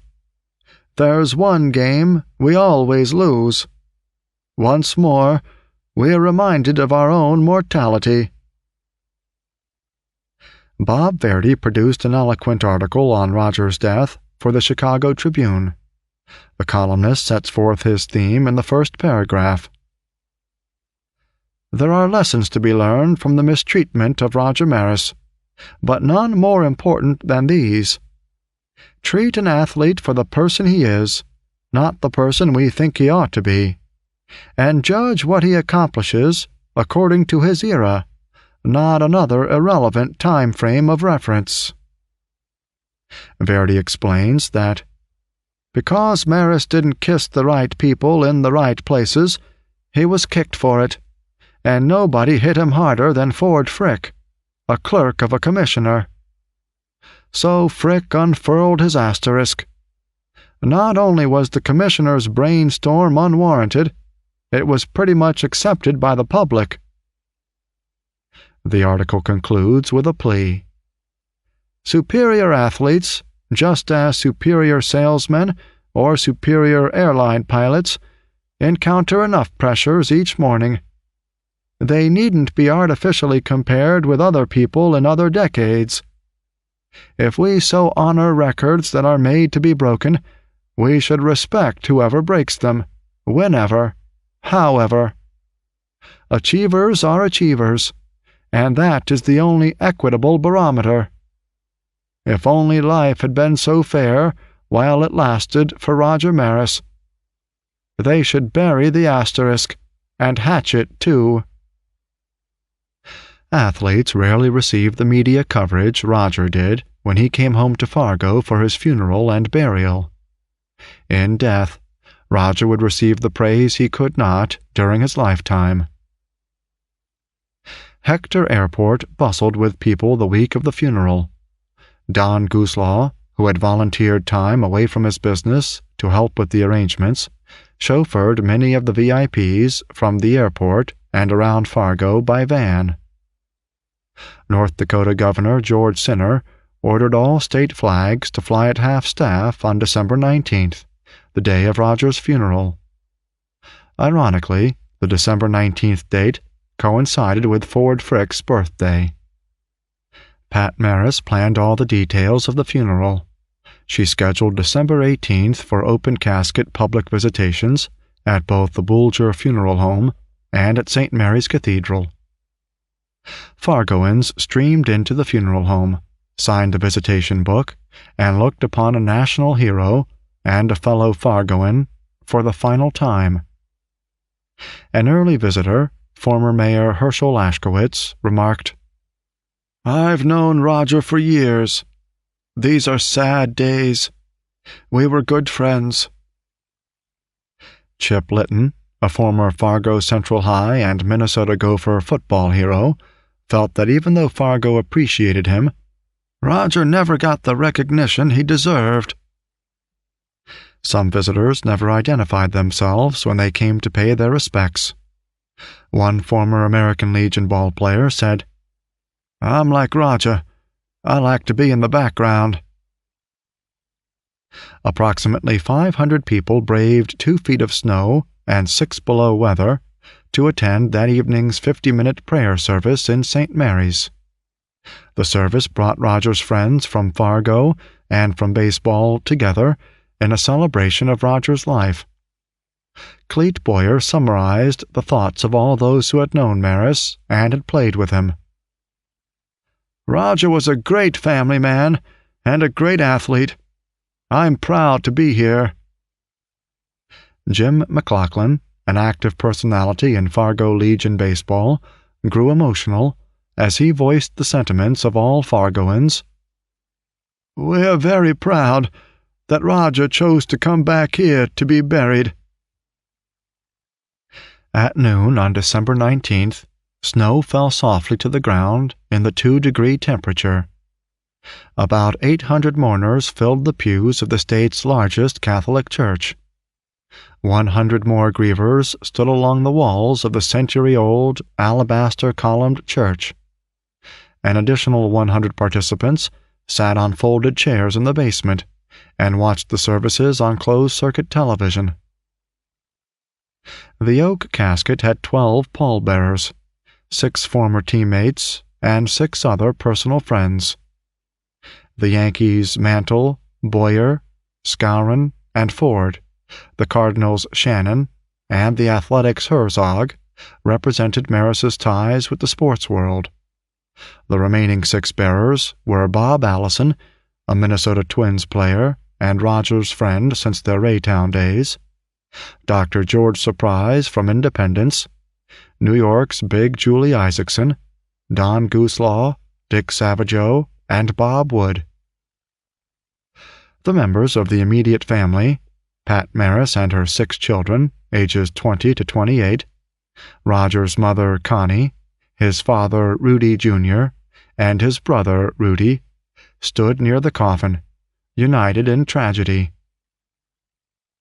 North Dakota Governor Sinner, former Governors William Guy, Art Link, and Al Olson took their places in the sanctuary. American League Vice President Bob Fischel represented Commissioner Uberoth, and Maris's former teammate Roy White, the newly named Yankee coach, represented George Steinbrenner. In addition to the Yankee pallbearers, Yankees Bobby Richardson, John Blanchard, Bob Serve, and Ryan Duran sat in the pews. The Reverend John Moore of the Blessed Sacrament Catholic Church of West Fargo, who reportedly persuaded Roger to attend Shanley, celebrated the funeral Mass. Co-celebrants in the first part of the Mass included Bishop James S. Sullivan, the Reverend Al Bitts, and Brother Bob Dufford. The Northern Plains Brass Quartet provided the instrumental music. Edwin Hawkins soloed, and the Shanley Boys Chorus sang vocal choruses and solos. Moore peppered his eulogy with baseball language. God is the great umpire of our lives, which is the way it should be, he said, because man often muffs the calls.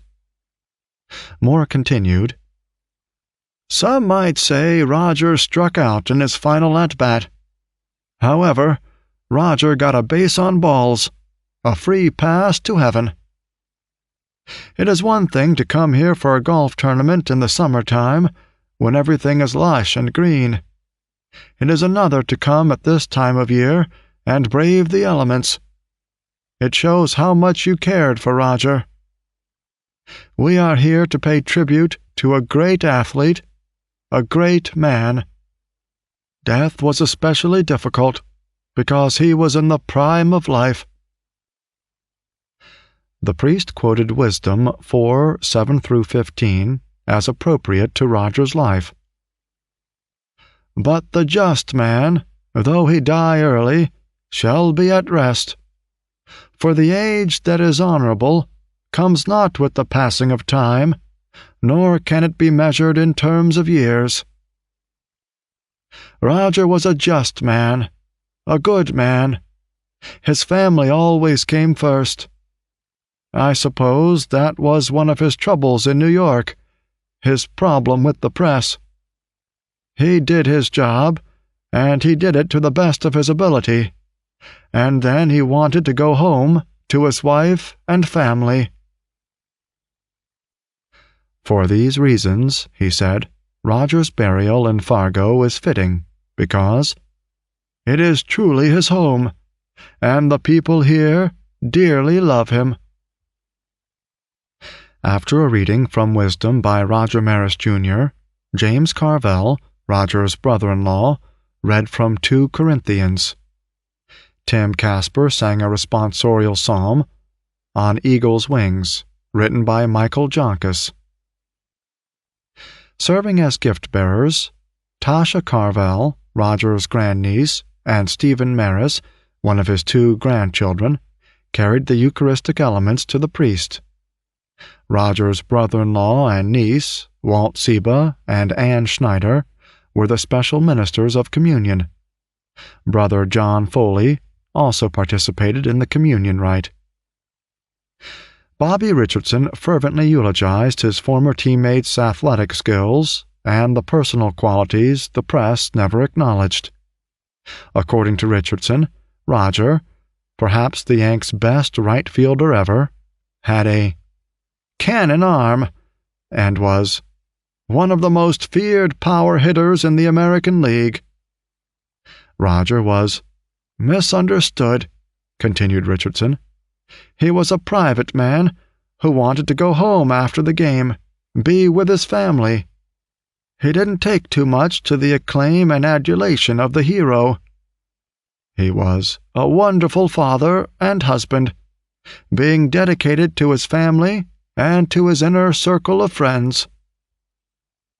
The Eastern media didn't appreciate Roger's humor as Richardson did. Giving an example, Richardson recalled one day when he and Roger watched an American Legion game in Richardson's South Carolina hometown.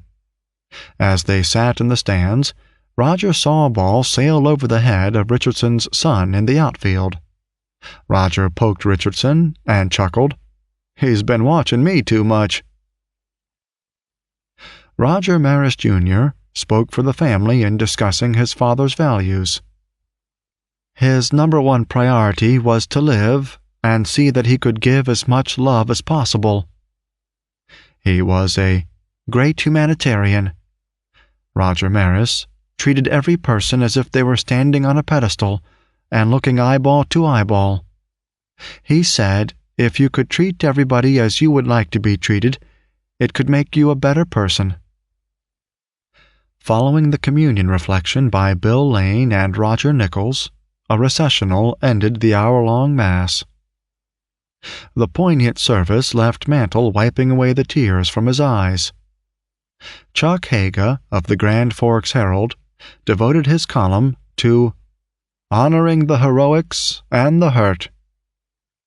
Haga had idolized Mantle, who now grieved for his friend Roger. Maris was heroic too, and I felt his loss.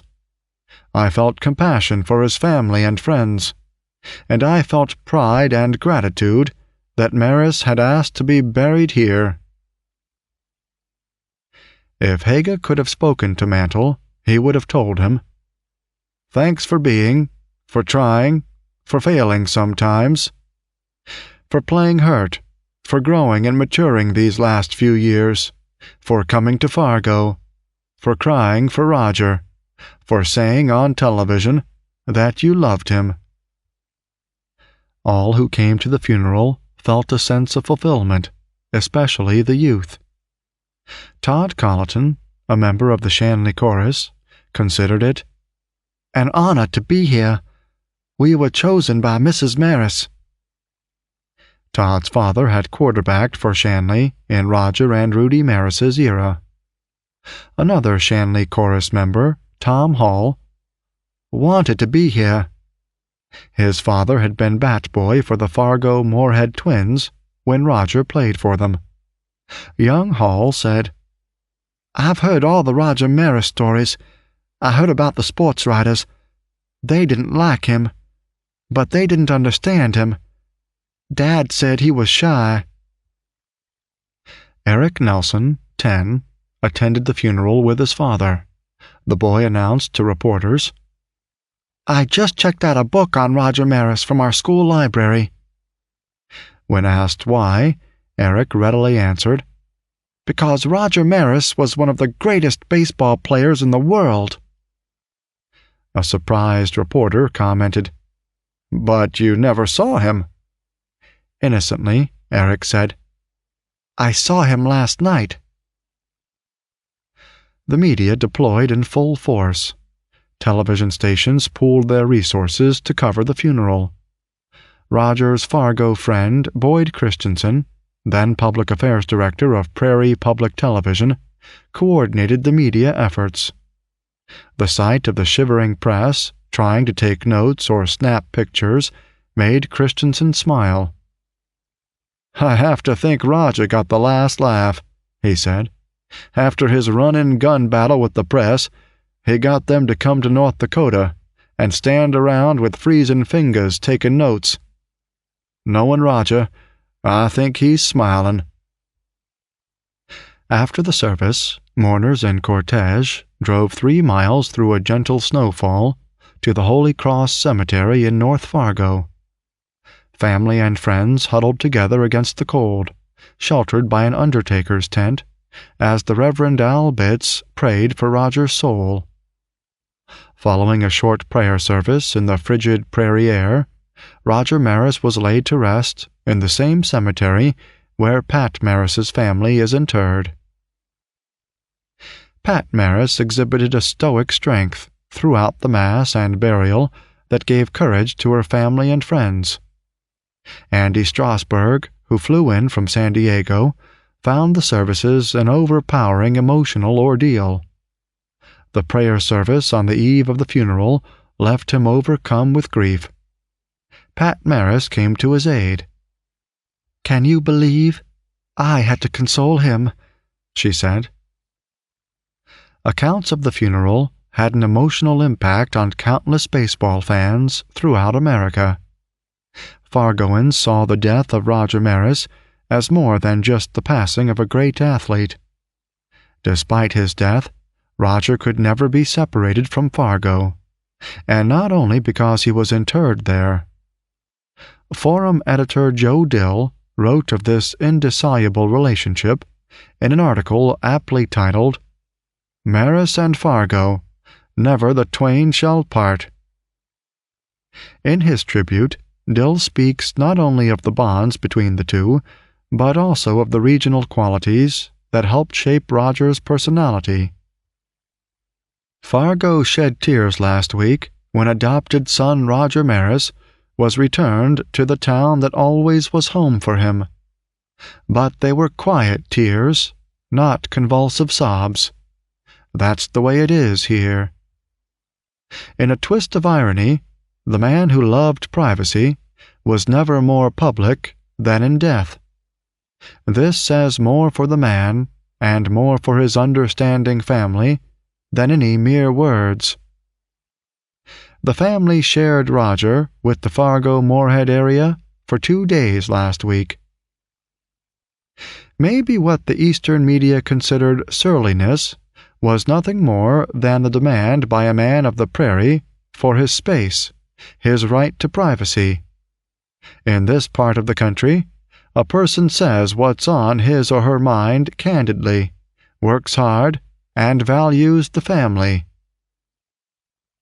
Broadcaster Boyd Christensen had keen insight. To us in this part of the country, he was more than a guy with a bat, wearing pinstripes, and the number 9 on his back. As his priest friend put it, "What a beautiful person Roger was. He was one of us." Happily, they talked about Roger Maris the person, rather than Roger Maris the legendary baseball player. The tears Fargo quietly shed last week would have sent a living Maris running from the room. But it's okay, Roger. The tears were of pride as well as grief. You gotta expect that when you're back home. So, the man who ascended to the absolute heights of Major League Baseball fame is back where he started, back home. Fargo always was a big part of Roger, and thank God, the man who thrilled the country when he hit 61 will always be a part of Fargo. The passing of Roger Maris revivified days gone by for Jim Naughton. In an article for the New York Daily News Sports Wire, Naughton recalls his earliest memory sitting in a barber chair, listening to Mel Allen present the 1961 confrontation between Roger and Hoyt Wilhelm. Naughton's whole life might have been different if his first recollection had not had Roger as its focal point. Certainly there were other compelling bits of raw material available in 1961. Perhaps I would have gone to law school if my earliest memory involved the Bay of Pigs. Or maybe I would have had a better social life if it involved Elvis Presley. But there is Roger Maris, with the shoulders of a comic book hero. He is smiling at me from an old box of post-alphabets. And here I am, 23 years later, wondering what to make of him.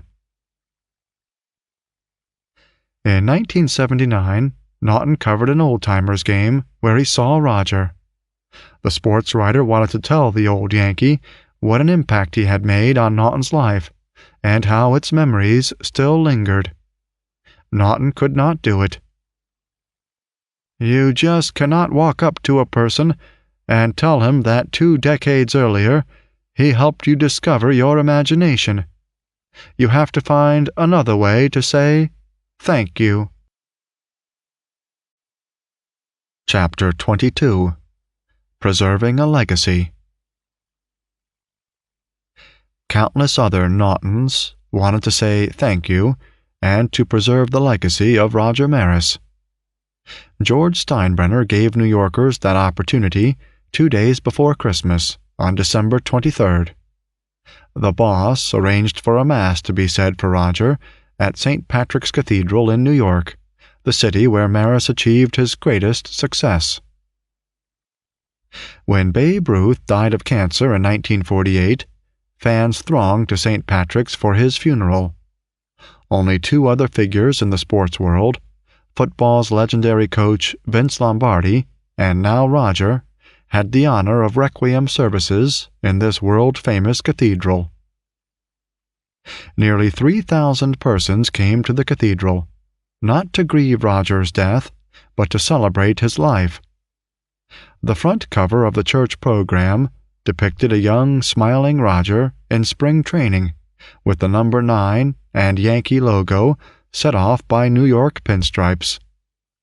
The back cover showed the plaque hanging at Yankee Stadium and the date of its installation, July 21st, 1984.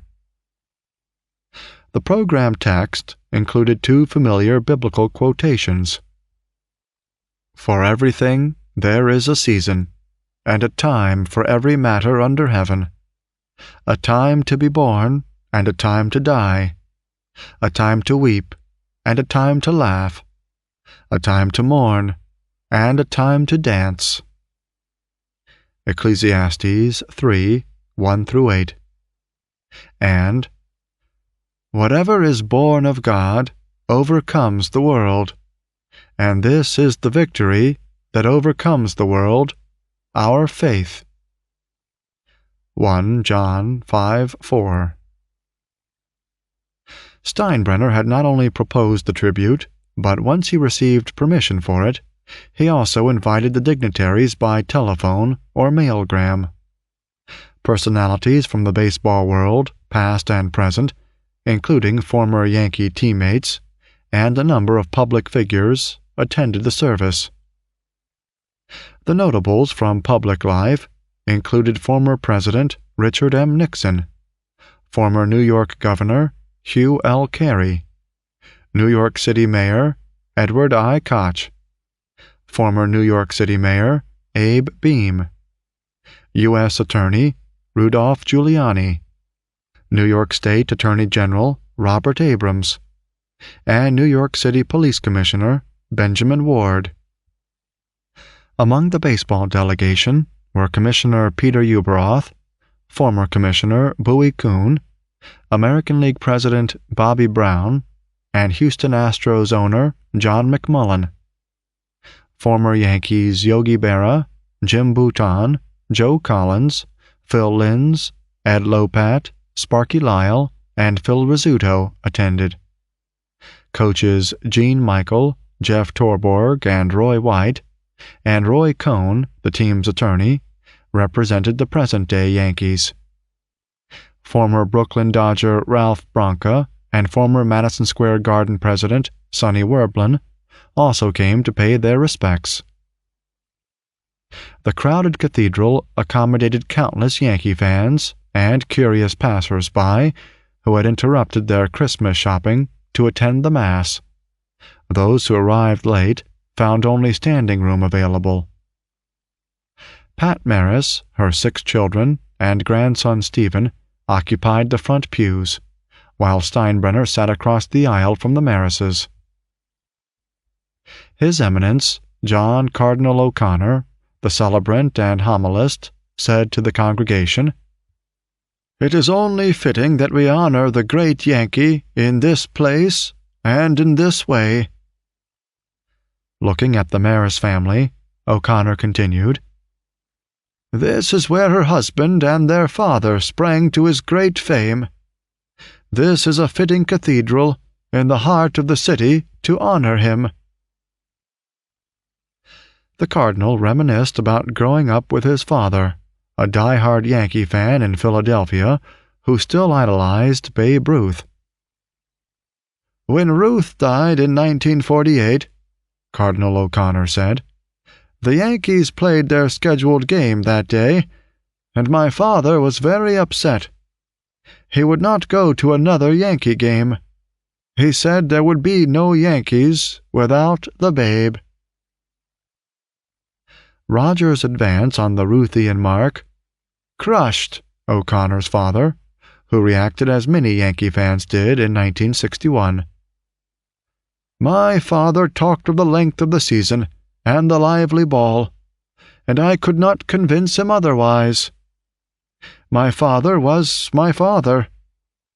I finally got him to go to a Yankee game, and he saw the young Maris, and he said, 'I must admit he sure does look like a fine young fellow.'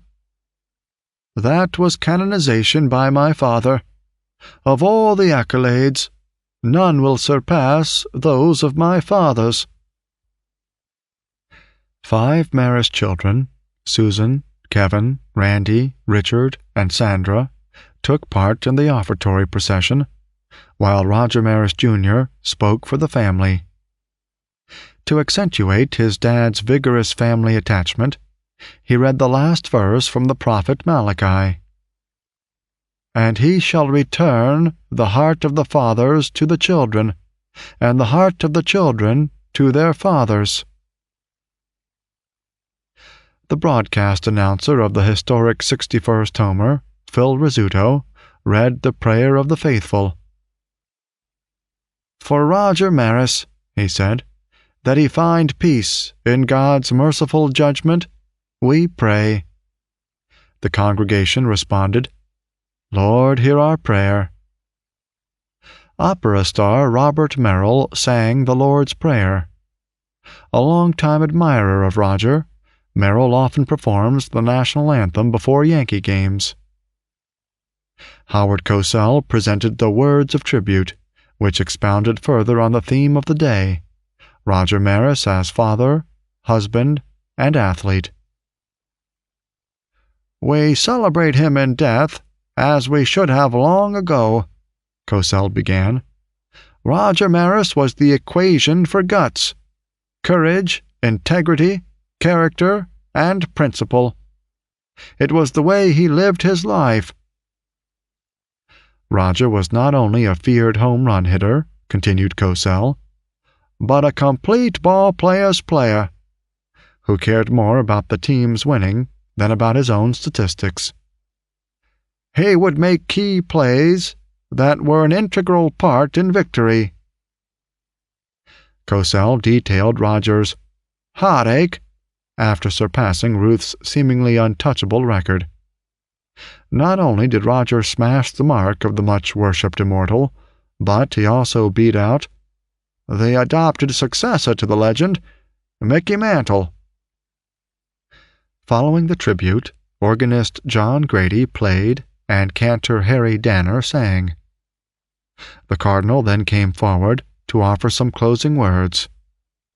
Alluding perhaps to Roger's misrepresentation by the press, or his negative reception by the fans, or his career's domination by the purported asterisk, the Cardinal said, "We believe, if there were any faults remaining that have not been covered, so to speak, that we do so today." In commemoration of the cheers for Roger Maris that rocked Yankee Stadium too infrequently, the Cardinal asked the congregation, "For one last burst of applause, to honor this man." The hushed assembly, including some dozen priests at the altar, rose as one. The enthusiastic applause began softly in the front rows. It grew in intensity into an ovation that lasted nearly a minute, and resounded throughout the cavernous cathedral. Cardinal O'Connor looked down at Roger's grandson Stephen, in a gray suit and red tie. "You were not around to hear your grandfather applauded in the stadium. This applause is for you. You will remember this always. Okay?" Stephen nodded, serious in demeanor. A photograph of this moment, later featured in the nation's press, showed a determined-looking Pat Maris with her arms around the cherub. Richard Nixon remained after the service to talk about Roger with the press. An avid baseball fan, Nixon saw parallels between himself and Roger, difficulties with the press, and possessing inscrutable personalities. Nixon recalled the emotional hardships Roger endured after the record-breaking season. The former president used a quote from the Greek dramatist Sophocles, "One must wait until the evening to see how splendid the day has been," to emphasize that years later Maris and others began to appreciate his achievement. With the memorial service now ended and the funeral in Fargo behind them, the Maris family looked ahead to a painful holiday. As Cardinal O'Connor had told them before the service, "It may be a white Christmas here or in North Dakota, but it will be a blue Christmas in your heart." The Maris family almost welcomed Roger's death, coming as it did after he had suffered so much. As Pat Maris later confessed, "He was sick, so sick, for so long. You knew it was coming, but it was a shock and not a shock at the same time. You just go on, like anything else." Although she had courageously faced the ordeal of Roger's cancer, Pat had difficult adjustments to make after he died. "It was hard at first for Pat to go back to things as they were," said Dr. Surprise. "After all, she had known Roger for some 35 years as friend and husband, and they were so close. That would leave a void in anyone's life. For a while, she had some thoughts about resettling in Fargo." Instead, Pat chose to stay near her family in Gainesville, content to be a mother and grandmother. "While there are still many pleasant memories and close friends in Fargo," Pat Maris said, "I could not return, because the winters there are simply too long, and we had already gotten used to Gainesville." Pat Maris adjusted to her life without Roger. Although she has had some back problems, she seems cheerful, happy to reflect on her good days with Roger, and grateful for them. On the other hand, when Rudy Maris lost his son, he lost his entire reason for being. He could not face life without Roger. At the time of Roger's death, Rudy was spaced out and withdrawn from the family. The Fargo Forum never interviewed him, and none of his thoughts appeared elsewhere in the press. However, when interviewed by Maury Allen for his biography of Roger Maris, Rudy's responses carried an unmistakable note of alienation and rejection. "I wasn't even invited to the St. Patrick's event. I don't know who was responsible for that. I wanted to be there. I should have been there. I don't know why I wasn't asked." In September 1985, one Fargoan said, "Rudy is just too depressed," to speak about his son. None of the immediate members of the Roger Maris family, especially Pat, has cared to comment about Rudy Maris since Roger's death. Other Fargoans say that Rudy has bad-mouthed Pat to friends and neighbors in Florida, suggesting, for example, that she was not strict enough with the children. Rudy Maris attended the banquet preceding the 1987 Roger Maris tourney without being introduced to the large audience. Unable to cope with the tragedies in his life, Rudy Maris hears, but is unaware of the world around him. He walks in silence, locked in depression, and strikes out against those dearest and truest to him. Life in Fargo went on without Roger Maris after his death. Few presumably noticed the headstone that appeared on his grave in Holy Cross Cemetery in time for Memorial Day 1986. Pat Maris had designed the stark gray-black marker in a diamond shape that extends 3½ feet from home plate to second base. The stone bears an engraving of Roger swinging a bat, with number 61 above and below it, in recognition of his 61 homers in 1961. The marker rests on a 4-foot-long, 8-inch-high base, its rugged exterior partially rock-pitched. The Dakota Monument Company had engraved the 8-inch-thick African granite headstone and sand-etched its inscription, "Against all odds." Befitting the privacy Roger sought in his lifetime, the headstone placing occurred without ceremony. Dorothy and Gus Ducher attended the placing by chance. Classmates of the Marises at Chanley, they had come to the cemetery that day to place a wreath at her father's grave. The Fargo Forum reported Dorothy's observation. "It looks nice." The Maris grave attracts visitors, some from great distances. The community frequently hears proposals for adding to the many public memorials to Roger in Fargo. With the approach of the baseball season, a Forum editorial called for building a park named for Roger on the site of the old Barnett Field. The site of Rogers' pre-Major League heroics, Barnett Field fell to the demolition crews in the 60s. The forum said, "We think visitors, as well as local folks, will want to offer some silent thoughts on Rogers' grave. It would also be fitting if they could capture something of what happened on the field, where he and others performed in their years of spring. We call on the Fargo Park District to undertake this project in conjunction with the Fargo schools." That summer, a Fargo panel announced a contest for Best Billboard Design, declaring the city the home of Roger Maris. The city of Fargo and the American Legion would pay for the billboard that would direct visitors to the Roger Maris Museum at West Acres. City Commissioner Jeff Frankhauser noted that the proposal originated with Fargo residents who wanted to more visibly identify themselves with Roger Maris on some type of permanent basis.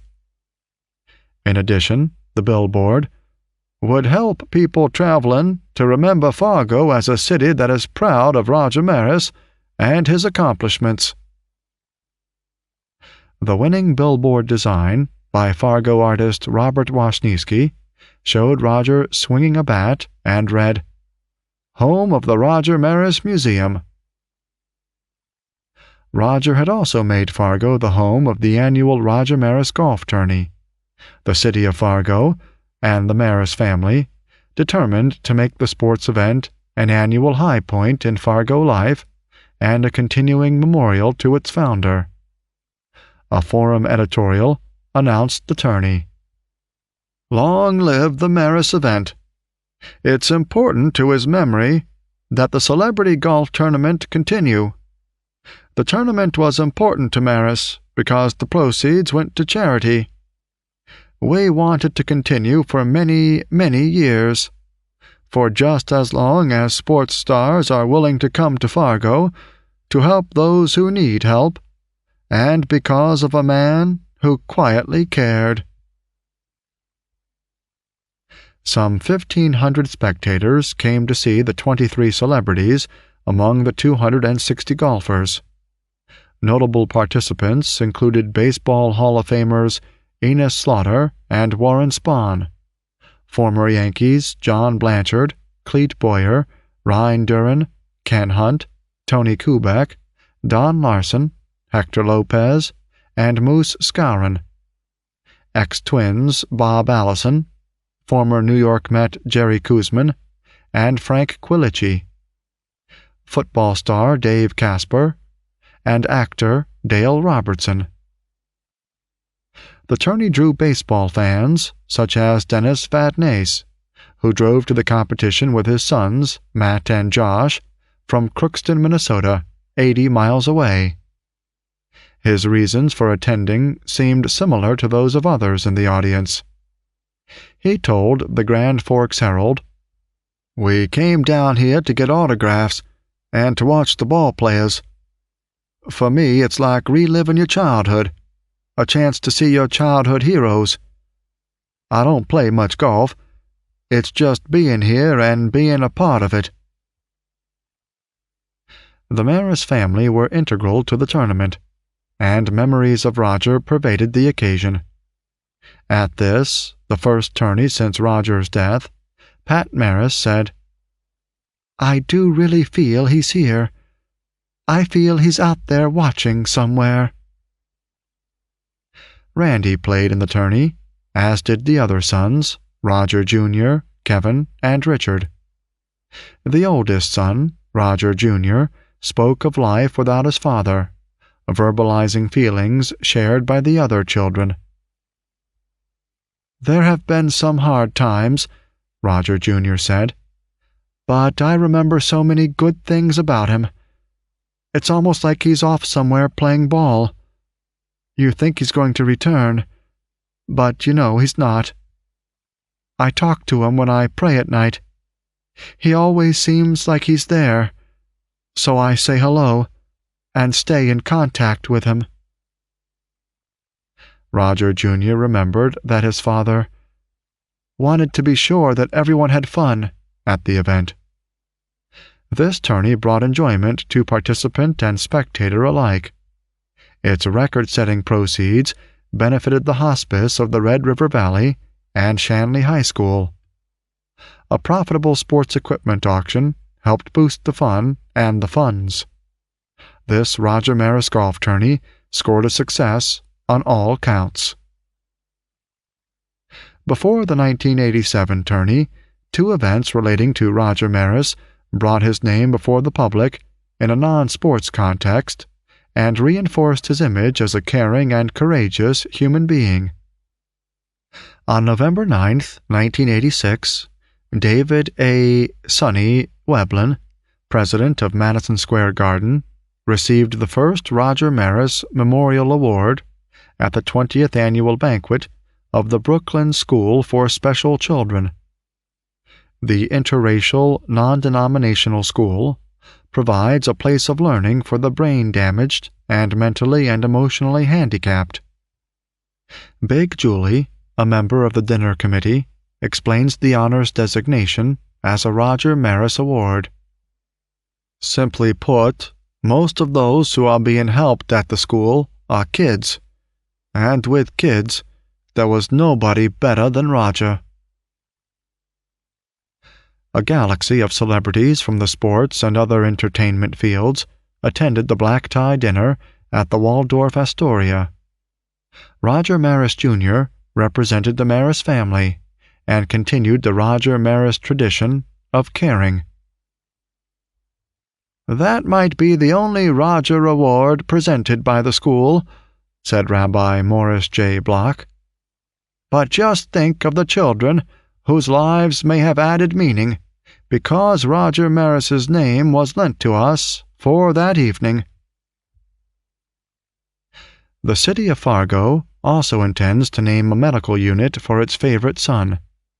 A press conference called for May 1987 and attended by Pat Maris and son Kevin announced that the Fargo Clinic and St. Luke's Hospital Merit Care would call its soon-to-be-built outpatient facility the Roger Maris Cancer Center. The 30,000-square-foot center, only a few blocks from St. Mary's Church, would emphasize cancer prevention, as well as education, early detection, and research. "We are really excited," said Pat Maris, "that St. Luke's Hospital and the Fargo Clinic elected to name this after Roger. Fargo has always been special to us." Kevin Maris succinctly stated the family's feelings on the facility. "After what my father went through," he said, "it means a lot to have his name associated with this." As the time for the 1987 golf event approached, Fargo tourney officials grew worried. Don Gooslaw said, "We were concerned that more than a year after Roger's death, that the tournament might not be able to attract as many celebrities as before. But we were gratified that the stars came."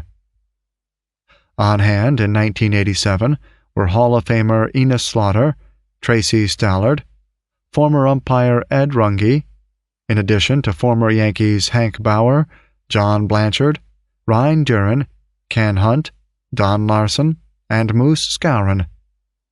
Other participants were former Major Leaguers Bob Allison, Roy Sievers, and Frank Quilici.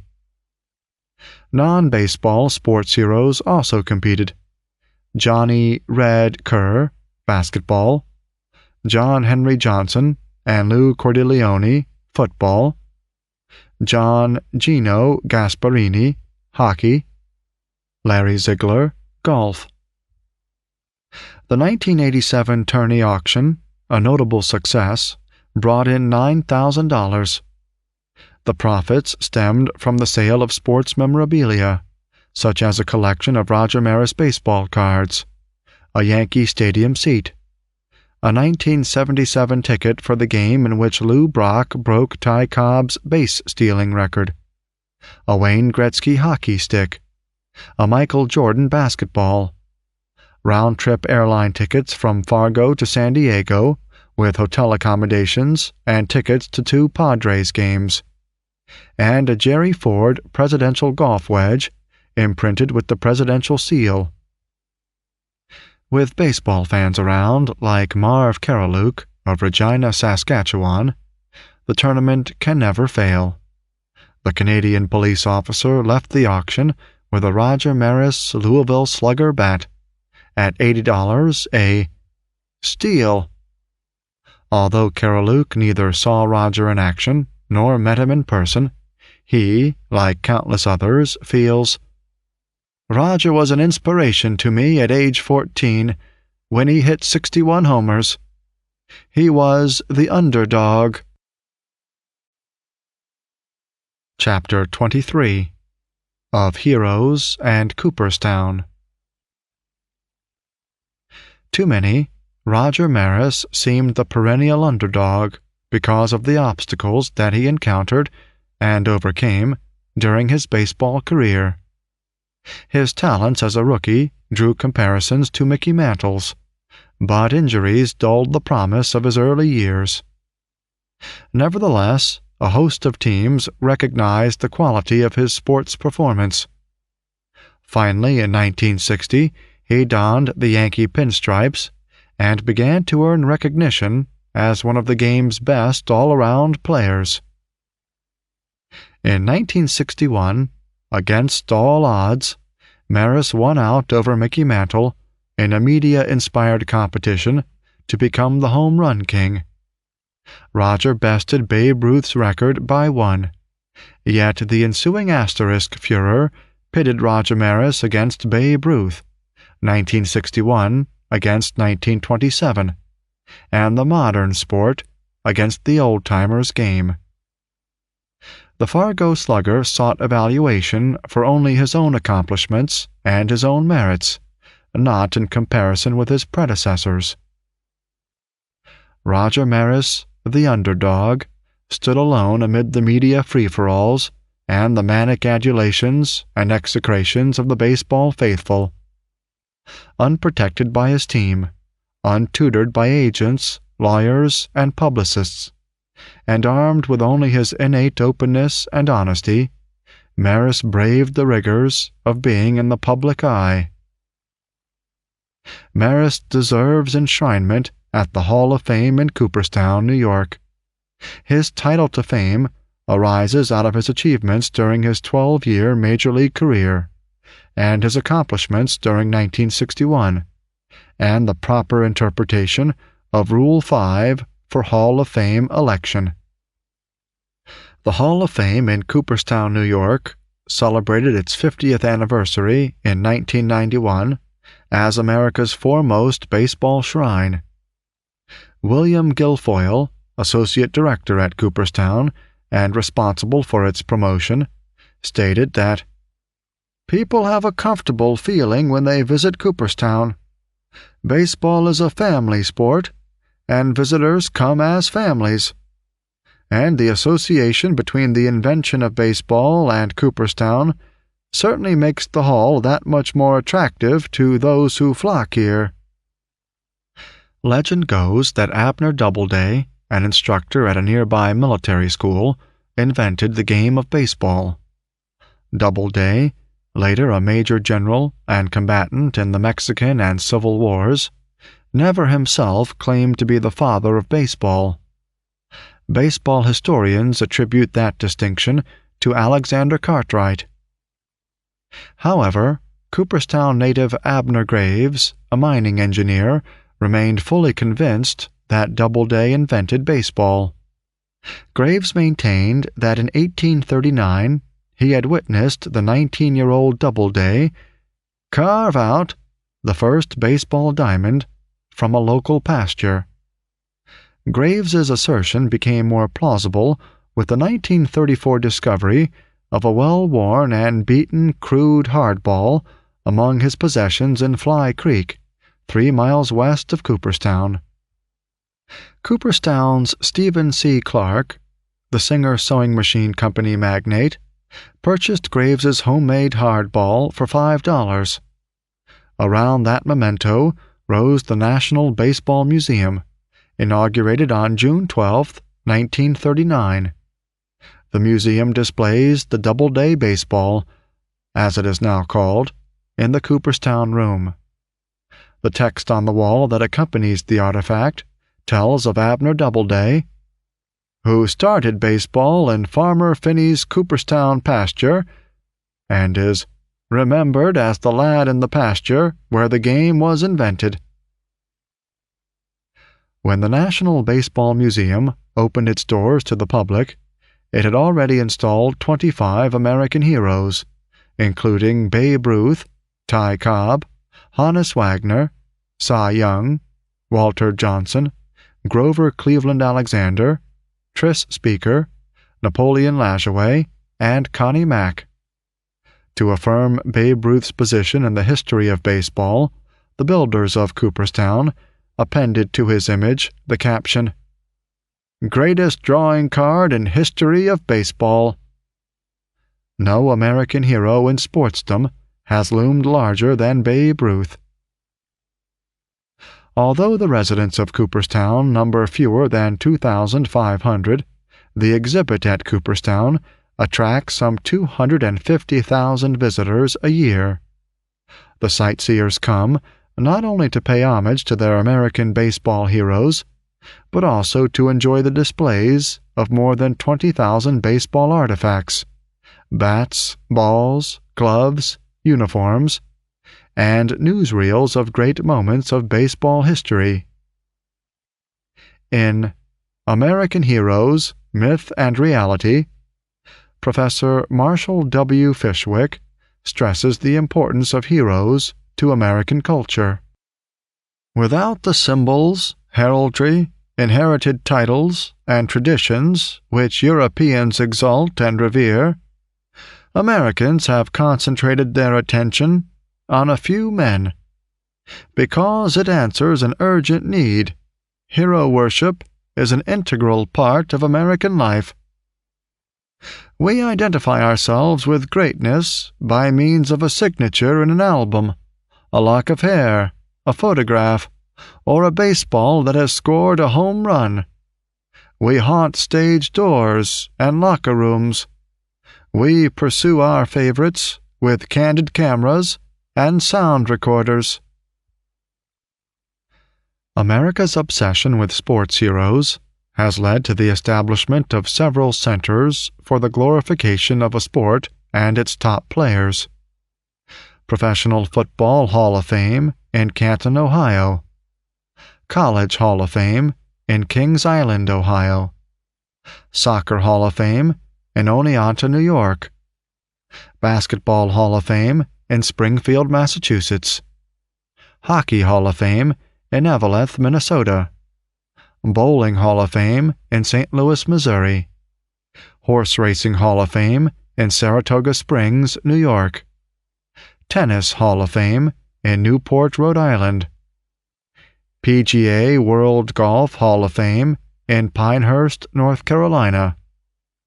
Track and Field Hall of Fame in Indianapolis, Indiana. These halls, however, all lack the mystique of the shrine at Cooperstown. Professor Fishwick tells us, "There is nothing like Cooperstown. It was the first sports shrine to be established, and therefore is the granddaddy of all the others that are simply spin-offs." Guilfoyle attributes the majesty of the hall to a sense of continuity in baseball that is not found in other sports. He explains, "We had our heroes when we were youngsters, and now that we are older and our heroes are even older, we follow them. That might explain why there is so much interest in their election to the hall, and resentment when our heroes are rejected." Baseball is America's pastime. The excitement and controversy surrounding the selection process for investiture at Cooperstown are unique to the sports world. Baseball heroes, such as the Babe and others enshrined in the hall, fulfill a crucial need for many Americans. In Fishwick's words, "They give us blessed relief from our daily lives, which are frequently one petty thing after another. Hemmed in by our little horizons, we hear the hero's voice, clear and confident. He gives meaning to all we do, and why.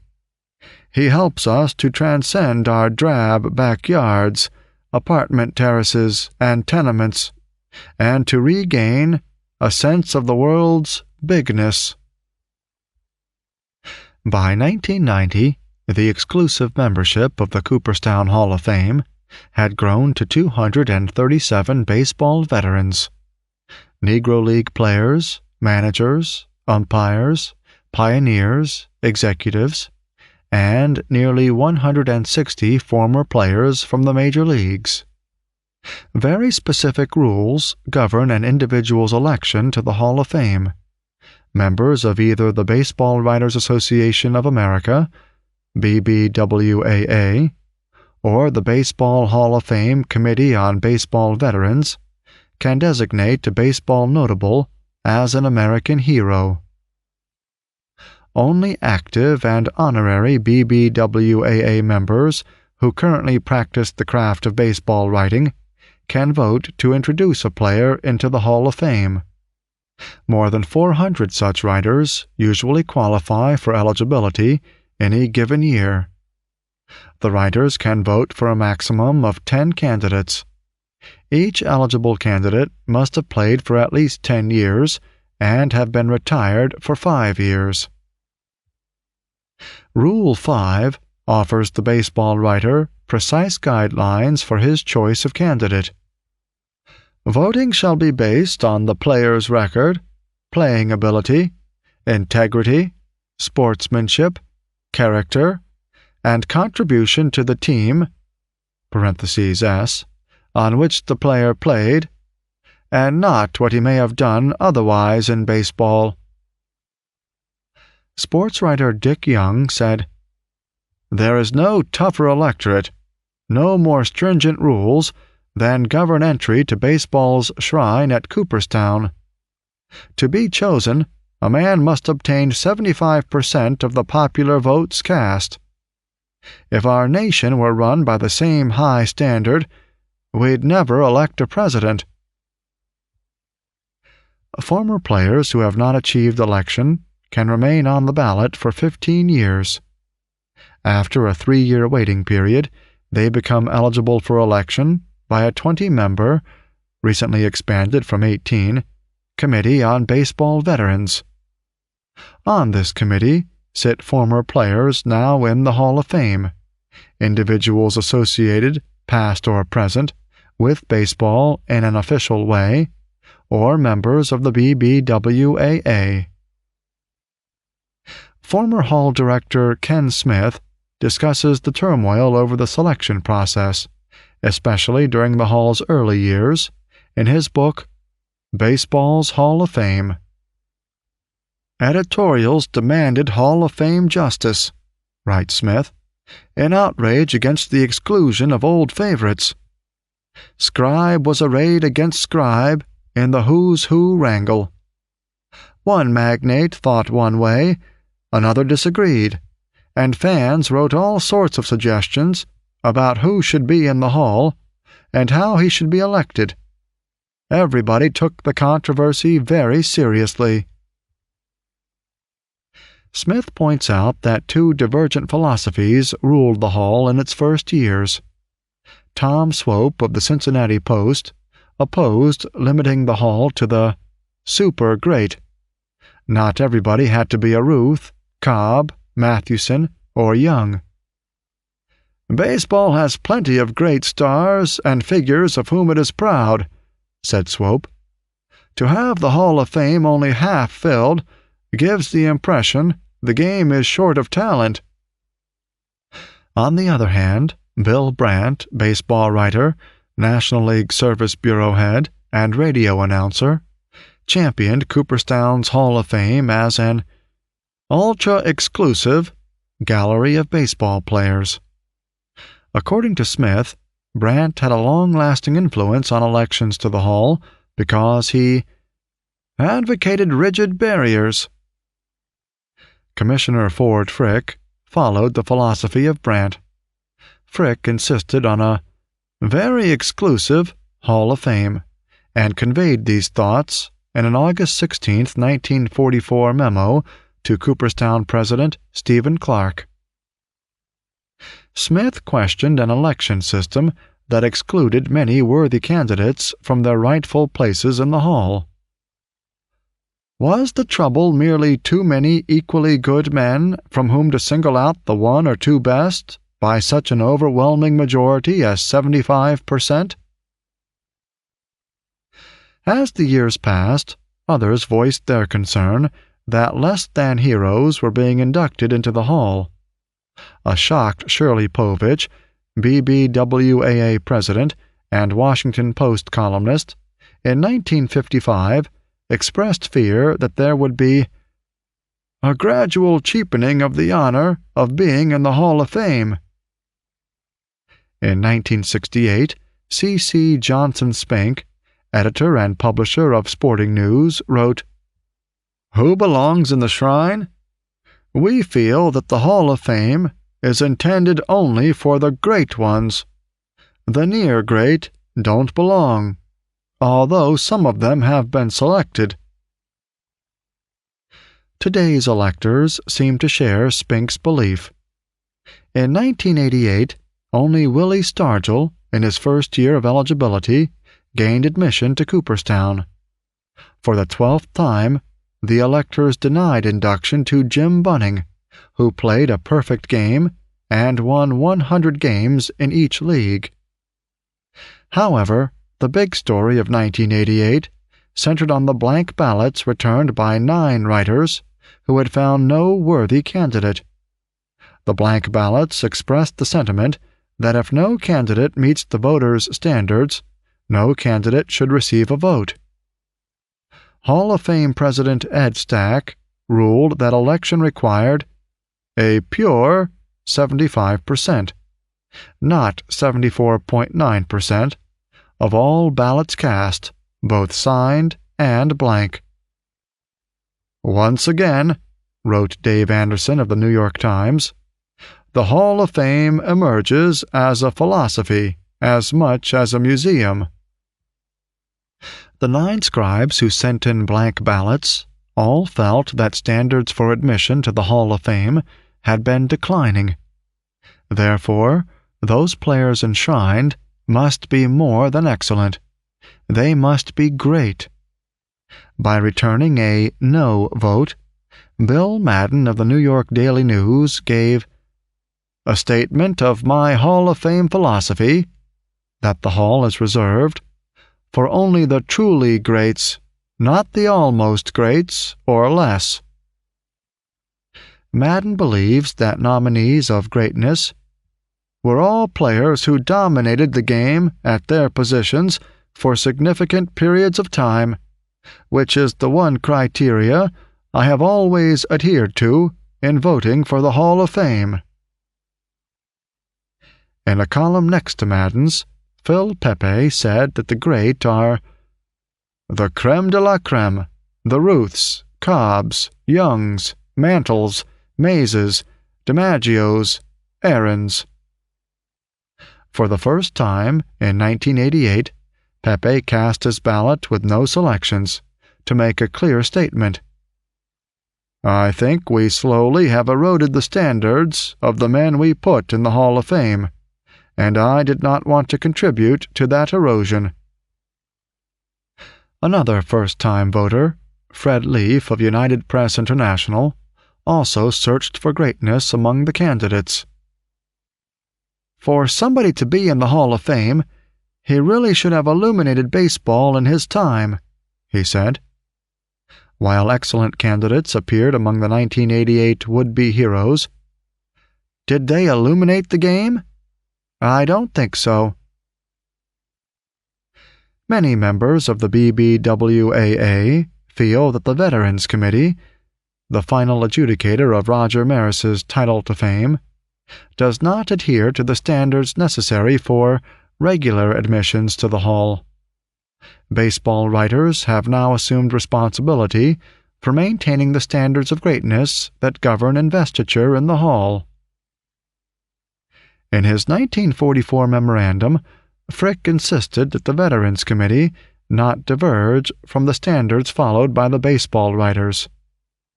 Bob Brogue, a columnist for the St. Louis Post-Dispatch, lamented in the 1969 Stadium Van magazine, "A chummy 12-man Veterans Committee has jeopardized the selectivity of baseball's Hall of Fame." In 1976, Dick Young called the Veterans Committee the "back door to Cooperstown.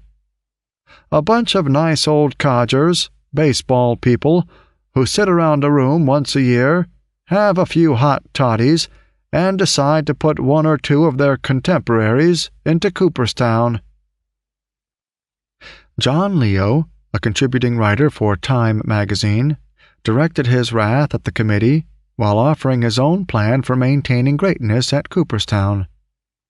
In 1987, Leo used the New York Times to publicize his house-cleaning plan for the Hall of Fame, a proposal analogous to Metropolitan Museum of Art director Thomas Hoving's method of revitalizing the museum's collection. While deliberately cleaning house, Leo noted, Hoving insisted that he wasn't getting rid of masterpieces, merely deaccessioning a few works the museum no longer needed. Leo continued his analogy. Cooperstown must be exclusively for the great. The Hall should deaccession those who do not belong in Cooperstown, discarding many of its embarrassing would-be heroes. Leo mentions more than 20 truly demented selections of the perennially woeful Committee on Veterans. Critics say that the Veterans Committee has outlived its usefulness. It had been established to accord recognition to older heroes who might have been overlooked by the younger generation of writers. Enough time has passed that the committee's rationale for existence no longer applies. Now, according to Leo, all the committee does is second-guess the real voters and recycle rejects. In 1988, the Veterans Committee met in Tampa, Florida, to consider the names of 29 potential Hall of Famers, Rizzuto, Ashburn, Hodges, and ex-umpire Al Barlick among them. The committee received further censure when it selected none of the nominees. A member of the Veterans Group, Hall of Famer Monty Irvin, said the committee was wasting time to meet and not elect anyone. With all those deserving people, someone should have been elected. Committee member Buzzy Bavasi has a different opinion. The Hall of Fame is an exclusive club. Let's keep it that way. Cooperstown opened its doors in 1989 to Veterans Committee selections Al Barlick and Red Schoendienst, who joined BBWAA choices Johnny Bench and Carl Yastrzemski. In 1990, there were no selections from the Veterans Committee, but Jim Palmer and Joe Morgan became the newest honorees, selected by the baseball writers. In 1998, pitcher Don Sutton joined Veteran Committee selections George Davis, Larry Doby, Lee MacPhail, and Bullet Joe Rogan. Do the criticisms of the Veterans Committee imply lesser honor for enshrinement at Cooperstown, won through committee vote? Enos Slaughter retired in 1959, but waited for 26 years before the veterans said yes to him. 28 years after Johnny Mize played his last game, the veterans finally said he belonged. Do these unwarranted delays degrade the honorees and the Hall?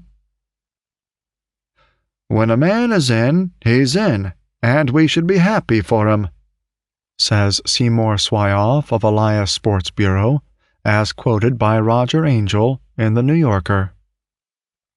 While this may be true, the methods by which a player gains entry to the Hall may mitigate the happiness. The Board of Directors of the Hall of Fame elects only 20 members to the Veterans Committee, and each serves for 6 years. With such a small number of committee members impaneled for a comparatively lengthy time, a concerted directed action in favor of a candidate may facilitate his installment. Although baseball writers, not the veterans, named Cleveland hurler Bob Lemon to the Hall of Fame, Lemon benefited from an orchestrated letter campaign in the last years of his eligibility. Steinbrenner and others in the Big Apple launched a campaign for Rizzuto that has not convinced the Veterans Committee. However, Maury Allen believes that the Veterans Committee must feel that a would-be honoree has the loyal support of his admirers. The New York Post scribe says the fans must organize a campaign of support, write the committee members letters, prepare slick brochures for submission at the meeting, badger the committee members wherever and whenever they can be found. That's how this system works. Pete Carvella of Elwood City, Pennsylvania, worked the system in his successful 10-year effort to get fellow townsman Hack Wilson into Cooperstown. The Lawrence County chapter of the Pennsylvania Hall of Fame arose specifically to further this mission. As Carvella told the Newcastle News, each member of the Veterans Committee received letters so they wouldn't forget about Hack Wilson. We never gave up. Like Carvella, Bill Guilfoyle knows the workings of the Veterans Committee as few people do. An experienced baseball administrator whose tenure at Cooperstown began in 1979, Guilfoyle previously served as Director of Public Relations and Assistant to the General Manager of the Pittsburgh Pirates. As part of his Cooperstown duties, he takes the minutes of the Veterans Committee election proceedings. Guilfoyle notes the deliberateness that marks committee composition. We seek a balance. 6 former players, Hall of Famers, 3 from each league, 6 writers, 6 baseball executives, and 2 broadcasters. Members are carefully selected by the Hall of Fame administration. There have been cases, such as that of Ted Williams, where a veteran has asked to serve on the committee. The recent deaths of baseball executive Bob Fischel and writer Joe Reichler have reduced the committee to 18. Hall of Fame President Ed Stack's voting procedure includes an early February mailing to Veterans Committee members. The material sent includes a letter that lists the new candidates recommended for consideration, and a booklet of statistical information on the candidates. The preliminary ballot has room for 30 candidates, deserving of further consideration. The members' evaluations extend beyond raw statistics. This is one area where we need the Veterans Committee, Guilfoyle said. It looks at the total player. The committee is in a better position to evaluate players who were in the majors 25, 30, or 40 years ago than those writers who have been following baseball for only a comparatively short time. If the assessments of the Veterans Committee are so necessary, what justifies the secrecy of their proceedings, particularly the precise voting? People have asked to bring the deliberations of the committee out into the open, going as far as to request taping the meetings, said Guilfoyle.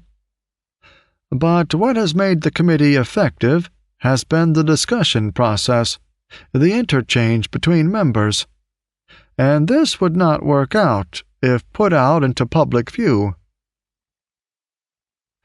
Replying to attacks on the specific rejections of the Veterans Committee, Guilfoyle asked, "Where were those writers when the candidates were eligible to be elected by BBWAA?" Writers complain, for example, that the committee is ineffective because it hasn't selected Rizzuto. But did Bill Madden and others vote for him before his name came to the veterans? Guilfoyle rebuffed charges of cronyism on the committee, insisting that it had little effect in an election decided by 3/4 of the members. "If one member has a crony," he said, "how many votes does that mean? 1, 2, but certainly not enough to elect." The late Joe Reichler, a member of the Veterans Committee, agreed that cronyism is restricted, but cited another unavoidable factor that influences voting. "The people who do the voting," he said, "are always inclined to vote for the players they saw most often, and they are doing it in all honesty. Other players may have been just as great, but anyone who plays in New York is always bigger than a player who does the same thing somewhere else." Over the years, sports writers have decried the Hall of Fame votes given to players with qualifications focused on or limited to one particular achievement, no matter how magnificent that accomplishment might be.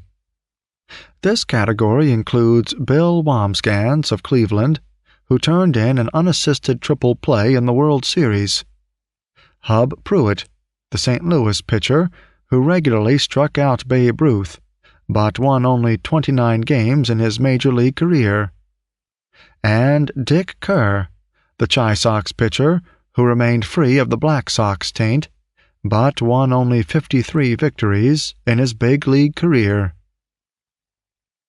To avoid the enshrinement of such mediocre players or one-day wonders, the Hall of Fame adopted Rule 5: automatic elections.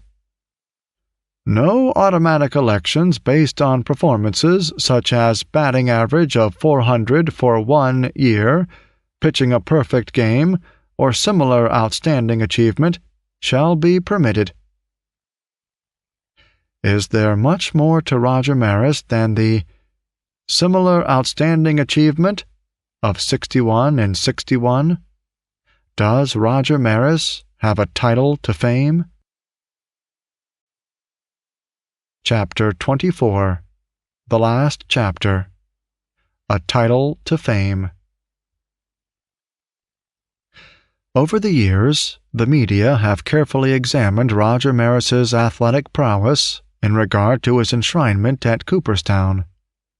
Journalists of the press and airwaves have scrutinized the voting patterns for and against Roger's installment, as well as the responses and reactions to his failure to gain entrance to the Hall. When Roger again becomes eligible for election in 1992, his admission rests on the vote of the heavily attacked Veterans Committee. It will decide the most important question: is Roger worthy of enshrinement with the other baseball immortals? Maris retired in 1968 and first became eligible for election 5 years later, in 1974.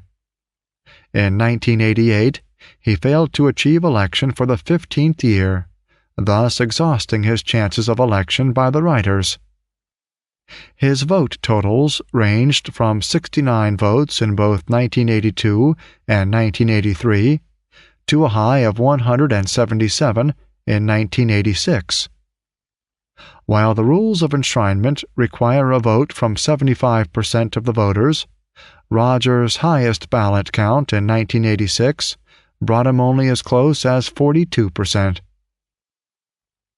Roger played down his first rejection. However, his comments over the years revealed his realistic view of his prospects. While he yearned to be among the chosen, he determined to mask to the rest of the world his disappointment in being passed over.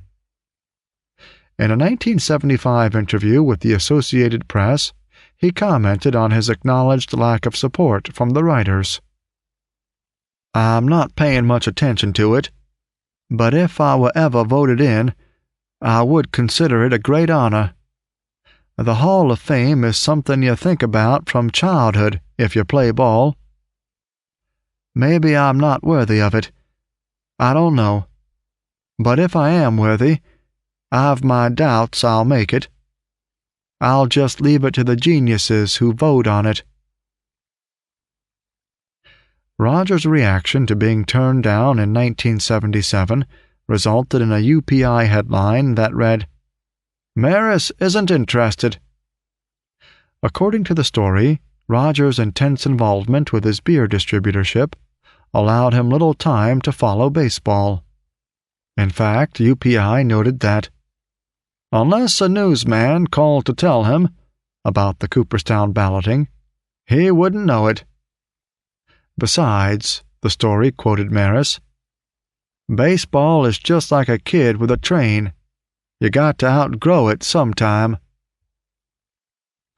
Afflicted with cancer in the last years of his life, Roger seemed outwardly unperturbed at the many years' snub by the writers. The retirement of his number 9 and the plaque in the Memorial Park section at Yankee Stadium in 1984 meant more to him than election to Cooperstown. "The Hall of Fame could not compare with this honor," he said proudly. "I've always been proud to be a Yankee. I may have played other places, but I was always a Yankee. The Yankees have had so many great ball players, but not too many of them had their numbers retired or had a plaque in their honor put on that wall out there." Ever aware that baseball writers' votes decided the election, Roger made an honest assessment of his chances in 1984. "You have to look at where I'm coming from, knowing who votes, that the Hall of Fame is not a realistic hope." Nevertheless, Roger added, he had his place in the Hall. Election to the Hall, doesn't matter now anyway. It's not something that's going to change my life any. The way I look at it, I'm there in every way but name. My bat, my uniform, all of it is there. Roger reiterated this theme again in 1985, following the last election before his death. After garnering 128 votes to finish 7th in the balloting, he remarked in Gainesville, "I think at one time it would have been an honor. Today it's so immaterial, it's ridiculous. If you ask the average fan, is Roger Maris in the Hall of Fame, he'll say yes. The bat I used to hit the 61st home run and the ball are there. That's one thing they cannot take away. The display is already in Cooperstown." Despite his stoic attitude and public stance, Roger certainly must have wanted formal acknowledgment as an American hero. Enshrinement in Cooperstown would have granted him appropriate recognition of his title to fame. However, Roger had no intention of pandering for votes or groveling for a groundswell of support generated through a public relations campaign. Shortly after the writers again rejected his candidacy in 1978, Roger remarked to Will Grimsley of the Associated Press, "The Hall of Fame is charity. It's something they give you, not something you necessarily earn. I'm not one to ask for charity." Although Roger spoke bitterly about his hellish relations with the press during the Yankee years, he still asserted, "I'm going to be in there, the Hall of Fame, someday. If the writers keep me out, there are other ways." His other ways of attaining membership probably referred to his last chance, the Veterans Committee, with its membership of Hall of Famers, former players, executives, and broadcasters, in addition to writers. Through the years, Pat Maris has had almost nothing to say about Roger's continued rejection from the Hall of Fame. When asked if she would attend the Cooperstown ceremonies if Roger were elected, she tactfully replied, "That's a situation that I will not have to deal with right away." Roger's sons, on the other hand, have given much thought to their father's omission from the Hall. Only 5 months before Roger's death, his sons came to Fargo for the Celebrity Benefit Golf Tournament. In a forum article by Brian Wicker, the boys stated that the press had portrayed Roger so unfairly.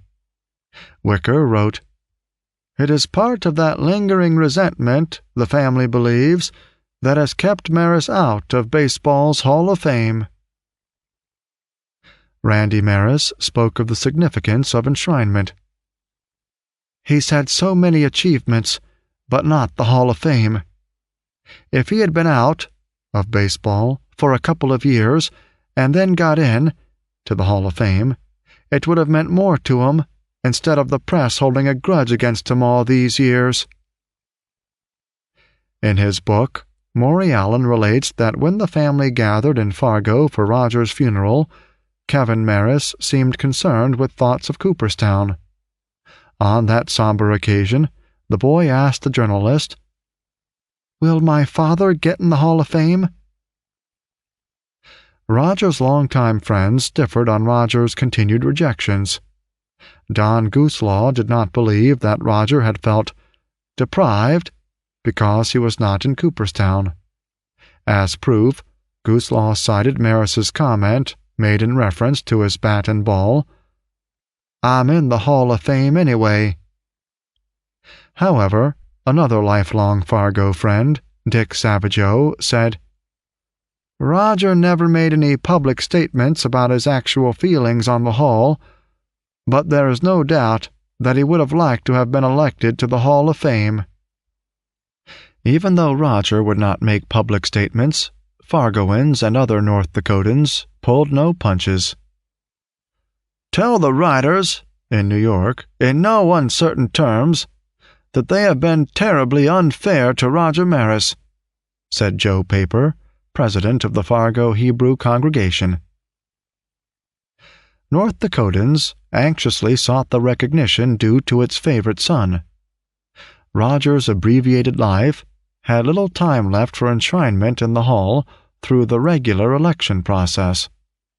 State Senator Herschel Lashkowitz, formerly mayor of Fargo, sponsored a resolution urging Roger's election to the Hall of Fame.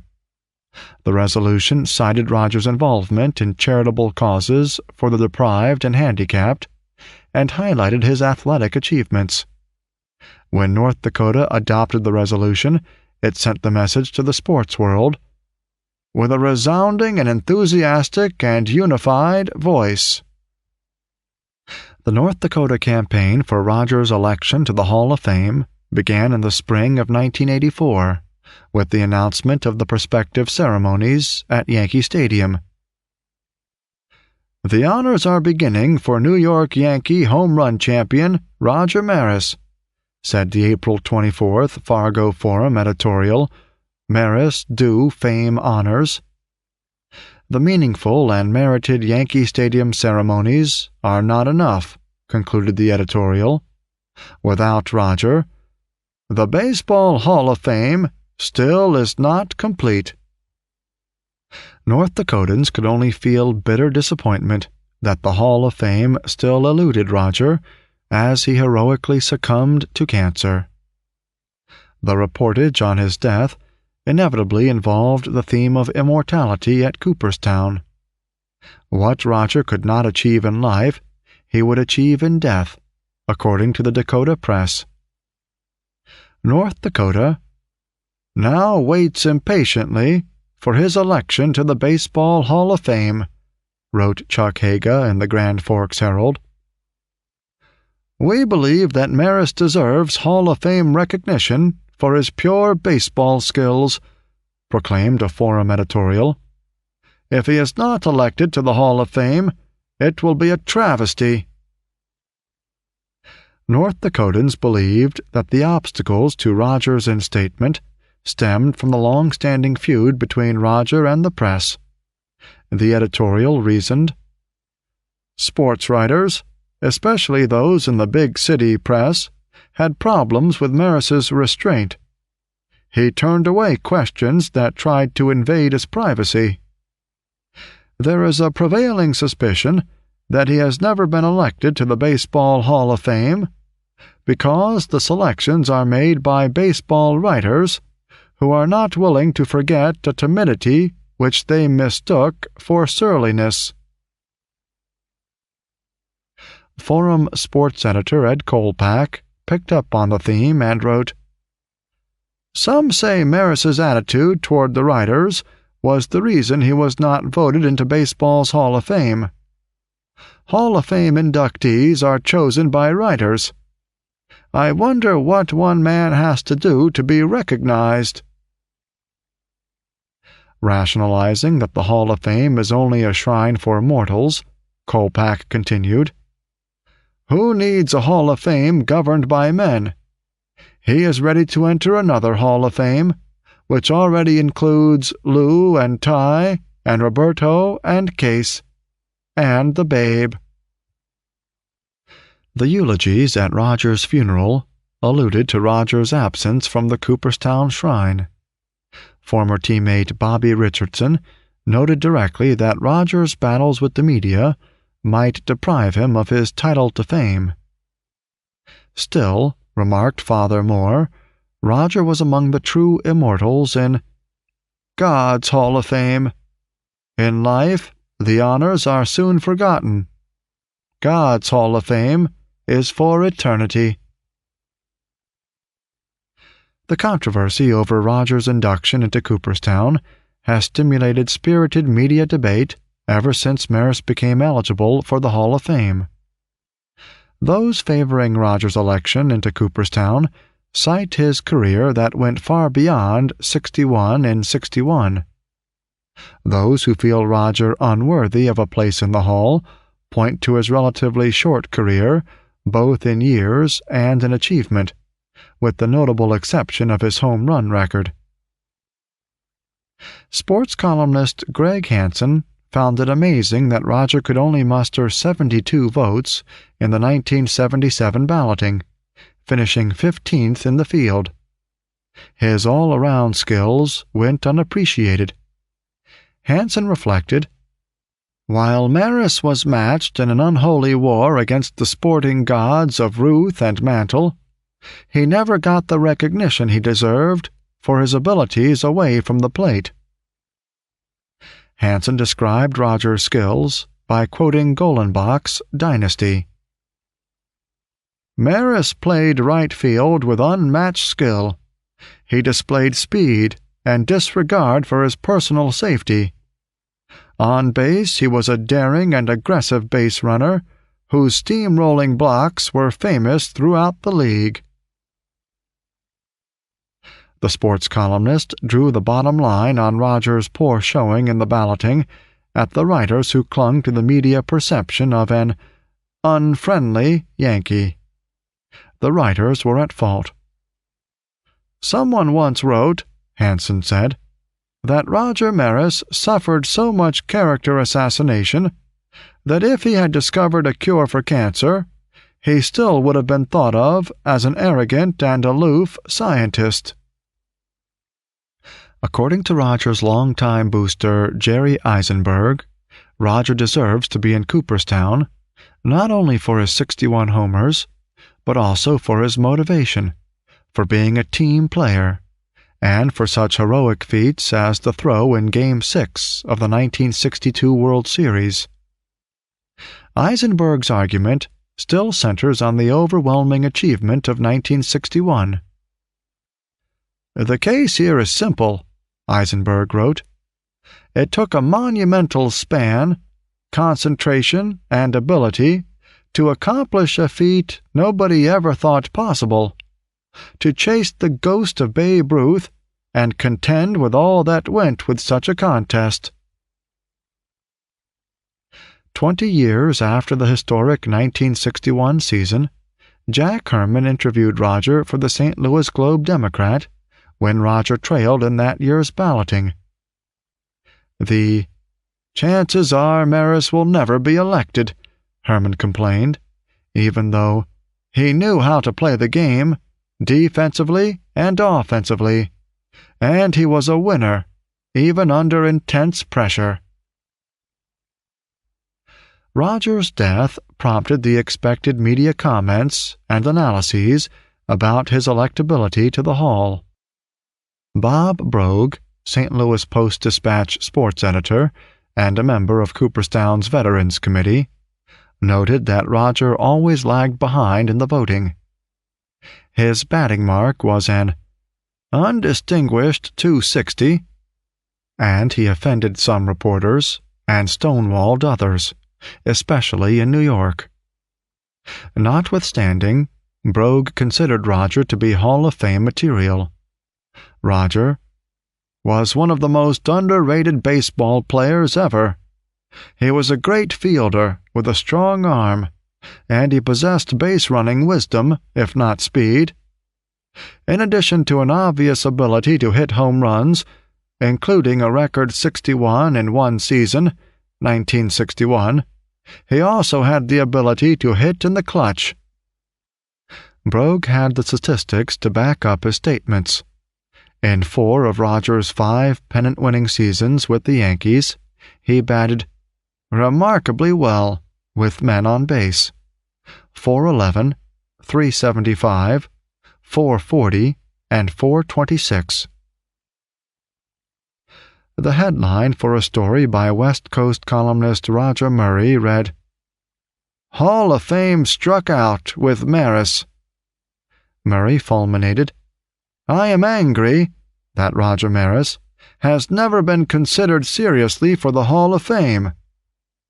Although Murray wrote of Rogers' base running, defensive play, and career highlighted with 2 MVP awards, the columnist rested his case on Maris's 1961 achievement.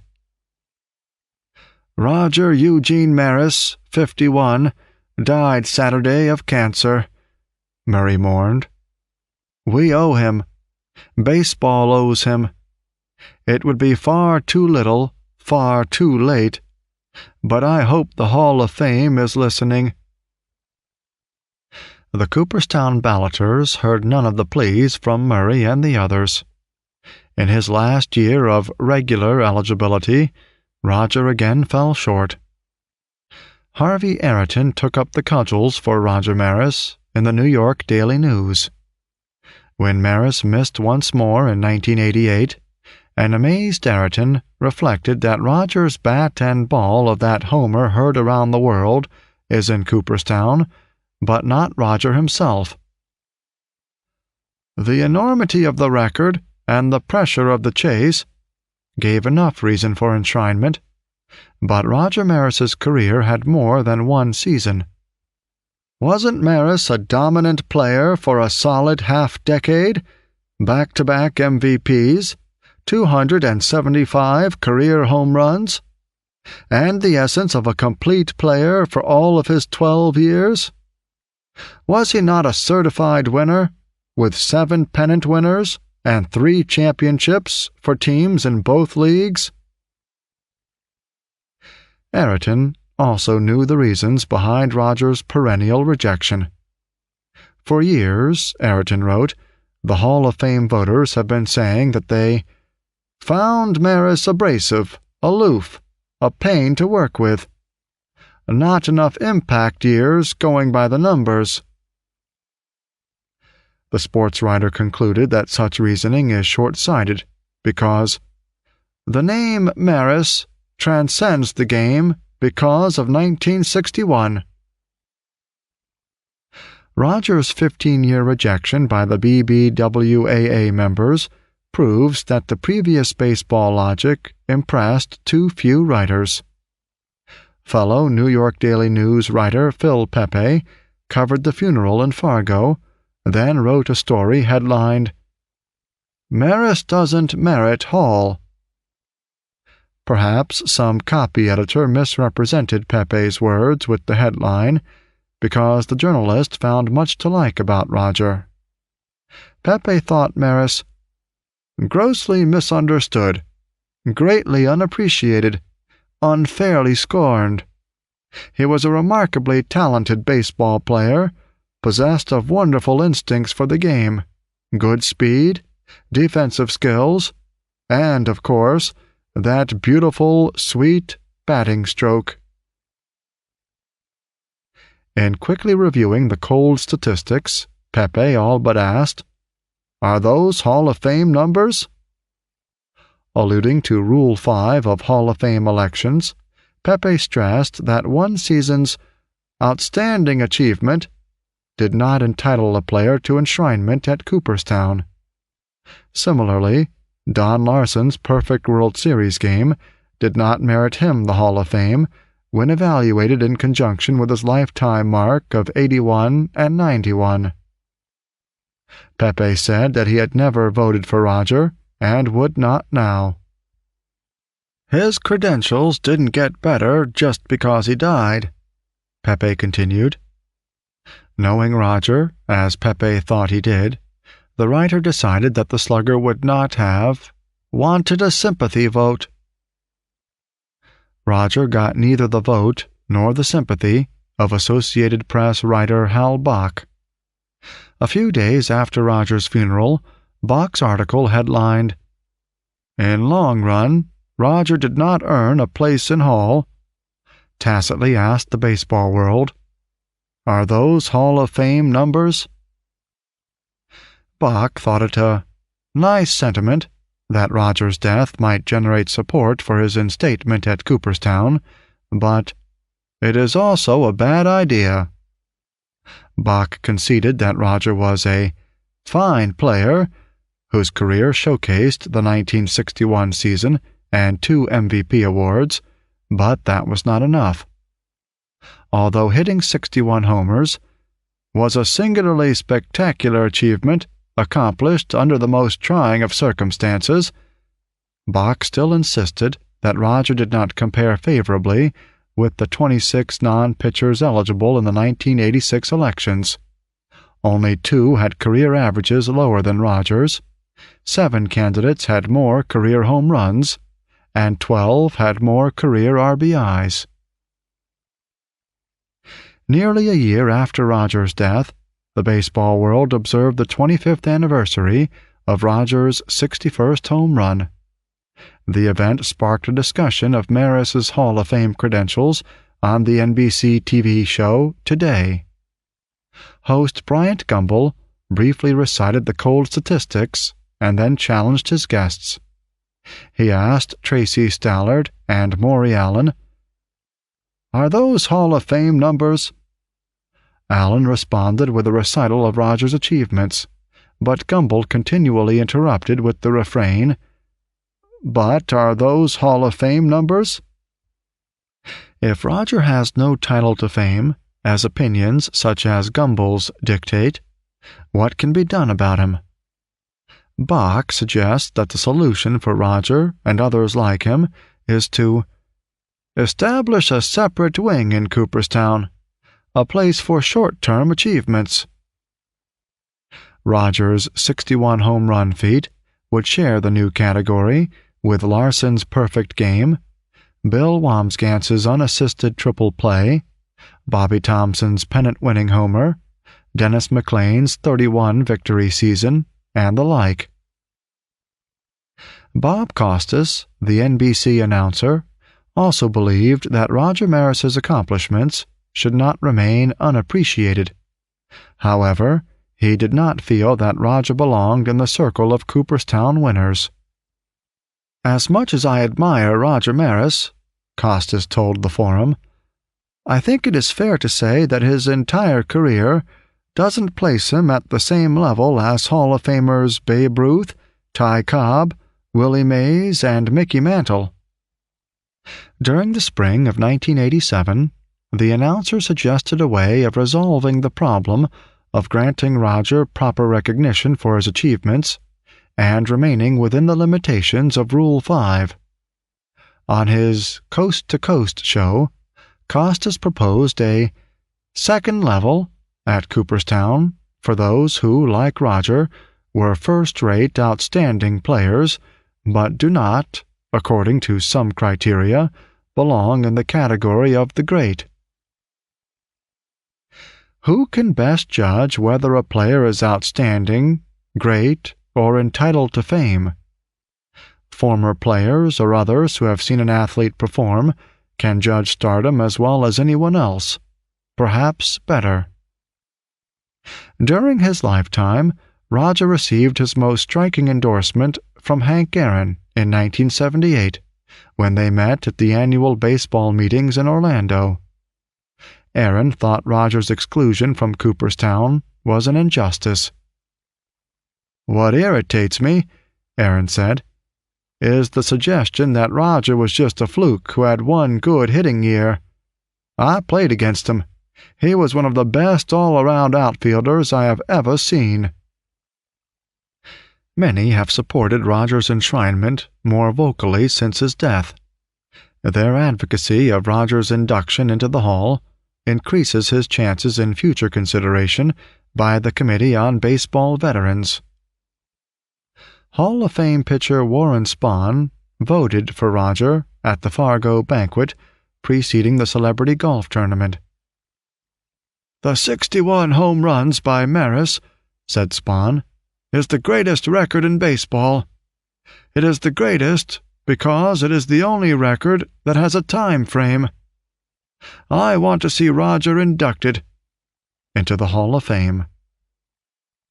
Umpire Ed Runge, in Fargo for the 1987 tournament, also cited the 61 record as his reason for wanting Roger in the Hall. "He broke the most impressive record in baseball books," Runge said, "and that enough merits a place in the Hall of Fame."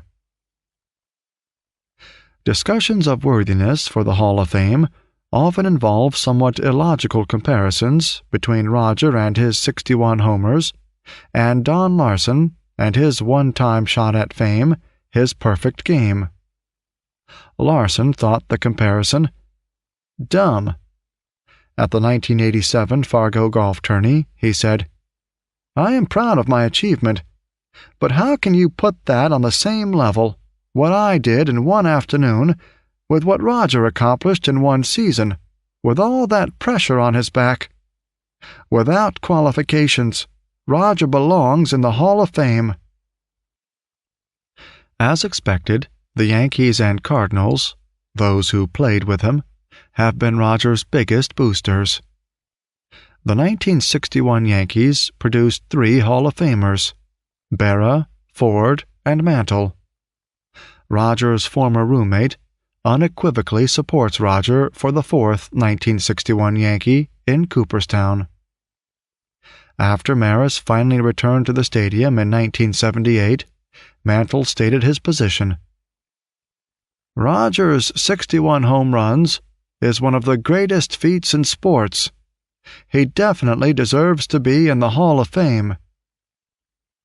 He was even more emphatic on the Bob Costas show of February 26, 1989, calling Roger "one of the best all-around players I ever saw in my life. He never made a mistake, just like Willie Mays." Yankee infielders Clete Boyer and Tony Kubek also endorse Roger's title to fame. "He belongs in the Hall of Fame," said Boyer. "Roger could do everything. We had 25 great players on our teams in the early 1960s, but it was Mickey Mantle and Roger Maris who were the stars." On the 25th anniversary of number 61 in 1986, Kubek spoke of the misconception that Roger was only a home run hitter, a one-dimensional player. He was a solid outfielder with the best arm of anyone I ever played with, and he ran the bases hard. And he had 6 or 7 years when he was as good an all-around player as anyone in the game. Kubek's comments reflected his disappointment that the baseball writers had rejected Roger for the 15th time in 1988. Many of them had felt that Roger did not have the numbers. Kubek responded, "Numbers? People who look at numbers all the time never really see what's going on the field. But if you asked all the great players of his era, they'd tell you Maris was deserving." George Steinbrenner, who honored Roger and celebrated his return to Yankee Stadium before his death, hasn't made much of an issue of Rogers' exclusion from Cooperstown. In contrast, the boss has actively promoted Rizzuto's election, even going so far as to threaten a boycott of the annual Cooperstown game if the scooter were not enshrined. However, while commenting on Rogers' death, Steinbrenner stressed that the slugger had never received proper recognition in the baseball world. "In my opinion," the boss said, "Roger is one of the greatest Yankees of all time. There is no reason why he is not in the Baseball Hall of Fame. His record of 61 home runs in 1961 and Joe DiMaggio's consecutive hitting streak are the two greatest records in the game today. The magnitude of Rogers' record is so great when you consider he hit 61 home runs, and now with the lively ball, the leaders are always around 35 to 40. Roger had 33% more." Surprisingly, one member of the Yankee family dissented from the team consensus on Maris and the Hall of Fame. The late Bob Fischel, then Executive Vice President of the American League and member of the Hall's Committee on Baseball Veterans, formerly acted as Public Relations Director for the Yankees during part of Rogers' quest for the home run title. Ex-PR man Fischel felt somewhat responsible for his failure to protect Roger from the media onslaught. However, when he attended Rogers' funeral in Fargo, Fischel told the forum's Ed Kolpak that one requirement for election to the Hall is that a player have 10 outstanding seasons. Both Roger and Don Larson of the Perfect World Series lacked this requirement. According to Fischel, neither slugger nor hurler would get into Cooperstown. The 10-season requirement that Fischel cites has no official source. A close look at the Hall's Rules for Election reveals no such provision. The rules simply require a candidate to have been active as a Major League player for 10 years. In fact, another of Rogers' teammates, Cardinal Tim McCarver, demolished the 10-season fantasy without referring to Fischel when Roger was again rejected in 1988. McCarver, now the Mets announcer, offered the career of Dodger superstar Sandy Koufax as a counterexample. The hurler had only 6 outstanding years. In the next 6, he posted a subpar below 500 one-loss mark. Yet the Koufax plaque appeared in Cooperstown in his first year of eligibility. The announcer argued, "Maris's career is comparable to Koufax. When you consider the 61 home runs, the MVPs, the World Championship, and all, is Sandy's 6-year period that much better than Rogers? So much so that one guy is automatic and the other doesn't get in?" Fans, who have no vote in the Cooperstown enshrinement process, agree that McCarver's argument makes sense. "After the elections," said Bill Bean, a Hall of Fame librarian, "we often get an outpouring of mail from fans who blame us, the Hall of Fame administration, for denying a place to their heroes. In recent years, Rizzuto and Maris have been 2 of the leading players that the fans have written us about." Neither the Hall of Fame administration nor the Baseball Writers Association can usher Roger Maris into the Hall of Fame now. From 1992 on, the Veterans Committee will vote on Rogers' title to fame. Some of Rogers' supporters argue that Roger compares favorably with other right fielders, e.g. Harry Hooper and Tommy McCarthy, and center fielder Hack Wilson, who had a National League season high of 56 homers. "If the standard is Roger as good as some players who are already in the Hall," said Bob Costas, "then the answer is yes, he does belong." In 1986, Ralph Houck advocated that Roger enter the Hall because he set a record which may never be broken. Citing the comparable merit issue, Houck continued, "There's a lot of players in there, Hall of Fame, now, that aren't as deserving as Roger. I won't name names, but Roger is much more deserving." However, in Season of Glory, 1988, Houck's bitterness over his past dealings with the right fielder surfaces, as he implicitly rejects Maris's candidacy. "Few people would put Maris on a level with Al Kaline, the Tigers' fine right fielder, now deservedly in the Hall of Fame." Roger would never have wanted a place in Cooperstown if it were based on how he compared with others. Nor can Maris's performance be measured by the feats of Babe Ruth, Ty Cobb, Mickey Mantle, or any standard other than what he solely accomplished himself.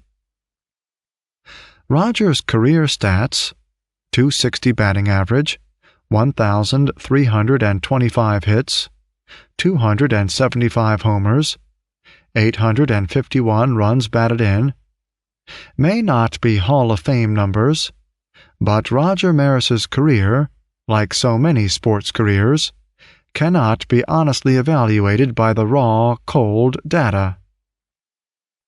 Those seemingly uninspiring numbers placed Roger at the time of his death high on the list of heroic pinstripe sluggers, 6th on the all-time slugging list, 515, and 7th in homers, 203. In each of 4 Yankee pennant-winning seasons, Maris had a sparkling on-base batting average, .411, .375, .440, and .426. By winning the American League's Most Valuable Player awards in 1960 and 1961, Maris became one of only 5 league players to have received the MVP honor in consecutive years. Rogers hitting 100 home runs in 1960 and 1961 allowed him to join Ruth, Fox, and Kiner, all Hall of Famers, in the select group that has accomplished that feat. By hitting 61 homers, he joined only 10 individuals who have hit 50 home runs or more. Still, despite all of his achievements, Roger is the only retired 50-plus slugger not in the Hall. The cold statistics do not reveal that Maris played key roles in leading his teams to 7 World Series. His career summary does not show his outstanding fielding record, base running, competitiveness, and influence on the younger players. The Hall of Fame numbers cannot describe the magnificent throw that saved the 1962 World Series. The dry statistics hold no memories like that of former Cooperstown director Ken Smith. "I remember in the 1967 World Series how you helped win it by moving runners along." Roger should not be judged against his forerunners like Ruth and Cobb, nor should he be compared to his contemporaries like Mantle and Mays. For those who insist that Roger, and others, must be the predominant player at the position assigned him by his team, the response is simple. Among American League right fielders, only Al Kaline surpassed Roger in accomplishments, all-around ability, and value to the team. His detractors will say that all this rhetoric for Roger rests on his one phenomenal season in 1961. Who would Roger Maris be, critics will continue, without that 1961 season? Doesn't Rule 5 warn against elections for a .400 batting average, a perfect game, or similar outstanding accomplishments? Without 61 and 61, Roger Maris would be an outstanding competitive player. However, can all Roger's detractors who hide behind Rule 5 honestly compare what a perfect game pitcher does in one glorious outing, or what one batter does in a magnificent 400 season, to what Roger Maris achieved in a period of unprecedented pressure in sports history? "Unbreakable sports records are few and far between," wrote the Kansas City Star in 1985. "The Maris mark of 61 home runs in 1961 may be one." Babe Ruth's mark of 60 fell 34 years later. Roger's record has not been seriously challenged and still stands 28 years later. "More home runs are being hit by more people today than ever before," celebrated baseball statistician Alan Roth said. "The fact remains, Maris is the only one to ever hit 61. It's a great achievement." Mantle and countless others feel it's the greatest feat in sports. Roger, however, did more than just smash a sacred, seemingly untouchable record, and more than endure the unendurable in the process. Most important, Roger Maris did something for baseball and for its myriad fans. Phil Pepe has never entered Roger's name on a Hall of Fame ballot, but, inspired by Greg Nettles' fast home run start in 1977, Pepe said many kind things about Maris in a column titled, "The Greatest Record of Them All." Baseball owes a great deal to Roger Maris.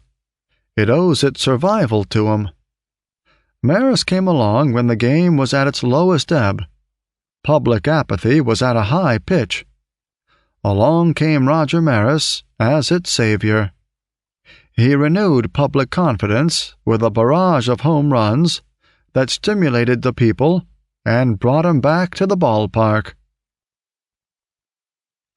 Ted Smits of the Associated Press referred to the unprecedented interest in baseball Maris ignited in 1961. "It's the biggest story I've handled since I became sports editor 16 years ago. I've never known anything to match it for interest and suspense." Harold Rosenthal in More Sport, Sport, Sport wrote that not Babe Ruth, Jack Dempsey, Red Grange, or Joe Louis, none of them, did conquer the imagination of the American sports-loving public as Roger Maris did. The writer notes that Roger enjoyed media coverage, especially radio and television, as those earlier stars could not. Untold numbers of fans followed Roger's excruciating efforts in the late stages of the campaign as he struggled with the dwindling calendar. The fans lived vicariously during his ordeal. Identities of housewives, office workers, truck drivers, schoolboys, and musicians all merged to become a single, crew-cut, heavy-shouldered young man out of the Midwest. Yes, Roger dazzled for only one summer, one season. But what he did has no parallel in a perfect game in October or a season-ending feat of a 400 batting mark. Does Don Larson's masterpiece have a long-lasting effect on a teenager grown older? What enduring quality remained after Bill Terry made his 401? In contrast, nearly 30 years later, fans still remember 61 and 61. Ken Clark, a staff writer for the Gainesville Sun, had never met his fellow Floridian, but went public on the 20th anniversary of number 61 to say, "Hey, Roger, thanks for 61 memories. You have no idea of the thrills you provided a 12-year-old baseball fan during the summer of 61. It is the stuff of private pleasure, tucked away in my memory and always brought forth with a smile. Actually, there were millions of us out there sharing the emotional ups and downs of your chase. The fact may have been lost to you because of the glare of the media and some of the unpleasantness you had to endure. The biggest fans in the world are 12-year-old boys, you know. Having not yet discovered girls, they devote all of their emotional energy, and much of their physical energy, to the game, memorizing statistics, daydreaming of heroics, and keeping up with the heroes. So there I was, hanging on your every swing, and driving my parents, who never understood such things, crazy with my newspaper clippings, my baseball cards and charts. It is a credit to my parents' patience and understanding that they not only tolerated my gyrations and shouts, but they also, finally, seemed to appreciate your feat. Thanks to you, it was great to be a kid during the summer of '61. Jim Naughton, only 4 that summer, still retains impressions of Roger's success. I'm sure there are scientists and accountants and bartenders and mechanics who carry some mental snapshot with them too. Maris was one of those people whose accomplishment was woven into the fabric of the moment. It has become a way of telling time, a common point to start, a conversation among strangers.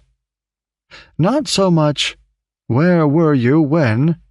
because 61 homers require a well-sustained excellence.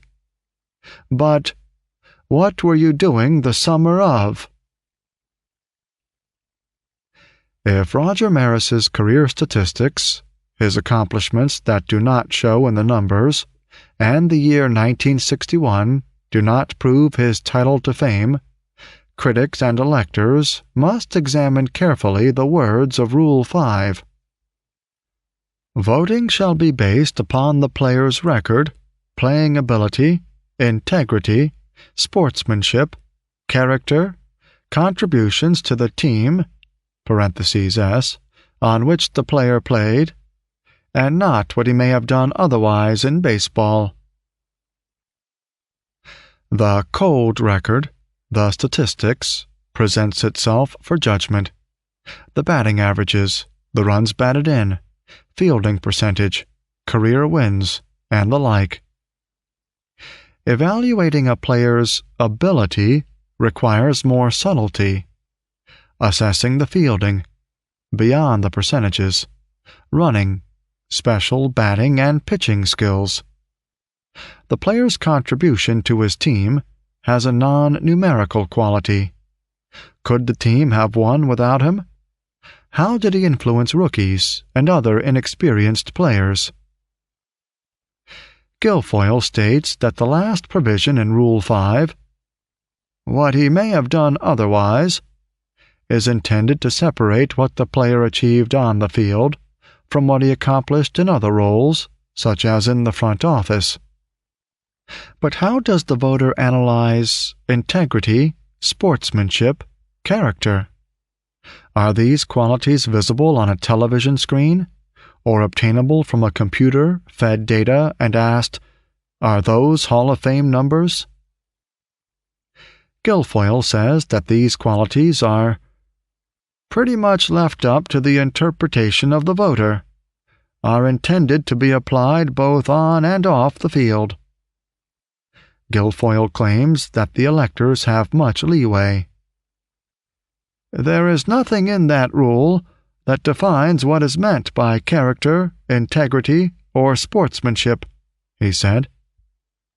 Nor is it made clear what aspects of a candidate's off-the-field or post-baseball career a voter should consider.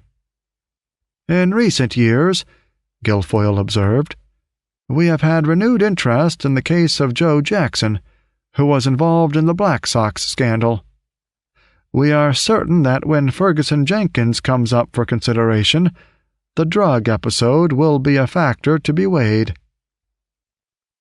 In January of 1991, Ferguson Jenkins was elected to the Hall of Fame, along with Rod Carew and Gaylord Perry. Guilfoyle's words antedated allegations of Pete Rose's gambling activities, but undoubtedly Rule 5 will receive much attention when Charlie Hustle becomes eligible for Hall of Fame election in 1992, the same year the Veterans Committee votes on Roger Maris. On February 4, 1991, a decision was made as to whether or not Pete Rose would be on the 1992 ballot.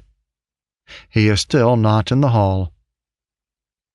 Fortunately, some use Rule 5 fully as a basis for voting. Stan Hochman of the Philadelphia Daily News referred to it to justify his 1988 vote for Jim Bunning and to attack the 9 no voters. You were supposed to vote on the basis of distinguished playing career, character, integrity, sportsmanship. Bunning belongs on every count. The 9 clods who botched the electoral process with their empty ballots that matched their empty heads should be ashamed of themselves. The dictionary definition of integrity reads, the quality or state of being of sound moral principles, uprightness, and sincerity. Did any player ever have more integrity, i.e., honesty, than Roger Maris? He put integrity before the deceit, hypocrisy, and dishonesty that would have enhanced his image before the media and advanced his career. Most noticeably, in 1961, Roger adhered to the Shakespearean maxim, "To thine own self be true."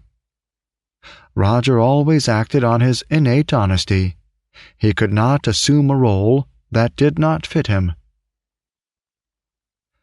"I wish I had been able to spread a little bull around," Roger once said, not out of regret, but rather as a reflection on the price he had paid for his integrity.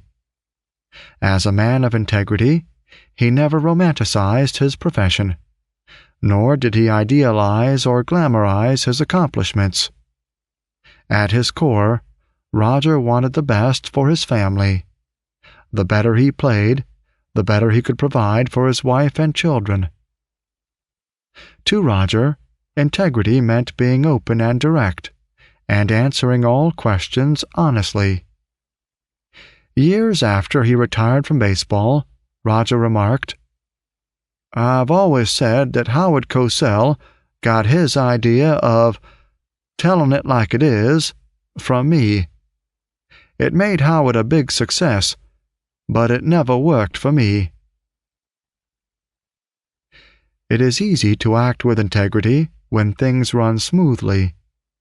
In 1961, when Roger achieved his record, Kansas City Star sports editor Joe McGuff commented on the difficult challenge Roger faced in maintaining his integrity, "Despite unrelenting harassment and hostility. I can think of no other athlete who experienced such great success under such difficult circumstances." Roger displayed the same integrity on the field as he did off the field and after his professional career. In the early 70s, Ken Smith wrote of Roger, "One comes away from a visit realizing that here is a gentleman who doesn't truck with anything phony." Roger Maris exemplified integrity and made an ideal role model for character, as stipulated under Rule 5.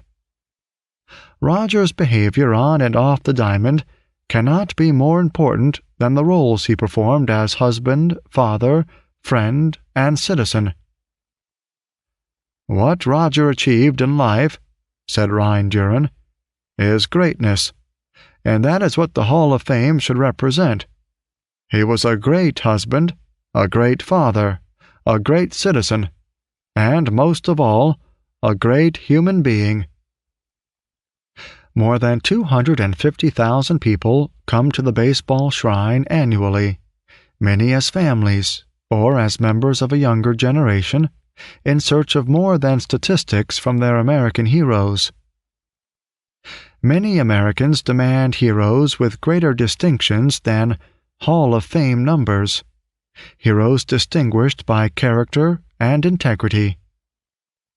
Roger Maris personified both character and integrity and entered the realm of the hero.